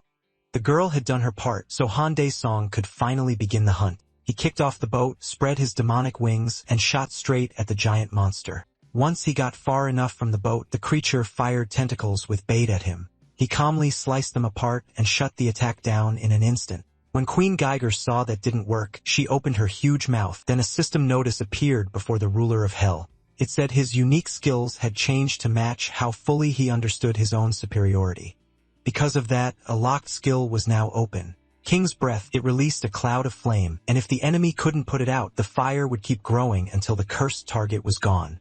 Seeing his old skill return, the black-haired demon smirked and called out, "King's Breath." A massive stream of purifier burst from him, plunged right into the queen's fanged mouth. The monster snapped her jaws shut to keep anything else from getting in. But Han Dae-song said that was already enough and told her to enjoy the meal because what he cooked was burning hot. The heat was so awful that Gajira opened her mouth again, smoke pouring out as her body started to swell. A moment later, the monster dropped dead, and the sea shook. Rijin watched the inferno in shock. She expected him to be strong, but Han Dae-song still went far beyond that. Now the girl from the Fortress clan hoped the king could finally get rid of that sickening noise for her. Pulling her hand from the water, Rijin asked her master to solve her problem. He coolly answered that the battle wasn't over yet, so she had to wait, and he was right. Bangtelhair was still holding up her barrier while she and the hunters fought off the insect-like monsters. Even now, the black-haired woman was still helping the inferno which get what she wanted. Another swarm of flying creatures charged in. Bankoer held firm and used shock shield. The other hunters struck with aura-covered weapons and fired at the enemies around them. She turned to her allies and ordered them to focus. At the same time, another boat with unknown people was coming closer. The newly arrived hunters called out to the leader and said they had cleared their side, so they came to help. Hearing that, the girl smiled, thanked them, and told them to cover the 11 o'clock direction. After that, the men exchanged cruel looks. Their boss, Zhang Jinchul, was right beside them under stealth. Now they had their real mission. First, finish off the big S-rank fish, Bae Kai-rin. While the exhausted girl kept her barrier up with the last of her strength, the attacker quietly landed on her boat and moved in from behind. Then he suddenly felt a strange pressure that made him uneasy. Zhang Jinchul instantly turned toward it, and the fear in his eyes came back at once.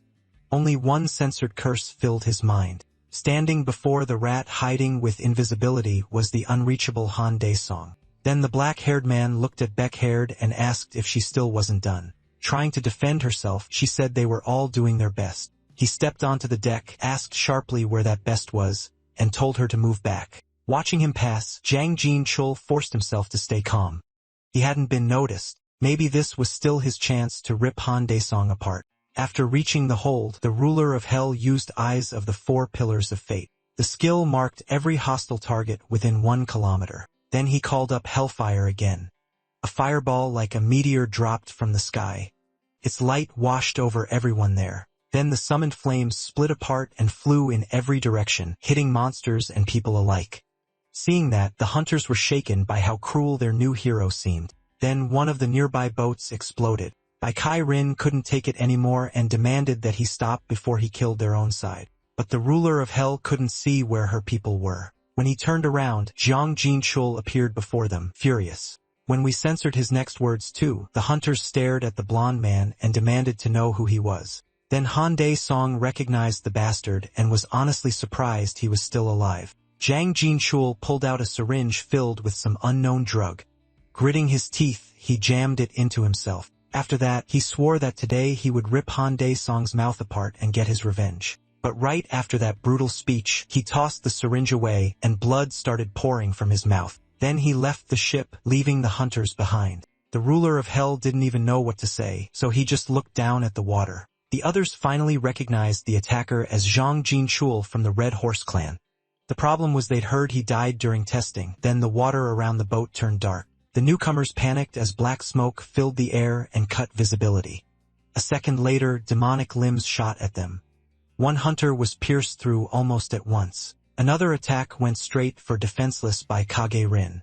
She tried to raise a barrier in time, but it looked like she was a second too late when a bare hand grabbed the demonic limb right in front of her face. The Lord of Hell had saved the S-rank huntress again. Now he was ready to beat that annoying bastard down. A creature no one had seen before rose from the water. With one casual motion, it overturned the allied boats. The new S-rank King Geiger stood before the hunters, hungry for revenge. The mutant attacked at once, aiming to destroy the one who hurt him. Dozens of tentacles shot toward the man floating in the air. The ruler of hell didn't rush. He only watched the incoming attack with clear annoyance. Meanwhile, the talks continued. Zhang Ho said that if the girl helped them, they would back her fully and spend whatever it took to free her mentor and the leader of the Seoul Huangjiang clan. Shang Qion sat quietly, studying the business card the man in the suit had handed her. Then she looked up and asked how she could help. Zhang Ho said they wanted to know where Professor Park Dong-hao leg was. The girl looked out the window for a moment and flatly said that any information about Professor Park Dong-hao leg was top secret. Before sharing it, she would need to speak with the clan leader. Back at sea, the hunters whose boat had been destroyed were now in the water, and all of them were in serious danger. The black-haired man was furious because if he used that skill now, everyone nearby would die. Several attacks slammed into Hendazing at once. They sent him flying kilometers away from King Gaidra. Even so, he stayed on his feet and more demonic tentacles rushed at him.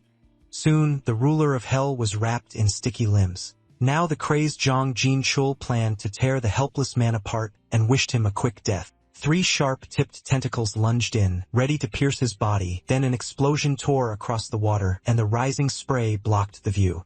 The hunters watching the fight waited for Bai Kai Rin to give orders, but she couldn't believe what she'd just seen. Then Han Daesong's voice came from behind the desperate hunters. When she turned, the girl couldn't even tell when the black-haired man had gotten there, but there was no time to think about that. The ruler of hell told his allies that if they wanted to live, they needed to leave right away. Another boat came in to rescue the hunters in the water, while the black-haired man kept his eyes on King Daegu.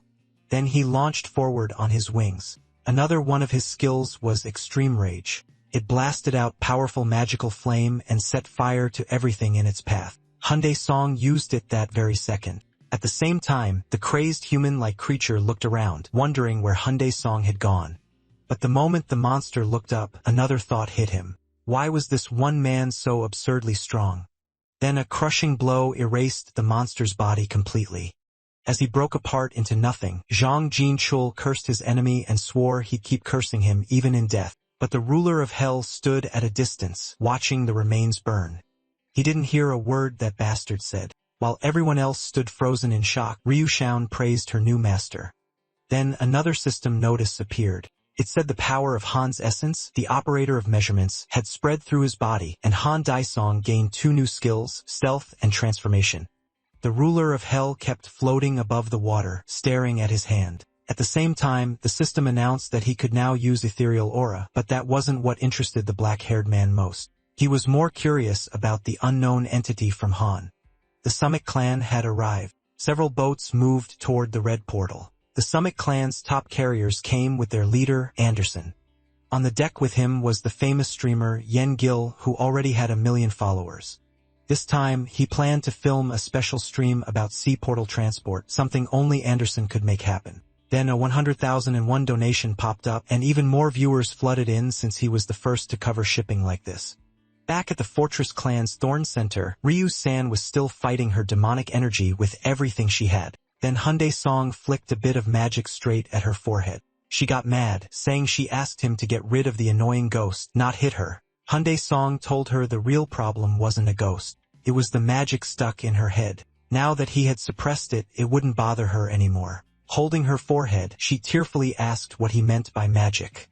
He gave a short answer. It was something like ether, but he had no idea where she got that power. Smiling, she guessed it probably happened when she entered the awakening portal that instantly caught his attention, and he wanted to hear more. The witch called her master over, wanting to whisper it to him. When he leaned in, Ryu-san said this was top-secret information, but she was willing to share it with her master. She explained that sometimes a special portal appears inside monster portals, one that can awaken hidden abilities. Ryun-shang had wanted that power so badly that she entered it despite the risk. Hearing that, Han Dai-song realized a portal like that might even open into hell. Then a system alert appeared. A celestial being had entered the king's domain, and an emergency pandemonium quest had started. Seeing the notice, the demon lord just scratched his head, already sick of these system problems. Without wasting time, he turned and said he was leaving. Ryan-shang almost stopped him, but only watched him go. Then an idea hit her. A sly grin spread across her face. Elsewhere, in a special prison for hunters, an officer knocked on a locked cell and told prisoner 108 that he had a visitor. Inside the dark room, a black-haired man sat on the wooden floor. He was Huang Junyi, the former head of the Soul Clan. Soon, an officer opened the meeting room door, and a man in prison clothes walked in. The short-haired Shun Cho-yong greeted her leader warmly. The gloomy big man brightened right away, happy to see his students safe. Later, Shun Cho-yong left the prison, walking slowly as she thought over their talk. He had told her Park Dong-haik might know how to restore her broken aura reservoir. But since the red horse was tied to it too, she needed to think carefully first. Once again, the cursed Red Horse clan was making her life worse. After entering Pandemonium, the Lord of Hell got an alert saying the king had arrived with his servant, but he didn't remember ever earning that title. Then Ryushin popped out from behind him, looking around the strange place with excitement. Startled, Han Dae-song spun around and asked how she got in here. She pressed a finger to her lips and sweetly asked him to teach her how to control magic too. Another alert appeared, this time about his servant, Ryushin. Now he could see all her abilities. One skill especially stood out, instant death. It gave her a small chance to kill an enemy in one hit. Though if the caster died, just like that, Han Dae-song had one more burden to carry. And for the first time, someone was calling him teacher. Watching her cheerful face, he guessed that when he put a magic mark on her, he had accidentally registered her as his servant. He scratched his neck, unsure what to do, then remembered there was a bigger problem right now. Suddenly, he grabbed Ryushin's hand and pulled her along, while ordering the system to load the Ghost King's domain. At the king's command, Pandemonium began loading data about the celestial being's invasion of that domain. The world around them started to break apart and shift. Clinging to his hand, Ryushin asked what was happening, but he didn't explain. A bright light swallowed them both, and then Han Dae-song opened his eyes. One look around, and he was completely thrown off. A new alert told Han Dae-song he was trapped in an underground prison where magic was sealed. The quest target was the Ghost Collector, and the reward was a 100,000 merit points plus 1 servant skill point. Looking at the shackles on his arms, the ruler of hell realized he was stuck for now. Then Ryu-san suddenly appeared in front of him, happy to see her teacher again. The room they landed in was far from pleasant, and the tools on the table made it clear nothing good happened here. Still, the witch seemed weirdly amused by it. Hyundai Song apologized for pulling her away from her fun and said he needed a favor. Ryu Song gladly agreed. Dropping to his knees, he asked if she could remove the cursed shackles. She wondered why he didn't just break them himself. He explained that the shackles sealed his magic. Once she understood, she happily agreed to help her precious teacher. Not long after, he was free. Rubbing his sore wrists, Hyundai Song asked how she did it. Ryu Song proudly said her skills were perfect for a place like this. That was when he noticed her stats had gone up. A noise outside the wooden door suddenly cut them off. He told her to stay quiet. The jailer was coming. A huge creature with a ring of keys at its lower back was making its way down the corridor. This was the local jailer known as the Ghost Collector. Ryun Xing immediately wanted to kill it. That made Da Song glance at her in surprise. At the parking lot of Yan'an Market, a white car pulled in and parked. Chang Ho stepped out and someone from the next car called to him. The man in the suit looked around calmly and walked over. Shin Chan was behind the wheel of the second car. She told the head of the Han Daesong clan to get in because she was taking him to Professor Park Dong-haik's research lab. After Chang Ho got inside, they started the car and drove out of the lot. Meanwhile, in the laboratory, Elder Han stood in a robe reading a report. He was a little annoyed that the trash who gained power from the monster ampoule died so pathetically. Still, it didn't bother him much. He had already made enough samples, and a new creature was growing in the incubator. Then an alarm rang through the lab announcing that new test subjects had arrived at the entrance. Glancing at the monitor, the mad scientist grinned. He had almost forgotten they were coming. Chang Ho and Shan Chan pulled up to the building with the lab. Elder Han had no plan to waste this chance. Besides the ruined rank hunter, the leader of the Dasong clan had shown up too, and both could become excellent material. A handmade voodoo doll rose into the air, and Ryan Chong formed aura tongs from her demonic power. She launched 2 needles, one for weakness, one for paralysis. The moment the aura tongs pierced the doll, the ghost collector froze in place. Then more needles followed, bringing exhaustion, unconsciousness, and sleep. The curses weighed the monster down so badly that only its sword kept it from collapsing. Then a weapon filled with aura stabbed through the jailer's chest. As the blade was pulled free, the helpless monster dropped dead. The jailer, who should have been a major obstacle, went down far too easily. A system window appeared, congratulating Hung Da-song for defeating the ghost collector. He got the promised 100,000 merit points and 1 servant skill point. The quest was now 33% complete. Ryan Sheng was pleased. Her guess was right. In this place, she really was getting stronger. Hung Da-song didn't comment on that. Instead, he told her to hide more dolls ahead because the path only got more dangerous from here. Ryan Sheng was shocked. She had never told him about that skill, so she asked how he knew. Without stopping, he said he had simply checked her status window. After hearing that, she hurried after him.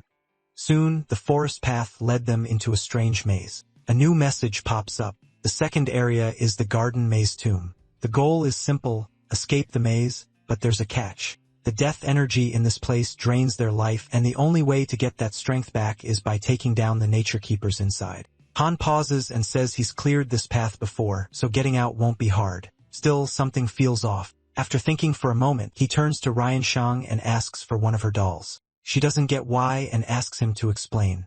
Taking the doll, Han says he'll go ahead first and give her a sign when it's safe to move. Ryan Shang is touched, thinking he's protecting her by going alone. In truth, Han just wants a moment away from her whining. He explains that the line about the keeper restoring vitality is a trick. Fighting it only wastes time, and that means their life force drains even faster. After a brief pause, Han focuses and lets out a slow breath, then he bursts forward into the maze. Moving at full speed, he tears straight through the hedge walls. That's how he enters the death tomb. Suddenly, several thorny vines shoot out behind him, trying to skewer the intruder. It doesn't work. They're too slow to catch Han. He already knows touching those thorns slows him down even more, so fighting them is pointless. Running is the only answer. But when he looks at his hands, he realizes he's aging faster than expected. Then another problem appears. A giant monster in a dark cap blocks his path. The creature spots him and raises its tool to strike as if Han needed this huge brute in his way too. A second later, the monster swings with crushing force, but the old man drops to his knees and slides under the blow, dodging it cleanly. He gets back up at once and keeps running. Now the exit to the cursed maze is right in front of him. Han speeds up and dashes for the way out. But just then, another cap-wearing guard drops in above him, ready to finish him. His sword crashes against the shovel, throwing off sparks. Han manages to block the sneak attack, but he's almost out of time. From the corner of his eye, he spots thorn branches closing in. That's when he realizes he's completely screwed. Moments later, the plant wraps around the helpless old man. Meanwhile, the others park the car and head deeper inside. As they walk through the hidden underground passage, Changbao points out that this place is really hard to find. Shinshan says she's only been here once herself. After a few short words, they keep moving. Soon, they stop in front of a massive elevator. Changbao asks why a place like this needs such a huge lift. The girl in the cap admits she has no idea and says it definitely wasn't like this before. A moment later, the metal doors begin to open. An unfamiliar person in a white coat stands before them. He introduces himself as Professor Park Dong-hak's assistant and tells them to call him Java. At the same time, Ryu Sion is crouched down, making little animal shapes out of her aura. Then she hears Han's voice and the little creations pop apart. Han is annoyed that she didn't answer sooner. He orders her to turn into a doll, and she gets to work right away. Lowering her hands, the witch gathers her power. In the next instant, she vanishes. After transforming, she quickly looks around. Then she feels something huge and insanely powerful behind her. The sudden pressure shocks her. Panicking, Ryu Song rushes toward the doll to save herself, but the being behind her doesn't attack. It speaks. It's Han. Staring at him, she can't understand what happened to him. Han has no interest in explaining and tells her to follow. Then he slams a massive paw against the ground. A small burst of his aura pours out. The force splits the ground down the middle of the maze. Soon, a dark tunnel opens in front of them, leading into the unknown. But Han didn't create it. A violent rumble shakes the huge underground chamber, then a horned skull starts rising from below. A few seconds later, the hellish monster fully emerges. At the same time, Han gets a new mission: defeat the Ghost King infected with a celestial particle. The two of them watch the crazed monster from cover. Han quickly says they're already too late. The demon is being tortured by an unseen voice, ordering it to repent and listen to the doctrine of the highest heavens. Unable to endure it, the monster loses its mind and starts smashing its own head against the floor. Seeing that, Han, still in his guard form, says the Ghost King has already become a full puppet of those heavenly bastards. Killing the body and taking the soul back will be a pain. Then he turns his eyes to his student with clear interest. Without hesitating, he calls up the servant skill list. One skill catches his eye: instant death. It uses 99% of vitality and magic for a small chance to kill the target. But if it fails, the caster dies on the spot. That's exactly what Han wants. He immediately puts 2 points into instant death. A surge of power wraps around the half-dressed witch, and she has no clue what's happening. A notice appears before her. Instant death has leveled up. Its success rate is higher now, and the worst failure no longer means death, just losing consciousness. Han tells Ryu-san to stay quiet and explains that he just boosted her strongest skill. She's stunned that he can even do that. Looking at her hand, the red-haired witch says she can feel how much stronger she's become. Han now wants her to use that attack on the monster, smashing its head into the ground, but Ryu's son hesitates. The target looks terrifying. Han gives her a thumbs up and tells her it'll work. The witch rises from her knees and folds her arms. Then she takes out a doll and fills it with demonic energy. Watching her, Han silently hopes this works because if it doesn't, he's in serious trouble. The second later, Ryu's son drives a needle into the doll's head and calls out the skill, instant death. Purple light flares across the monster's skull, then the giant body drops to the ground. Han is thrilled for a split second that it worked, but then he hears another body hit the floor. Fear flashes in his eyes as he turns. Ryushin is lying there in front of him, and that can only mean one thing: it failed. The infected Ghost King regains itself and starts to rise. Seeing that, Han uses every buff he has. Then he pulls his legendary sword from his inventory. The two monsters face each other, both giving off overwhelming power. Han follows up by using another blood neutralization skill. The Ghost King doesn't wait either and draws its bone sword. The moment Han sees that, he charges in. He's shocked that this bastard called out the blade of sin against him, and he demands the Ghost King die like it's told. Their swords slam together, sending sparks flying across the battlefield. Then Han's weapon is knocked right out of his hands. In the same moment, the bone blade tears into flesh, spraying blood through the dungeon. Even Han is shaken by that result, and his tense expression shows through the mask. But the Ghost King isn't done. It instantly uses a skill called absorbing a living soul. After that, Han's defeated body starts fading away. The great ruler of hell is being devoured by a pathetic insect, and his final words are pure curses. Soon, the strongest hunter and the ruler of hell vanishes without a trace. Even so, his angry words still reach the soulless monster from inside the sword. Meanwhile, a black car speeds through the crowded city streets. Adjusting her cap, Shinshan apologizes to the man in the bathrobe for not warning him that she decided to bring someone else along. Caught off guard, Zhao Bei asks who she means.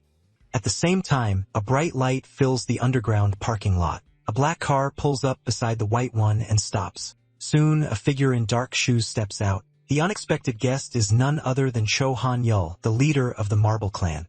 The girl introduces the new arrival to the scientist and says the Marble Clan leader also wants to work with Professor Park Dong-hai. Zhao Bei calmly replies that she should have told him in advance. The masked man stepped up, introduced himself, and said he truly respected Professor Park Dong-haek as a fellow aura engineer. Zhao Bei, really Elder Hans, was thrown off. He never expected someone this important to walk right into his trap. Cho Han-yul quickly greeted Chang Ho too, but the guy in the dark jacket got so flustered he almost forgot he was a clan leader. The masked man also gave Shinshan a small wave, and she answered with a slight nod. Then the blue-eyed woman turned to the professor's assistant and said everyone was here, so he should take them to Park Dong-haek, or should she call him herself? Inside, Elder Hans was furious. He hadn't expected her to bring back up, and now he wanted to tear her apart and turn her into a monster. Zhao Bei quickly said that wouldn't be a problem, and the professor would probably be glad to see them. A little later, the man in the white coat led them to the lab and told them to wait a moment for the professor. With that, Zhao Bei turned and walked out. The metal doors shut behind him with a heavy clang. Cho Han-yul barely cared about that. What really bothered him were the jars filled with who knows what. Then Cho Han-yul interrupted the mood and handed them the aura protectors he had made. He explained that the red bracelets were meant to be worn on the wrist. The gift caught Chao by surprise, and Shinshan quickly thanked the masked man too. The blue-eyed woman added that her leader, Huangzhu Neon, had told her to bring Cho Han-yul along just in case. Hearing that, Cho Han grabbed his head. He'd totally forgotten he could ask the Marble Clan leader for help upgrading weapons. All at once, gas started pouring into the lab through the vents. The group looked up in shock as the room rapidly filled. The masked man immediately realized what was happening and warned them it was a trap that made Shinshan and the guy in the jacket freeze in disbelief. A frantic pounding suddenly echoed from the sealed door. After a hard struggle, the Marble Clan leader managed to break it down. But as Chonko came out through the toxic haze, he realized the danger wasn't over. A pack of enraged orcs was waiting right in front of them. Cho-il didn't panic for a second and drew his blade at once. He stepped forward, ready to fight the huge monsters and shield the other two behind him. One of the orcs had already raised its weapon for a killing strike at the still frozen masked man. In an instant, Cho Han-yul cut through several orcs with blinding speed. Right after that, he reached out his hand and a warm light began to gather. The power was so intense, it started burning away his clothes. Still, it paid off. His fire beam lit up the room, and the orcs were split apart before they even understood they were dead. That was the kind of power Cho Han-il wielded as leader of the Marble Clan. The others rushed over to thank their savior, but Cho Han-il was more worried about the awful smell filling the lab. Elsewhere, Elder Hans, the mad scientist behind this, watched everything closely. Even though the intruders were still alive, he was smiling. Anyone who breathed that gas wouldn't escape his creatures. Now he was ready to test even stronger monsters. Meanwhile, inside the Blade of Sin was a place called the Field of Souls. Thousands of faceless beings cried out, begging to be saved. Then one trembling figure raised a hand and told the others a new soul had arrived. The sinners rushed toward the newcomer like a swarm, eager for fresh prey. But the stranger didn't move at all, even as the creatures closed in. They kept coming, getting closer and closer until the distance was almost gone, and then the Lord of Hell spoke. The faceless souls clearly had no idea who they were facing. They had it backwards. They were the ones about to become dinner. The crowd clearly hadn't expected that. Back in the dungeon, the Ghost King slowly dragged his sword after swallowing Hande Song. Then he stopped in front of the half-naked, helpless Ryu-san. He lifted his blade to stab her, but suddenly something strange stopped him cold. The bone sword twisted in his hands and turned its point toward him instead. The Ghost King cursed and yelled for it to stop. Then Han Daesong's smug voice came from the sword, mocking the monster for still not understanding his situation. Sweat even began to form on the bone skull. A moment later, the monster was struck down by its own blade. Humiliated, the Ghost King glared upward in fury. Soon after stabbing himself, he began to fade away. The strange bone sword that killed its master dropped to the ground with a loud crash. Then a system window appeared before the Lord of Hell, saying the area was cleared. He earned 100,000 merit points and one more servant skill point. After leaving the Field of Souls, the black-haired man scratched his head and grumbled that every quest like this had to come with some stupid headache. But no sooner had he said that than a strange yellow energy started leaking out below the blade. Seeing it, the Lord of Hell realized with annoyance that the trial still wasn't over. A female figure appeared and demanded to know who this black-haired nobody was. Another notice popped up for Hyundai Song, telling him to settle the law of causality by defeating the heavenly being. He didn't bother introducing himself and instead told the stranger she should speak first. After all, she was the one who barged into someone else's place. She raised her hand and asked again if he was really the ruler standing over these mindless creatures. Without waiting for an answer, she struck hard and ordered him to repent for his sins. But the demon dodged somehow, leaving the heavenly being stunned. Before she could say anything else, she noticed a strange glow racing through her right arm. In the next second, that heavenly arm rotted away into nothing. Seeing this, the demons trapped in pandemonium praised their dark god and begged him to take revenge on heaven.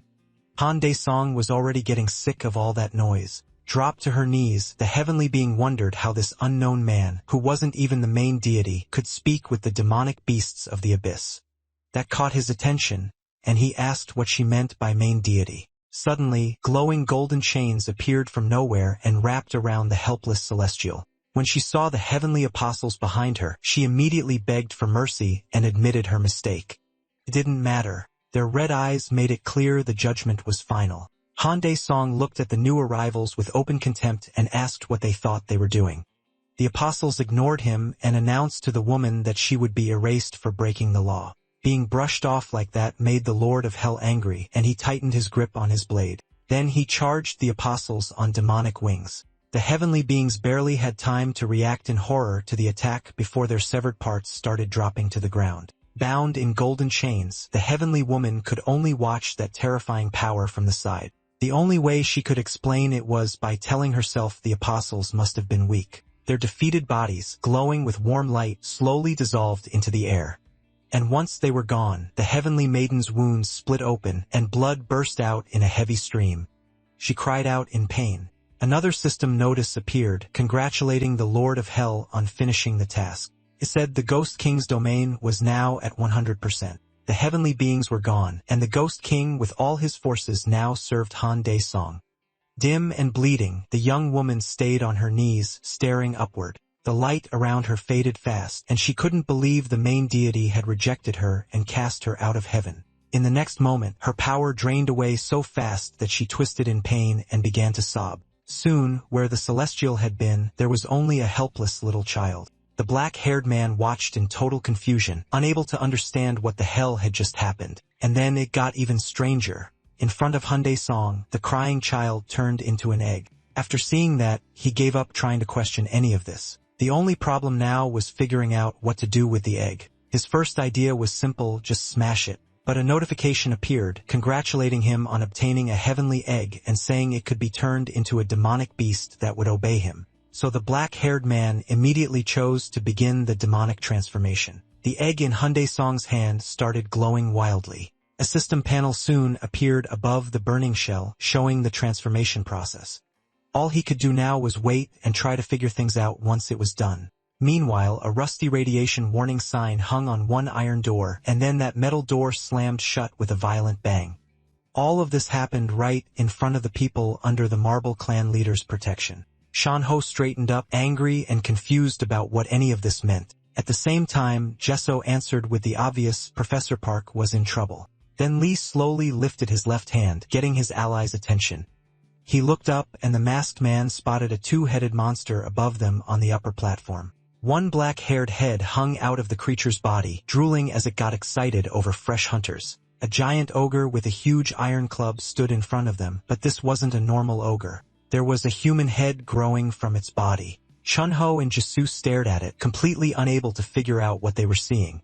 The masked man, clearly shaken, said it was an experiment that fused a human with a monster. The insane black-haired head noticed the girl in the group and said she'd look perfect as another head beside him. Chiso didn't take that well and pulled out her pistol. A storm of bullets slammed into the chimera. It did nothing. The monster barely reacted and mocked the attack like it was just a little sting. At the same time, Lee vanished from sight. The Marble Clan leader rushed the disgusting chimera. After blocking the hit, the monster complained about getting attacked without warning. Lee ignored the rant and raised his hand again. In the next second, one of the ogre's heads exploded. The remaining head flew into a rage, furious that some tiny human had killed its pet. The Marble Clan leader took a small step back, tightening his grip on his weapon, as the black-haired monster prepared to crush them all. The masked man brushed off the threats and charged again, but suddenly a morning star came flying at Lee from nowhere. With that weapon, the one-headed monster easily smashed the Marble Clan leader into a wall. Lee dropped to the floor at the base of it. The monster moved in to finish him off, but at the last second, the masked man vanished from under the strike and saved himself. Then another burst of bullets hit the monster. It was Jisoo again, firing her gun. Staring at her, the black-haired head decided he'd ask the professor to attach her head as his new partner after all. Elsewhere, Jisoo curiously looked over the strange egg in Han's hands when the shell suddenly cracked and bright light spilled out. A moment later, the egg broke apart into glowing dust, and the inferno which happily told her teacher that something had hatched. A creature they'd never seen before floated in front of them. Soon, the little flying fairy turned to Ji and asked if she was her master. Han cut in and ordered the flying bug to tell him everything she knew about heaven. But the magical creature apologized and said she remembered nothing about it. Annoyed that all that effort got him a useless moth, the ruler of hell slowly drew his sword. Then Ji stepped in and begged Han not to kill it. She said she'd be happy to raise the pet herself, though he had no idea what nonsense she was talking about. Then the inferno which quietly urged the new creature to show their teacher something useful if she wanted to stay alive. The pet quickly remembered one thing. It had a heavenly store. Suddenly, a counter popped into the air. Jisoo was stunned by it, and even Han didn't know what to say. A real hunter shop had appeared in front of them. It was filled with potions and artifacts, and there was also a huge selection of ranged weapons. After looking around for a bit, Han noticed a strange item and called the moth over to explain it. Flying closer, the pet said it was a one-time item that revealed important information about the near future. A system window told Han that the future diary's info would stay true for 24 hours and could only be bought once a week with merit points. After checking the details, he bought it right away. Then a pen and a sheet of papyrus floated up before Han, and a few moments later, several names appeared on it. Changho, Jisoo, and Lee. Seeing those familiar names jolted him awake, and whatever was written next made him tense up for real. Meanwhile, outside the Hunters Association building, a strange scarlet portal opened, and Han stepped out of it with his new student. Han immediately tried to send Jubei away, but she refused to leave because she was his student now. She called out to Han again, but he wasn't in the mood and made it clear he wouldn't repeat himself. After that, the inferno which decided not to push him any further today. Back in the lab, Lee lay defeated on the ground, smoke rising from his body, then steam started pouring out of the man in the suit. The monster watching him had no idea what was going on, but the answer was simple. The Marble Clan leader was releasing all that smoke because most of his body was mechanical. Now Lee got serious. He suddenly lunged at his enemy and drove a heavy punch into its jaw. The massive monster actually staggered from the hit. Still, it wasn't ready to go down. Even after taking the blow, the twisted creature said that still wasn't enough. Then Lee's hand came up in front of his face. Already set for the next strike, the Marble Clan leader unleashed his aura quantum cannon. And in the next instant, the man-made monster was blown apart at the molecular level. Its bloody remains dropped to the floor in front of the mechanical fighter. But Lee wasn't in good shape either. He had burned through too much aura. Seeing that, Zhao Bei-su worried about the Marble Clan leader's condition. Meanwhile, Chan-ho could barely believe Lee had really packed his body with aura weapons. Turning to them, the black-haired man said his body needed time to recharge its ether core. But he also had a bad feeling, like they were all still playing into that bastard's plan. As the hunters stood over the fallen monster, the real mastermind watched them through the security cameras. Han hadn't expected to use his secret weapon this soon. The mad scientist pressed a button, saying he'd rather capture them mostly intact, but he had no choice now. At that moment, Lee sat on the floor with his legs crossed, trying to recover his lost energy. Watching him, Chow Bei couldn't help wondering what his own odds of surviving beside an S-rank hunter really were. Suddenly, one of the metal doors started to rise, and a new enemy waited for the already battered hunters. A dark figure stood behind the half-open door. Once the light hit it, they realized it was another nightmare monster. Watching his creation enter, Han decided he should at least recover some bodies before they got torn apart and eaten. The hunters now faced a new creature named Goldman. After one look at it, Jisoo drew her aura blade and said the thing was monster class. Lee disagreed. Judging by its presence, he said the creature was probably S-rank. That stunned everyone there. The monster kept moving toward them, dragging a butcher's blade across the metal floor with one paw. But the Marble Clan leader had no plan to sit back and get pushed around by some horned beast. The puffed-up creature clearly hadn't expected that kind of nerve from a mere human. Lee's fist shot toward Goldman's face, but the red-eyed monster dodged with ease and instantly went on the counter. Goldman suddenly grabbed the Terminator's arm, and in that moment the black-haired man realized he was slower than this thing. Blood splashed across the lab again. The Marble Clan leader's hand flew off, torn clean from his body. Shenho Mo, shocked by the brutal fight, shouted no. Jubai Su rushed in to help her comrade without hesitation and cursed the monster in fury. She slashed at it, but the test subject suddenly disappeared. A second later, the bloodthirsty Goldman was behind the unguarded Jisoo. The strike sent the black-haired girl crashing into the wall. She survived only because of the protector she'd been given earlier. By then, Lee had already charged his mechanical arm for a devastating hit. Noticing that, the red-eyed creature moved at terrifying speed. Before he could react, the Marble Clan leader lost his second hand too. Then the masked man took a blow to the head so fast he never saw it coming, and he blacked out. Goldman slammed the S-rank hunter's head into the metal and got ready to finish the helpless Lee. But Chan Ho couldn't watch anymore and shouted for the monster to stop. His voice pulled the bloodthirsty demon's attention away. Goldman's silhouette began to fade into the air. In the next second, the red-eyed monster was right in front of Zhang Ho. Even with death staring him in the face, the man in the suit stayed calm. Goatman smirked at the nerve of such a tiny human. Zhang Ho smiled and said he knew someone way scarier and that Goatman would die today. That set the monster off. He raised his hand to finish Zhang Ho. Terrified, Zhang Ho shut his eyes and waited for the end, but the blade never landed. Black shadows shot in and stopped it. Goatman froze, unable to figure out what just happened. Strange demonic hands with eyes had shielded Zhang Ho.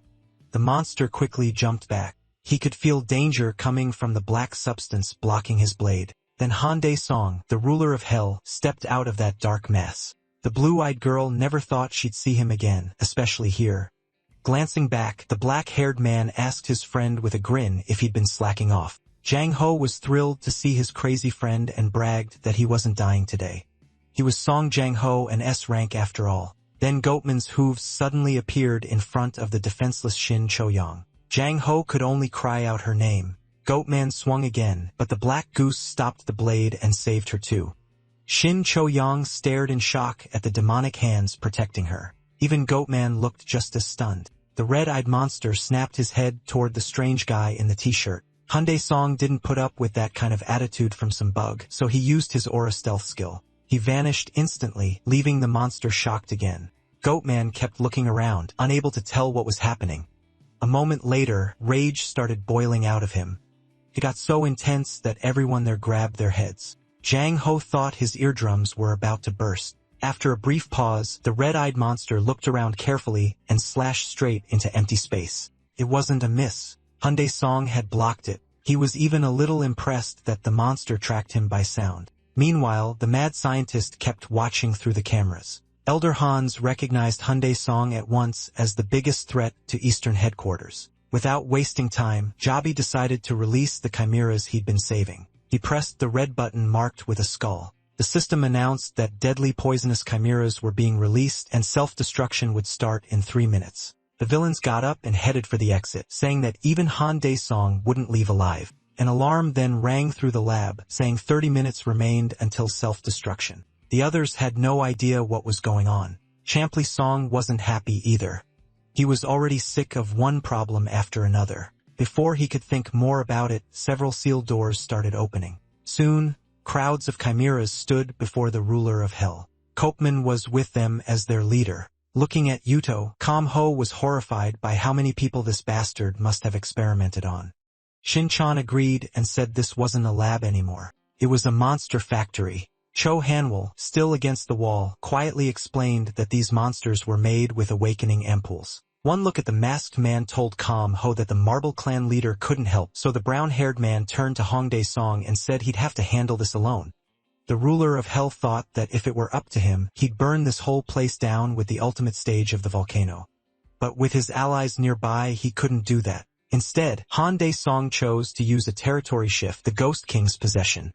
A huge wave of power burst out from him, impossible to ignore. The chimeras panicked the moment they sensed it. Chung Hanwol snapped fully awake when that massive pressure hit him. Chung Ho and the black-haired girl had never seen anything like this before. Thick smoke slowly swallowed the laboratory, and when it cleared, the lab was gone. Everyone had been moved somewhere else. Even Han Daesong's friend didn't know he could do that. Shin Chongyang could barely believe it and thought it was real teleportation.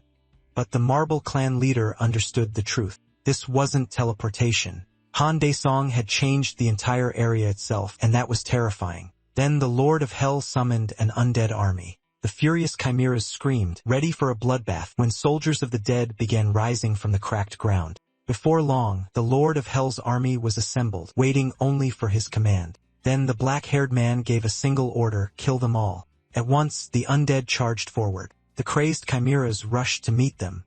Soon, this dry land would be soaked with the blood of the ruler of Hell's enemies. Han Daesong then told the others they were safe here. After that, he vanished without another word, leaving them frustrated and confused. Meanwhile, Elder Hans was escaping in an elevator when the whole cabin suddenly started shaking hard. A warning popped up on the screen, saying the elevator had stopped in an emergency. But Java cared less about the message than the real problem, why the cabin had slowed down and why there was now a hole in it. Han Daesong was peeking in through that hole. The moment he saw him, sweat rolled down the mad scientist's face. Han Daesong didn't stop there. He climbed into the elevator and walked straight toward him. As he got closer, the black-haired man mocked him for ordering the hunt and then trying to run away.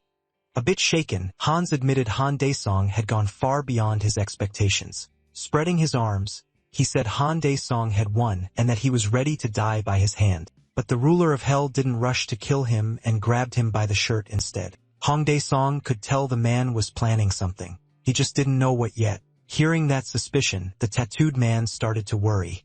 Then a cruel smile spread across Han Daesong's face as he remembered a useful power he'd gained in the Ghost King's domain. A system window appeared, saying Han Daesong had temporarily received the Ghost King's unique ability. Leaning in, he used that temporary skill on Han's ghost eyes.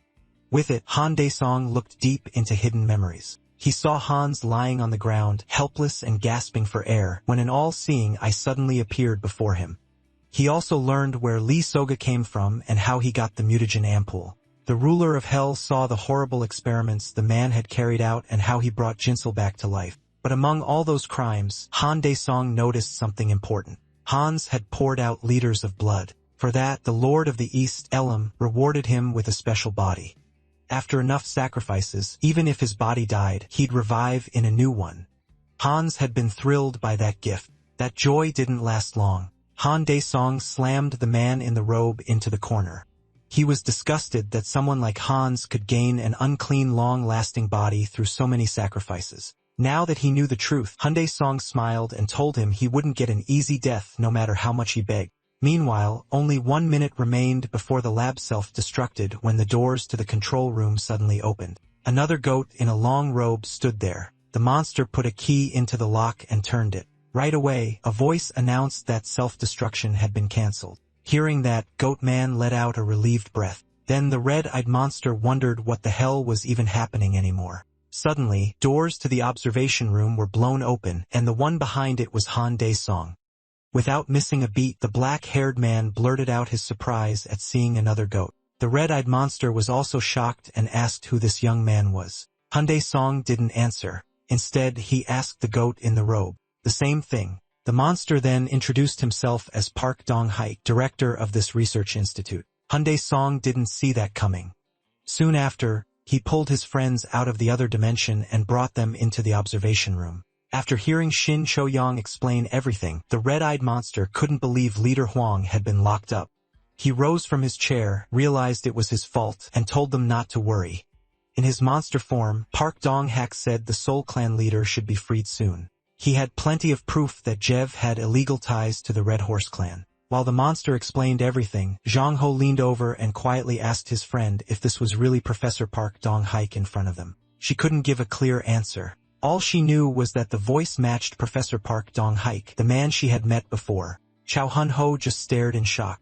He could hardly believe the professor had fully fused with a monster and still kept his mind. Park Dan-ho also praised the results of the weapon research. A moment later, the robed monster asked Shin Cho-hong if she had come because of trouble with the aura reservoir, and she said yes. Park Dan-hulk said using fusion ampoules made sense in a case like this, but he couldn't promise a full recovery. Then Han Dae-song cut in and asked the goat if he had anything actually important to say, like what he had been doing while the institute was falling apart and why he showed up looking like this.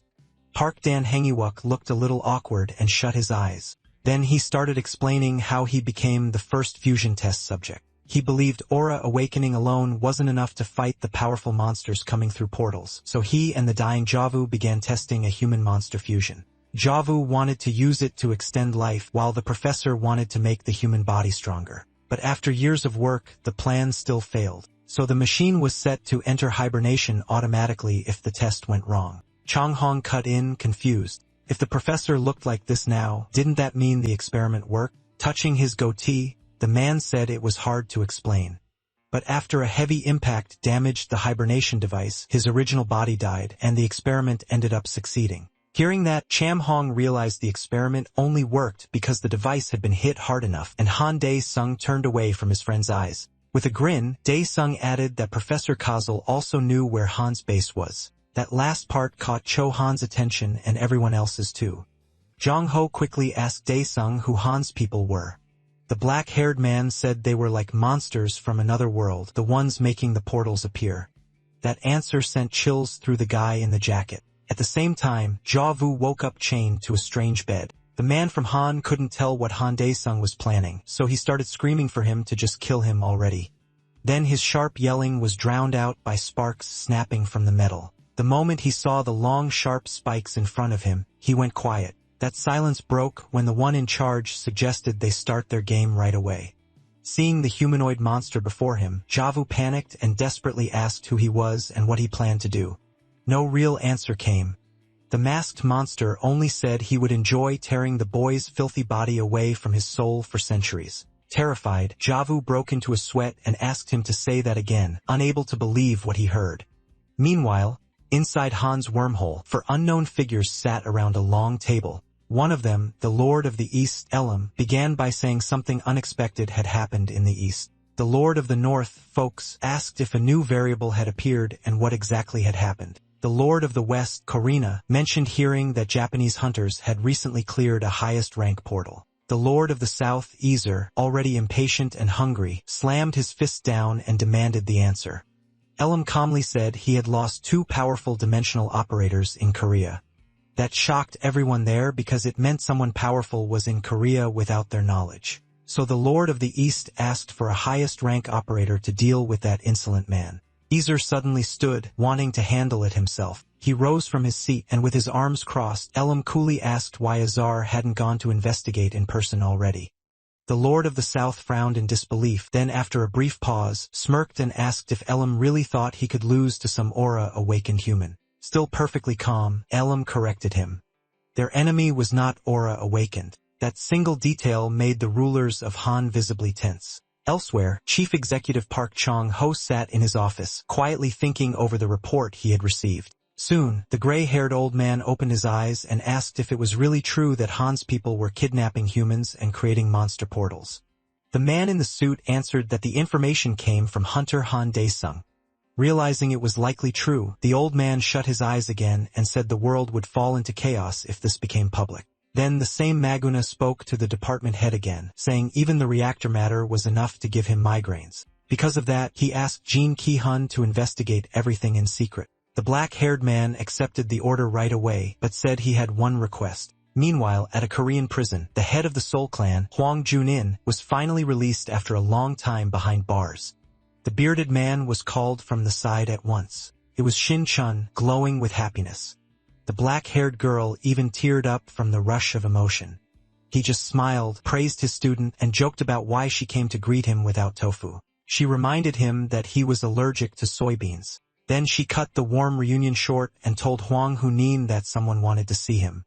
Hearing that, the black-haired man looked at Shin Chan in total confusion. A little later, he walked to the car, opened the door, and found a talking goat inside greeting him as his old friend, Professor Park Dong-hyuk. Seeing that, Hwang Jun-young was completely speechless. Once he recovered, he started yelling at the old goat. Deep down, he had always feared something like this might happen, but he still couldn't understand what had happened to the professor. Park Dong-hyuk brushed it off, saying it didn't matter now, and told him to get in. Then the white car doors shut hard. As Shunsan drove, the head of the Seoul clan kept making things more tense, still stunned by the professor's madness until Park Dong-hyuk told him to drop it. But the black-haired man kept going, saying he never imagined he'd one day be talking to a goat. Grinning, the professor shot back that being a goat was still better than being an ex-prisoner. Soon night covered the streets of Korea. Late that night, a girl walked along the sidewalk, nervously checking around her. Suddenly, a creepy voice sounded behind her. She turned and saw an unknown figure standing there with a twisted smile, her voice shaking. She asked who he was and what he wanted, but instead of answering, the man only asked who he was. Then a knife flashed past the maniac's throat. Low-rank hunter Ho Chung had stepped in to protect the girl. Blade in hand, the young hunter said he was glad to finally meet this killer kidnapper. Without taking his eyes off the enemy, he told Mrs. Mid-Jean to call Captain Jean for help. After sending a quick signal, the girl ran off, and the maniac seemed amused that the whole thing had been a trap. Ho Chung couldn't understand why the bastard still looked so relaxed even now, so he focused fully on defense. Then the stranger stuck out his tongue and mockingly asked if this hunter was the one who stabbed his boss by hand inside the Red Horse building. If so, the boy should be thanked for taking revenge for them. That made Ho Jong freeze. Now the pieces finally fit together, and he realized these people and Lee Soga had been connected all along. Driven by anger, the boy in the suit charged straight at him, shouting that he was supposed to be the one to kill Lee Soga. The hooded psychopath only smiled and easily slipped around the furious attacks. After judging the hunter's skill, Yellow-eyed mocked him, asking how someone this weak planned to kill the head of the Red Horse clan. Blinded by rage, Ho Jong ignored the taunt and swore he'd kill the maniac for revenge. Then the stranger caught the weapon, aimed at his throat with just 2 fingers. Seeing that overwhelming gap in power, the boy finally came to his senses. But it was already too late. His words had pushed the psychopath far enough. In the next second, the smiling stranger traced one smooth line with his hand. Ho Young stood frozen as blood started leaking from his neck, and he realized he couldn't die here. Then his head came off and blood burst from the stump. Turning back, the killer looked at the corpse and remembered, a little concerned, that Jake had told them not to kill association people. Then he smiled again, remembering Jake had just died at the research institute. As he walked, the psycho tried to remember his boss's name. It wasn't Jake. It was Jivu. Still, one thing was clear, that man was gone now.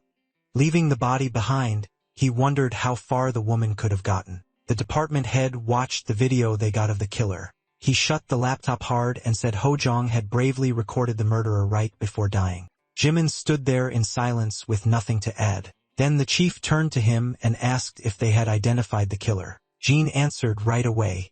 It was Cho Chun-sik, a D-rank awakened one who had been active 3 years earlier. He added that based on Jung Jin-chul's attacks, the Red Horse survivors targeting hunters at the sea portal, and this latest case, Hans had probably pulled a lot of hunters into its group.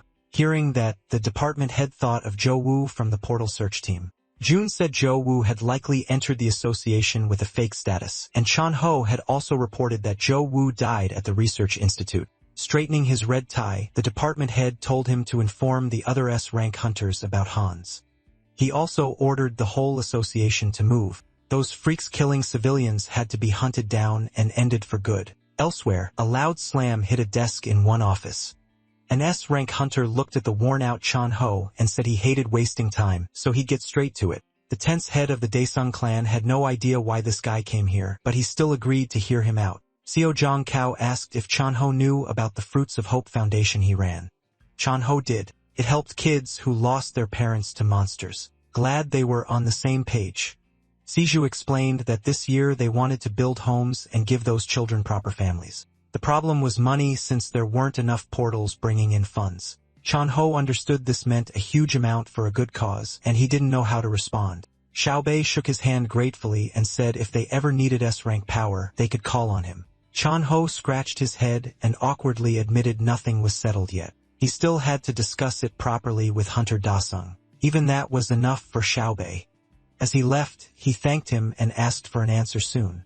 After that, the office fell completely silent. Holding his head again, Chanho tried to recover from the shock. He'd just been asked for 400 billion for the Northern Development Fund. At the same time, a man in a black robe was running along the coast. It was Li Chongshik, a top S-rank hunter, and his daily training stopped when he sensed someone nearby.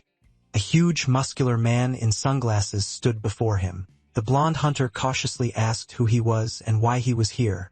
The man ignored the question and attacked at once. Li Changshik easily dodged the sloppy hit. As he slipped behind him, a shockwave tore past, showing just how strong this enemy was. Even so, the blue-eyed hunter said slow attacks like that wouldn't touch him. Then Li Changshik fired back, but the man in sunglasses blocked it. The dreadlocked fighter stretched out his thick arm and praised him in English. Then he pointed downward and used a skill called Neodymium. Right after that, he charged again. Li Changshik tried to dodge with speed like before, but suddenly his legs wouldn't move. The foreigner bragged that he was the coolest. Realizing he couldn't evade, Li Changshik had no choice but to block. An explosion went off right where he stood. Meanwhile, at the orphanage called Nadaida, Seo told the nun the good news. In the first half of the year, they expected support from the Daisong clan to build homes where children and caregivers could live safely.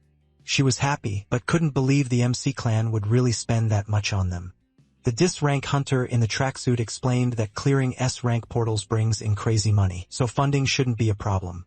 Suddenly, Seo looked away, sensing danger. Turning, he spotted an unknown figure outside the window. He jumped up and ordered his sister to take the children and volunteers to the monster bunker right away. Caught off guard, she froze and asked what was happening.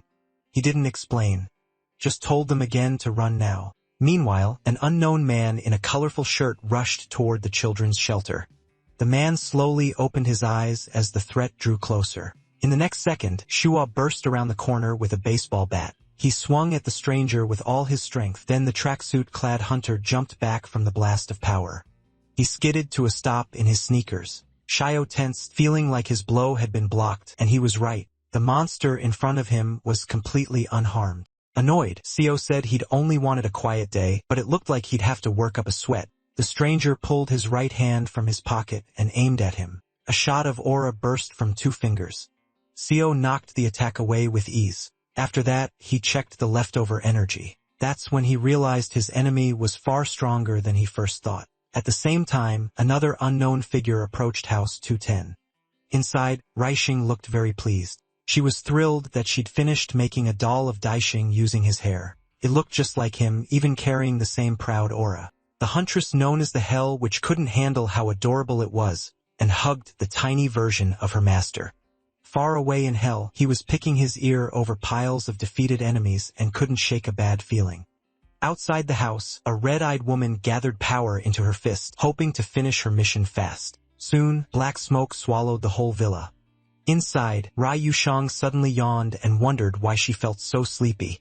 A moment later, the Hell Witch passed out. Soon, she was snoring on the floor, still holding her beloved doll. The doll, however, wasn't sleepy at all. It was the finest version of Damasong. By then, the front door was already unlocked, and the intruder stepped inside. A strange object formed in the woman's hand out of nowhere. Lifting the staff, the red-eyed girl declared this place would become an altar of death. She calmly looked around the living room when something small on the floor caught her eye. It was the tiny Daesung doll. One look at it gave her goosebumps. She'd never seen such an ugly nightmare-like doll. The black-haired doll had no clue what this crazy woman was talking about or who she was calling ugly. Unable to stand it, the caster remembered that if she burned the medium, the doll would vanish too. So she used the Colossus Chakra Raging Flame. The red-eyed woman burned the beautiful hair of the little ruler of hell, and he cursed her for it. Then furious, he charged at the woman with a kitchen knife. Now he wanted only one thing, her death. Seeing how insane the tiny fighter was, the caster used the Colossus chakra again, this time blessing. Even with the barrier up, the doll slammed into it at full speed, trying to pierce through. In a rage, the cute little Daesung threatened to cut her to pieces and send her to the top as soon as possible. The little Lord of Hell kept raining down blows, and soon the barrier started to crack. The red-eyed girl couldn't believe her spell was breaking against a ridiculous doll. Terrified, she staggered and lost her footing. Then little Daesung, the Ripper, got his revenge. Her wild scream was music to his ears, and peace finally returned to the house. Meanwhile, the doors to the observation room flew open. The breathless department head rushed in after getting report after report about ruptures, but the girl with glasses corrected him. These weren't ruptures, but fights breaking out all over the city. One employee reported a battle near the Han River between Li Changshik and an unidentified force, and another clash at an orphanage between an unknown person in Dangal. Hearing that, the black-haired man stiffened. One thought hit him right away. Was this Han's people again? The chief quickly said the Shosian clan was closest to the Han River, so they would back up the shelter, then ordered the rapid response team to move out at once. Meanwhile, back at the shore, the foreigner rubbed his chin and admitted the Korean hunters were doing better than he expected. Li Chao-shik answered with the best English he could manage and basically told the enemy to get lost. At the same time, the man in sunglasses decided it was time. He reached out and started twisting space itself. That force dragged the blonde hunter straight toward the center. Then warm energy suddenly wrapped around him, and the pressure from that strange power vanished. The man with glasses was confused too and needed a second to understand. A figure in white sneakers appeared between them. It was Bei K-rin showing up to help world-famous Li Chung-shik, who was getting pushed around. Seeing his old friend, the blue-eyed hunter thanked her and promised he'd repay her, but she was focused on something else and asked if the man in front of them was one of Han's entities. The blonde guy had no idea what she meant.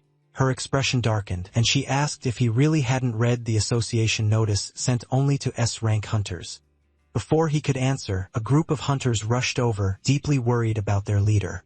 The foreigner wasn't happy that the distance ruined his fun, and his anger flared. He fired off a magnetic strike. Seeing the attack coming, the S-class hunter used an aura skill, Shield of Light. Rin blocked it with ease.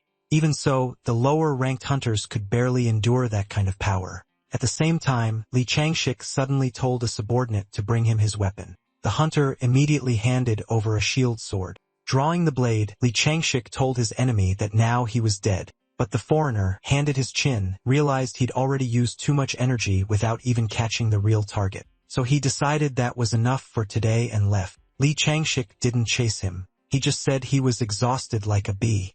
Then the blue-eyed man suddenly passed out. Everyone was shocked. His subordinates rushed to get him medical help. Meanwhile, in the shelter's underground bunker, the nuns stayed there with the children and volunteers just as the S-rank hunter told them. Some kids worried about the director, so the women tried to calm them by asking if they remembered Dangle's catchphrase. A boy in a red shirt jumped out and shouted, "I'm the #1 hunter in Korea." That got laughs and helped everyone relax. Meanwhile, their hero kept desperately holding off the non-stop shots. The hunter couldn't find even one opening to strike back. The muscular blonde man crossed his arms and said it was time to finish this. A strange bloody aura started pouring from his hands. The battered Sanko glared at him and saw he was preparing another weird attack. Then the blonde man used the Colossus power, Blood Rain. Blood rained down on the S-rank hunter like hundreds of burning arrows. To stop it, the black-haired fighter used an aura skill. Lifting his metal bat, he called down a thunderstorm. The two powers crashed together and exploded. Soon, the smoke slowly cleared. Inside it stood the furious figure of the high-rank hunter. He was covered in blood. He hadn't fully blocked the attack, and the worst part was knowing he couldn't die here.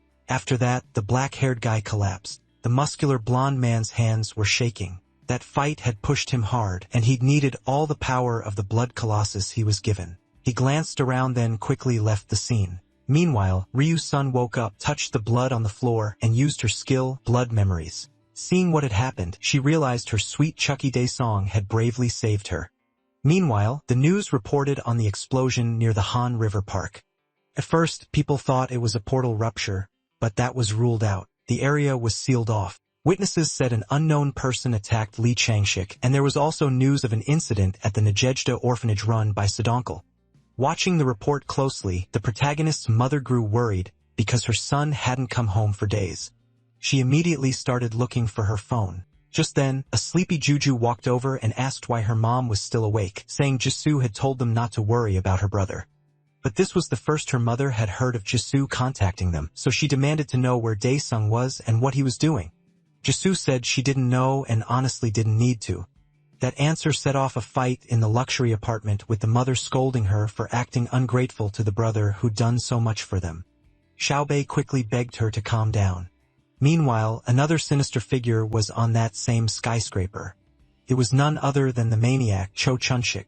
Drooling, he planned to kill one victim and take the other hostage. The apartment's residents were fast asleep when a creepy shape appeared outside the window. It was that same wanted psycho who made sacrifices. He covered his hands with aura and tried to slip inside quietly. But the second he touched the glass, a force blasted his hand back. A faint light began glowing from the sleeping black-haired woman from the pendant her beloved son Daesung had given her. The killer never expected MC to place a protective barrier over the apartment. Then a bright beam suddenly pierced Cho Chun-sik through. Caught completely off guard, he coughed up blood in shock. The helpless maniac had been skewered like meat on a stick. The shadow guard told the miserable human that its mistress was asleep, and if he wanted an easy death, he should bite his tongue. Cho Chun-sik was stunned. The summon had activated even without Daesung nearby. Shaken, he tried to tell the shadow it was all a misunderstanding, but the guardian refused to listen and said the Lord would question him personally. Meanwhile, over the sea, the water suddenly grew violent. A demonic dragon rose from the sea, carrying a figure on its head. Then a notification appeared. The quest C of the demonic dragon was complete, and the full power of the ruler of Hell's body had been released. Standing atop the blue dragon was Han Daesung himself. The true Lord of Hell had returned. A guardian approached the red-eyed man and reported that a rat had been caught trying to harm his lady. Soon, in the Lord of Hell's kingdom, a chained prisoner sat before a massive staircase.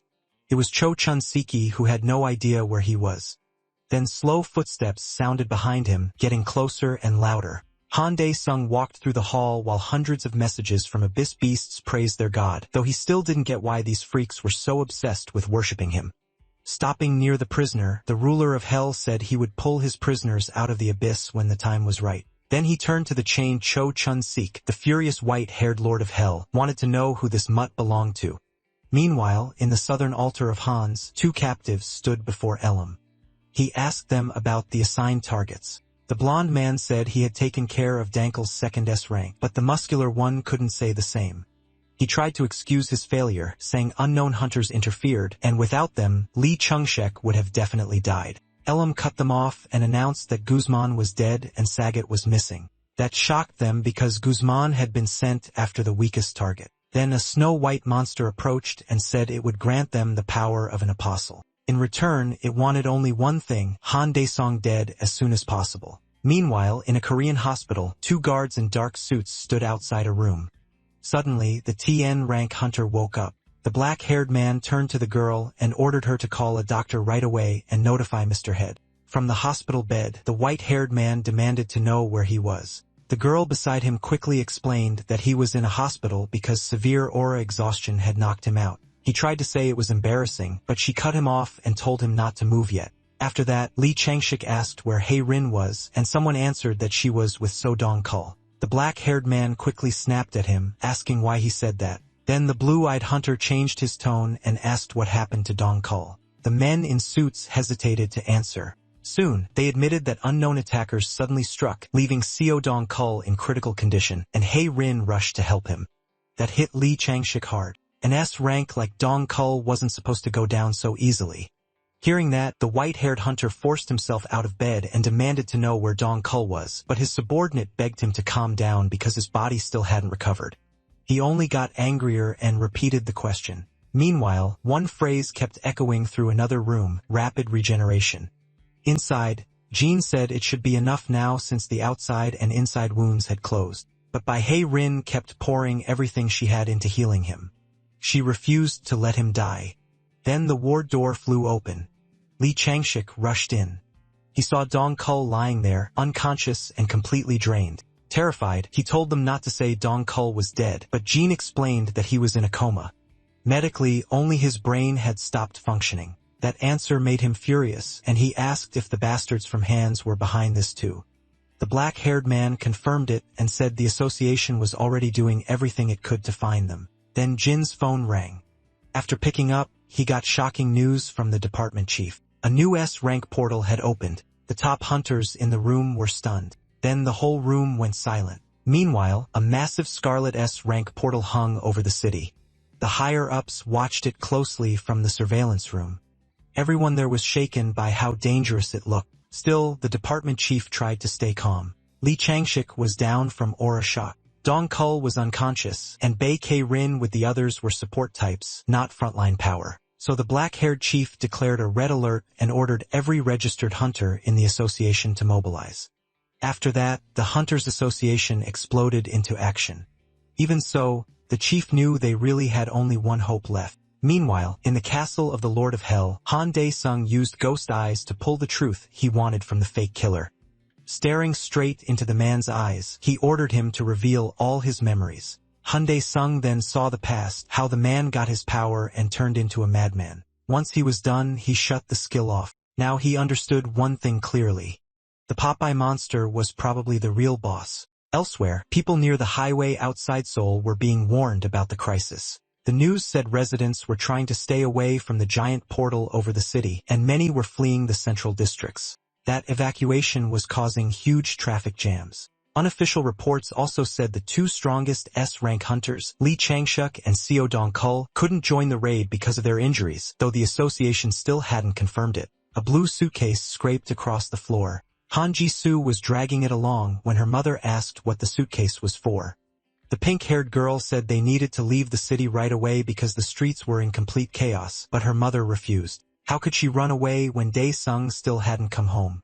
Ji-soo pushed back, saying it was time to stop worrying about that monster, since he crushed demons with no problem. Their argument stopped when the front door suddenly opened. The mother froze at the sight of her son's white hair while his sister guessed he had dyed it, but that wasn't it. The protagonist noticed the suitcase in the middle of the apartment and asked where they were going. Jusso quietly told him they were getting ready to evacuate because of the S-rank portal, and she'd even packed his things so he could sneak out with them. He just smiled at that and looked at his mother. Then he closed his eyes and asked them both to stay home and keep quiet because this was the safest place in all of Korea. That was the reason he came back. He also admitted Jisoo was right about one thing. He would crush the monsters and come back. Their mother agreed to wait for her son, but the pink-haired girl clearly wanted no part of this. After that, the ruler of Hell turned and went to deal with the problem. At the same time, huge tanks rolled through the city. And not just one, hundreds of heavy vehicles were moving into place for a military operation, all because of the giant scarlet portal threatening every normal resident. Soon, a dark figure appeared on a rooftop. It was Han Dae-sung. The moment he looked at the portal, he realized they were trying to draw him inside. At that same time, association staff stared at the portal and waited. Then the silence broke with a loud slap on a desk. The department chief was stunned that the bastards from Hans had managed to create an S-rank portal too. Right then, a girl with glasses checked her phone and said the Daesong clan had applied to clear the S-rank portal on its own. Hearing that, the chief shouted in excitement and drew everyone's attention. He straightened his tie and quickly apologized for losing control. Then he announced that the clan to handle the portal had been decided. Everyone else was to prepare for containment, and he ordered that message sent to every hunter team. The girl accepted the order at once. Meanwhile, people rushed to get the defense ready while trained staff assigned hunter groups and gave them the best plan they could. One fighter asked his friend who would even enter those gates of hell, but the guy in the purple shirt had no answer. Then phones across the square buzzed at once. It was a message from the association naming the clan assigned to the high-rank portal. A dragon silhouette suddenly appeared, and its roar was so loud people had to shut their eyes. The shadowy beast shot over the low-rank hunters' heads at terrifying speed. Everyone quickly realized it was Han Daesung's dragon, and that he was the one going to clear the S-rank portal. From the association control room, the chief executive watched their final hope.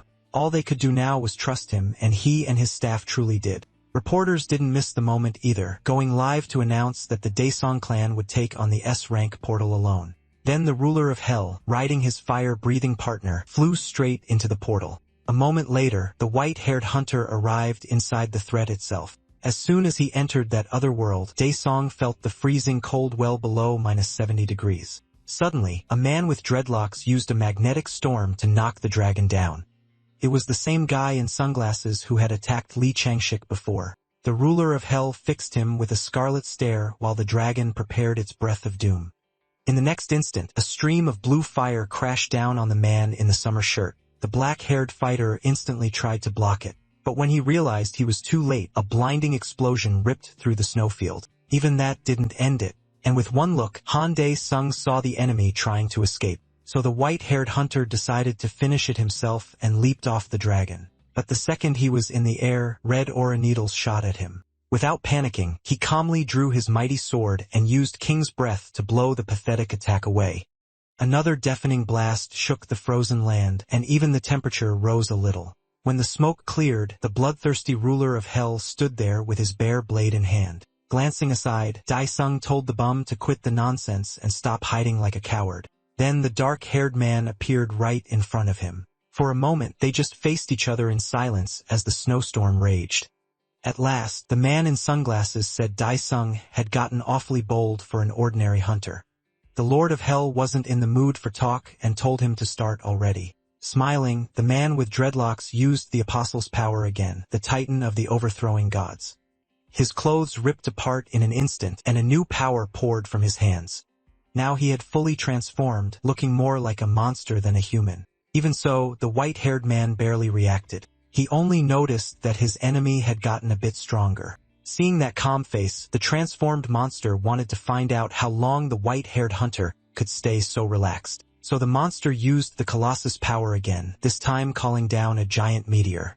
The ghoul burst out laughing, thrilled that someone was pushing this hard just to make Daesung get serious. MC decided to humor the lunatic and finally let his sealed magic loose. A massive force poured out of him and flooded the whole area. The red-eyed freak couldn't understand how a normal human could have power like that. Then another figure appeared behind the ruler of hell. It was a white-haired man ready to strike. He knew even the flashiest move always has a weak point. Daesung calmly looked back at the coward behind him and asked why he was hiding like a rat in a grave. That one line wiped the confidence off the white-haired man's face. He couldn't tell if he had known all along. At the same time, the mutated brute finished charging up and a burning meteor shot toward the ruler of hell. Smiling like he'd been waiting for this, the protagonist used a skill called Fury of the Lord of Hell.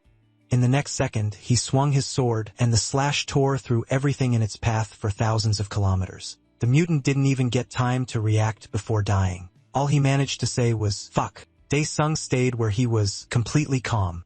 Behind Han Daesung, the meteor dropped in 2 pieces. Seeing that, the other man froze. Power on this level was beyond even Elhim. And with shaking hands, he tried to say the skill's name, but then the Lord of Hell grabbed him by the throat. Hong Daesung lifted the helpless man by the neck and said every skill leaves its user open. Annoyed, he then asked where Popeye was hiding. Right then, a strange eye opened in the rift nearby. And it wasn't alone.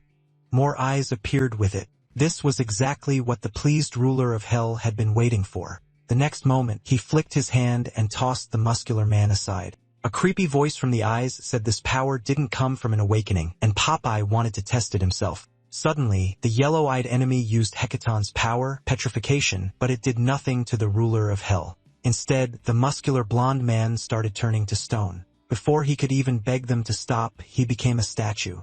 After that, unknown red beams shot at the still Hendai song. They couldn't hurt him. Raising his sword again, the white-haired man said it was his turn now. At once, the ruler of hell used the ultimate bullet of fire and a blazing fireball formed in front of him. Then Hyundai Song told Popeye to come out and fight. As soon as he said it, hellfire blasted every eye in sight, including the petrified man. The stone body broke into tiny pieces. When it was over, only glowing snow remained around the ruler of hell. Even so, the white-haired demon knew Popeye was still alive, so he politely told him to come out. Another eye appeared and asked where this strange power came from, saying it clearly wasn't born on this star. Hyundai Song didn't get why the creature cared so much, so he offered a trade. Answer his question first, and he'd answer too. The eye lit up with interest, but Daesung wanted a clear answer. Was Popeye agreeing or not? Then the red eye happily said it loved making deals. In truth, the monster planned to steal the bastard's soul the moment he let his guard down. After hearing yes from his enemy, the ruler of hell asked his question. At that same moment, he opened his scarlet eyes and used ghost eyes. The monster had no idea what that was and never expected to get tricked so easily. Han Dae-song said he never trusted trash like this, so he ordered Popeye to show all his memories. Popeye tried to fight back, but it was useless. Then the ruler of hell saw the Titan's planet, Hecker. A huge war was raging there between monsters and winged angels. The weaker race couldn't stand against them, and their people were wiped out. Not just the race, but the whole planet too. Still, some of them managed to escape in a spaceship. Soon, the survivors reached Han's Nebula. There, they met an ally who was shocked that the countless descendants of Hecker were gone, and only these few were left. Those survivors were the Lords of Hans and the Kid Popeye. Their group chose to open the space of a living star to revive the Colossus. To do that, they only needed to place a portal cube on the star and flood Earth with ethereal energy. A few years later, during a meeting of world leaders on the shadow side, powerful people gathered to talk about negotiating with aliens who had sent them a giant mass of energy and promised immortality. Then a cane tapped through the hall. An alien greeted Earth's leaders and announced that the time had come to grant them immortality. Then the owner of the memories tore out his own eye. Even so, Popeye still figured out where Han Dae-song's power came from. He guessed the white-haired man was the lord of the trash universe called the Nebula of Demonic Beasts. Back in the frozen biome, the Lord of Hell was surprised that a creature carrying thousands of years of memories had broken free of ghost eyes. Still, Dae-song guessed the final boss was the alien he saw at the end. Even so, the Colossus revival and this race's 1,000-year history were way too much to take in at once. Touching his neck, the ruler of hell remembered he was still inside the S-rank portal, but he hadn't seen a single monster or gotten anything from this trip. Then something strange caught Han Dae-song's blue eyes. A weird smoking object lay buried in the snow.